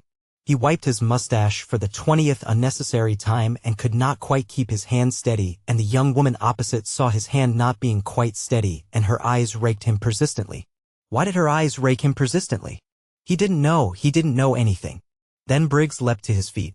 What was the matter with Briggs? Oh yes, quite, she had come. Frederick wiped his mustache and got up too. He was in for it now. Absurd, fantastic situation. Well, whatever happened, he could only drift, and look like an ass to Lady Caroline, the most absolute as well as deceitful ass, an ass who was also a reptile, for she might well think he had been mocking her out in the garden when he said, no doubt in a shaking voice, fool and ass, that he had come because he couldn't help it, while as for what he would look like to his Rose when Lady Caroline introduced him to her, when Lady Caroline introduced him as her friend whom she had invited into dinner, well, God alone knew that. He therefore, as he got up, wiped his mustache for the last time before the catastrophe. But he was reckoning without Scrap. That accomplished and experienced young woman slipped into the chair Briggs was holding for her, and on Lottie's leaning across eagerly and saying before anyone else could get a word in, just fancy, Caroline, how quickly Rose's husband has got here. Turned to him without so much as the faintest shadow of surprise on her face, and held out her hand and smiled like a young angel, and said, "And me late your very first evening. The daughter of the Droitwiches." The Enchanted April. Chapter 22. That evening was the evening of the full moon. The garden was an enchanted place where all the flowers seemed white. The lilies, the daphnes, the orange blossom, the white stocks, the white pinks, the white roses, you could see these as plainly as in the daytime, but the colored flowers existed only as fragrance. The three younger women sat on the low wall at the end of the top garden after dinner, Rose a little apart from the others, and watched the enormous moon moving slowly over the place where Shelley had lived his last months just on 100 years before. The sea quivered along the path of the moon. The stars winked and trembled. The mountains were misty blue outlines with little clusters of lights shining through from little clusters of homes. In the garden the plants stood quite still, straight and unstirred by the smallest ruffle of air. Through the glass doors the dining room, with its candlelit table and brilliant flowers, nasturtiums and marigolds that night, glowed like some magic cave of color, and the three men smoking round it looked strangely animated figures seen from the silence. The huge cool calm of outside. Mrs. Fisher had gone to the drawing-room and the fire. Scrap and Lottie, their faces upturned to the sky, said very little and in whispers. Rose said nothing. Her face too was upturned. She was looking at the umbrella pine, which had been smitten into something glorious, silhouetted against stars. Every now and then Scrap's eyes lingered on Rose, so did Lottie's. For Rose was lovely. Anywhere at that moment, among all the well-known beauties, she would have been lovely. Nobody could have put her in the shade, blown out her light that evening, she was too evidently shining. Lottie bent close to Scrap's ear and whispered. "Love," she whispered. Scrap nodded. "Yes," she said under her breath. She was obliged to admit it. You only had to look at Rose to know that here was love. "There's nothing like it," whispered Lottie. Scrap was silent. "It's a great thing," whispered Lottie after a pause, during which they both watched Rose's upturned face, "to get on with one's loving. Perhaps you can tell me of anything else in the world that works such wonders."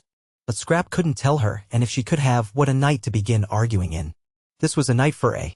She pulled herself up. Love again. It was everywhere. There was no getting away from it. She had come to this place to get away from it, and here was everybody in its different stages.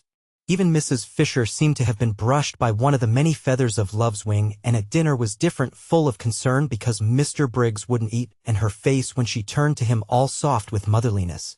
Scrap looked up at the pine tree motionless among stars. Beauty made you love, and love made you beautiful. She pulled her wrap closer round her with a gesture of defense, of keeping out and off. She didn't want to grow sentimental. Difficult not to. Here, the marvelous night stole in through all one's chinks and brought in with it, whether one wanted them or not, enormous feelings one couldn't manage, great things about death and time and waste, glorious and devastating things. Magnificent and bleak, at once rapture and terror and immense, heart-cleaving longing. She felt small and dreadfully alone. She felt uncovered and defenseless. Instinctively she pulled her wrap closer. With this thing of chiffon she tried to protect herself from the eternities. "I suppose," whispered Lottie, "Rose's husband seems to you just an ordinary, good-natured, middle-aged man." Scrap brought her gaze down from the stars and looked at Lottie a moment while she focused her mind again. "Just a rather red, rather round man," whispered Lottie. Scrap bowed her head. "He isn't," whispered Lottie. "Rose sees through all that. That's mere trimmings. She sees what we can't see because she loves him." "Always love?" Scrap got up and, winding herself very tightly in her wrap, moved away to her day corner and sat down there alone on the wall and looked out across the other sea, the sea where the sun had gone down, the sea with the faraway dim shadow stretching into it, which was France. Yes, love worked wonders, and Mr. Arundel, she couldn't at once get used to his other name, was to Rose love itself, but it also worked inverted wonders. It didn't invariably, as she well knew, transfigure people into saints and angels. Grievously indeed did it sometimes do the opposite. She had had it in her life applied to her to excess. If it had let her alone, if it had at least been moderate and infrequent, she might, she thought, have turned out a quite decent, generous-minded, kindly, human being. And what was she, thanks to this love Lottie talked so much about? Scrap searched for a just description. She was a spoiled, a sour, a suspicious, and a selfish spinster. The glass doors of the dining room opened and the three men came out into the garden, Mr. Wilkins's voice flowing along in front of them. He appeared to be doing all the talking, the other two were saying nothing. Perhaps she had better go back to Lottie and Rose. It would be tiresome to be discovered and hemmed into fate cul-de-sac by Mr. Briggs. She got up reluctantly, for she considered it unpardonable of Mr. Briggs to force her to move about like this, to force her out of any place she wished to sit in, and she emerged from the daphne bushes feeling like some gaunt, stern figure of just resentment, and wishing that she looked as gaunt and stern as she felt, so would she have struck repugnance into the soul of Mr. Briggs and been free of him. But she knew she didn't look like that, however hard she might try. At dinner his hand shook when he drank, and he couldn't speak to her without flushing scarlet and then going pale, and Mrs. Fisher's eyes had sought hers with the entreaty of one who asks that her only son may not be hurt. How could a human being, thought Scrap, frowning as she issued forth from her corner, how could a man made in God's image behave so, and he fitted for better things she was sure, with his youth, his attractiveness, and his brains. He had brains. She had examined him cautiously whenever at dinner Mrs. Fisher forced him to turn away to answer her, and she was sure he had brains. Also he had character, there was something noble about his head, about the shape of his forehead, noble and kind. All the more deplorable that he should allow himself to be infatuated by a mere outside and waste any of his strength, any of his peace of mind, hanging round just a woman thing. If only he could see right through her, see through all her skin and stuff, he would be cured and she might go on sitting undisturbed on this wonderful night by herself. Just beyond the daphne bushes she met Frederick hurrying. I was determined to find you first, he said, before I go to Rose. And he added quickly, I want to kiss your shoes. Do you? Said Scrap, smiling. Then I must go and put on my new ones. These aren't nearly good enough. She felt immensely well-disposed towards Frederick. He, at least, would grab no more.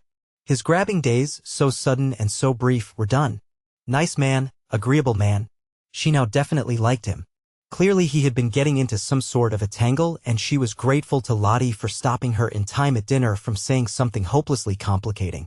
But whatever he had been getting into, he was out of it now. His face and Rose's face had the same light in them. I shall adore you forever now, said Frederick. Scrap smiled. Shall you? She said. I adored you before because of your beauty. Now I adore you because you're not only as beautiful as a dream but as decent as a man. Scrap laughed. Am I? She said, amused.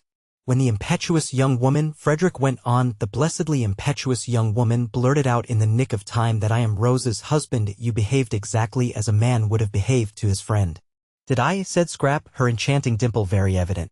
It's the rarest, most precious of combinations, said Frederick, to be a woman and have the loyalty of a man. Is it? Smiled Scrap, a little wistfully. These were indeed handsome compliments. If only she were really like that. And I want to kiss your shoes. Won't this save trouble? She asked, holding out her hand. He took it and swiftly kissed it and was hurrying away again. Bless you, he said as he went. Where's your luggage? Scrap called after him. Oh, Lord, yes, said Frederick, pausing. It's at the station. I'll send for it. He disappeared through the bushes. She went indoors to give the order, and this is how it happened that Domenico, for the second time that evening, found himself journeying into Mezzago and wondering as he went. Then, having made the necessary arrangements for the perfect happiness of these two people, she came slowly out into the garden again, very much absorbed in thought. Love seemed to bring happiness to everybody but herself.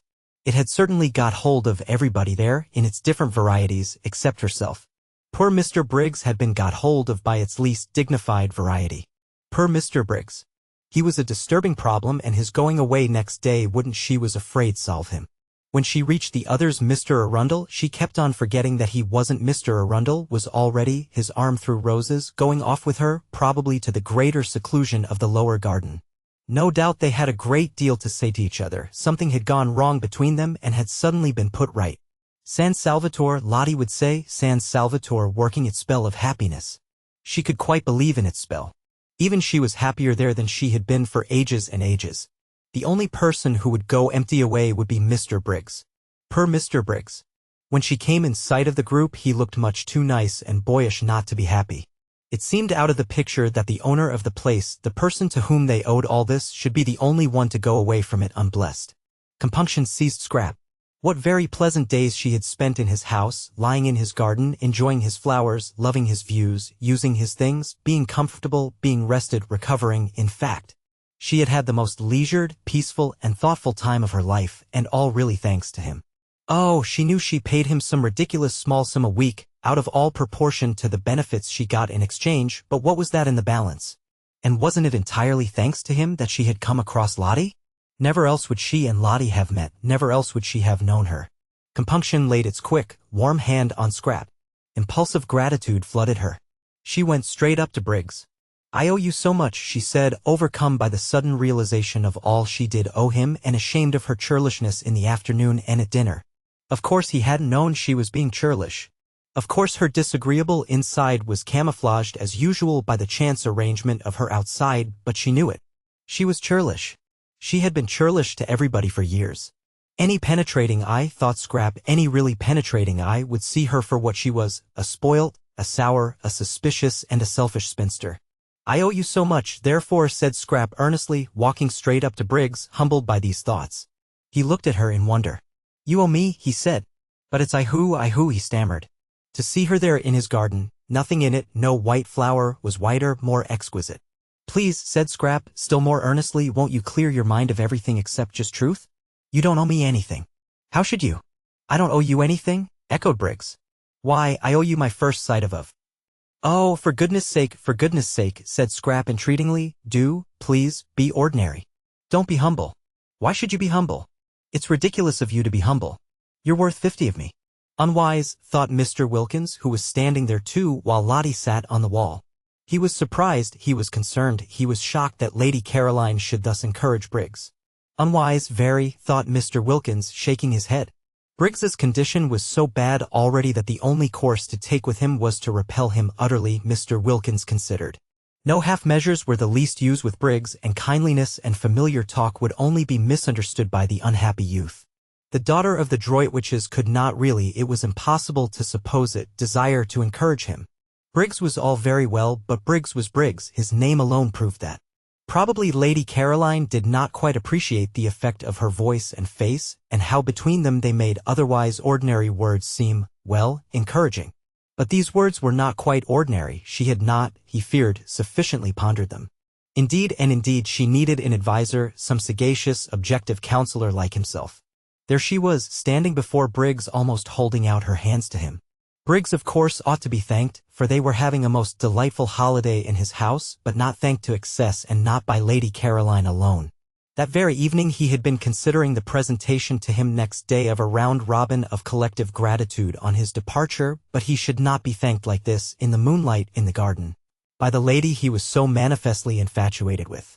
Mr. Wilkins therefore, desiring to assist Lady Caroline out of this situation by swiftly applied tact, said with much heartiness, "It is most proper, Briggs, that you should be thanked.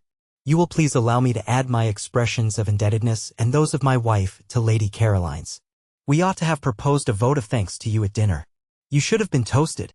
There certainly ought to have been some, But Briggs took no notice of him whatever. He simply continued to look at Lady Caroline as though she were the first woman he had ever seen. Neither, Mr. Wilkins observed, did Lady Caroline take any notice of him. She too continued to look at Briggs, and with that odd air of almost appeal. Most unwise. Most. Lottie, on the other hand, took too much notice of him, choosing this moment when Lady Caroline needed special support and protection to get up off the wall and put her arm through his and draw him away. "I want to tell you something, Mellersh," said Lottie at this juncture, getting up.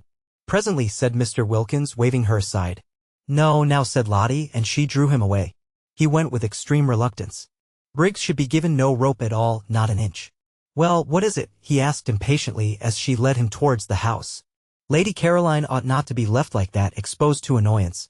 "Oh, but she isn't," Lottie assured him, just as if he had said this aloud, which he certainly had not. "Caroline is perfectly all right." "Not at all right? That young Briggs is." "Of course he is. What did you expect? Let's go indoors to the fire and Mrs. Fisher. She's all by herself." "I cannot," said Mr. Wilkins, trying to draw back, "leave Lady Caroline alone in the garden." "Don't be silly, Mellersh, she isn't alone. Besides, I want to tell you something." "Well, tell me then." "Indoors." With a reluctance that increased at every step, Mr. Wilkins was taken farther and farther away from Lady Caroline. He believed in his wife now and trusted her, but on this occasion he thought she was making a terrible mistake. In the drawing-room sat Mrs. Fisher by the fire, and it certainly was to Mr. Wilkins, who preferred rooms and fires after dark to gardens and moonlight, more agreeable to be in there than out of doors if he could have brought Lady Caroline safely in with him. As it was, he went in with extreme reluctance. Mrs. Fisher, her hands folded on her lap, was doing nothing, merely gazing fixedly into the fire. The lamp was arranged conveniently for reading, but she was not reading. Her great dead friends did not seem worth reading that night.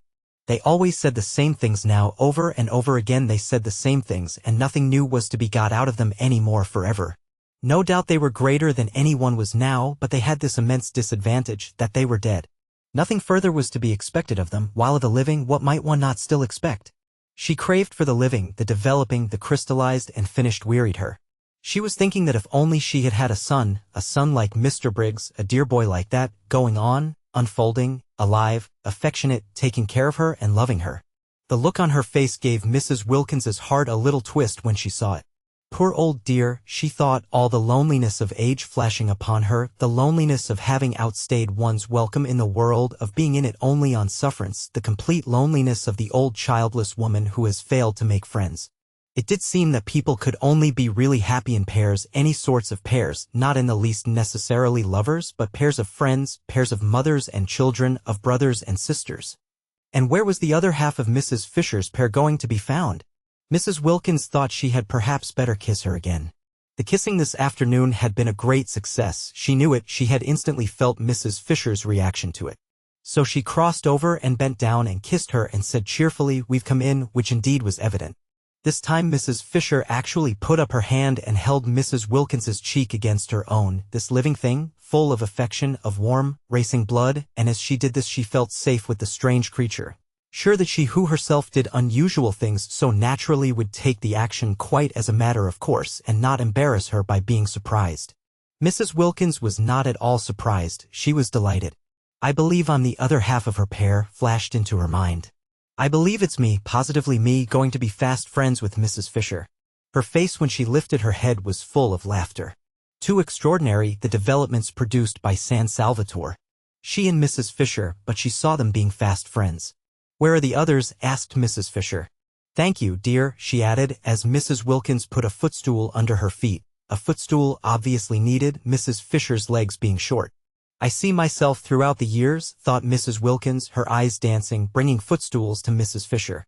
The roses, she said, straightening herself, have gone into the lower garden, I think lovemaking. The roses? The Fredericks, then, if you like. They're completely merged and indistinguishable. Why not say the Arbuthnot's, my dear, said Mr. Wilkins. Very well, Mellersh, the Arbuthnot's. And the Carolines. Both Mr. Wilkins and Mrs. Fisher started. Mr. Wilkins, usually in such complete control of himself, started even more than Mrs. Fisher, and for the first time since his arrival felt angry with his wife. Really, he began indignantly. Very well, Mellersh, the Briggses then. The Briggses, cried Mr. Wilkins, now very angry indeed, for the implication was to him a most outrageous insult to the entire race of Desters, dead Desters, living Desters, and Desters still harmless because they were yet unborn. Really, I'm sorry, Mellersh, said Mrs. Wilkins, pretending meekness, if you don't like it. Like it? You've taken leave of your senses. Why, they've never set eyes on each other before today. That's true. But that's why they're able now to go ahead. Go ahead. Mr. Wilkins could only echo the outrageous words. I'm sorry, Mellersh, said Mrs. Wilkins again, if you don't like it, but... Her gray eyes shone and her face rippled with the light and conviction that had so much surprised Rose the first time they met. It's useless minding, she said. I shouldn't struggle if I were you. Because? She stopped and looked first at one alarmed, solemn face and then at the other, and laughter as well as light flickered and danced over her. I see them being the Briggses, finished Mrs. Wilkins. That last week the syringa came out at San Salvatore and all the acacias flowered. No one had noticed how many acacias there were till one day the garden was full of a new scent, and there were the delicate trees, the lovely successors to the wisteria, hung all over among their trembling leaves with blossom. To lie under an acacia tree that last week and look up through the branches at its frail leaves and white flowers quivering against the blue of the sky while the least movement of the air shook down their scent was a great happiness. Indeed, the whole garden dressed itself gradually towards the end in white and grew more and more scented. There were the lilies as vigorous as ever and the white stocks and white pinks and white banksia roses and the syringa and the jessamine and at last the crowning fragrance of the acacias. When, on the 1st of May, everybody went away even after they had got to the bottom of the hill and passed through the iron gates out into the village they still could smell the acacias.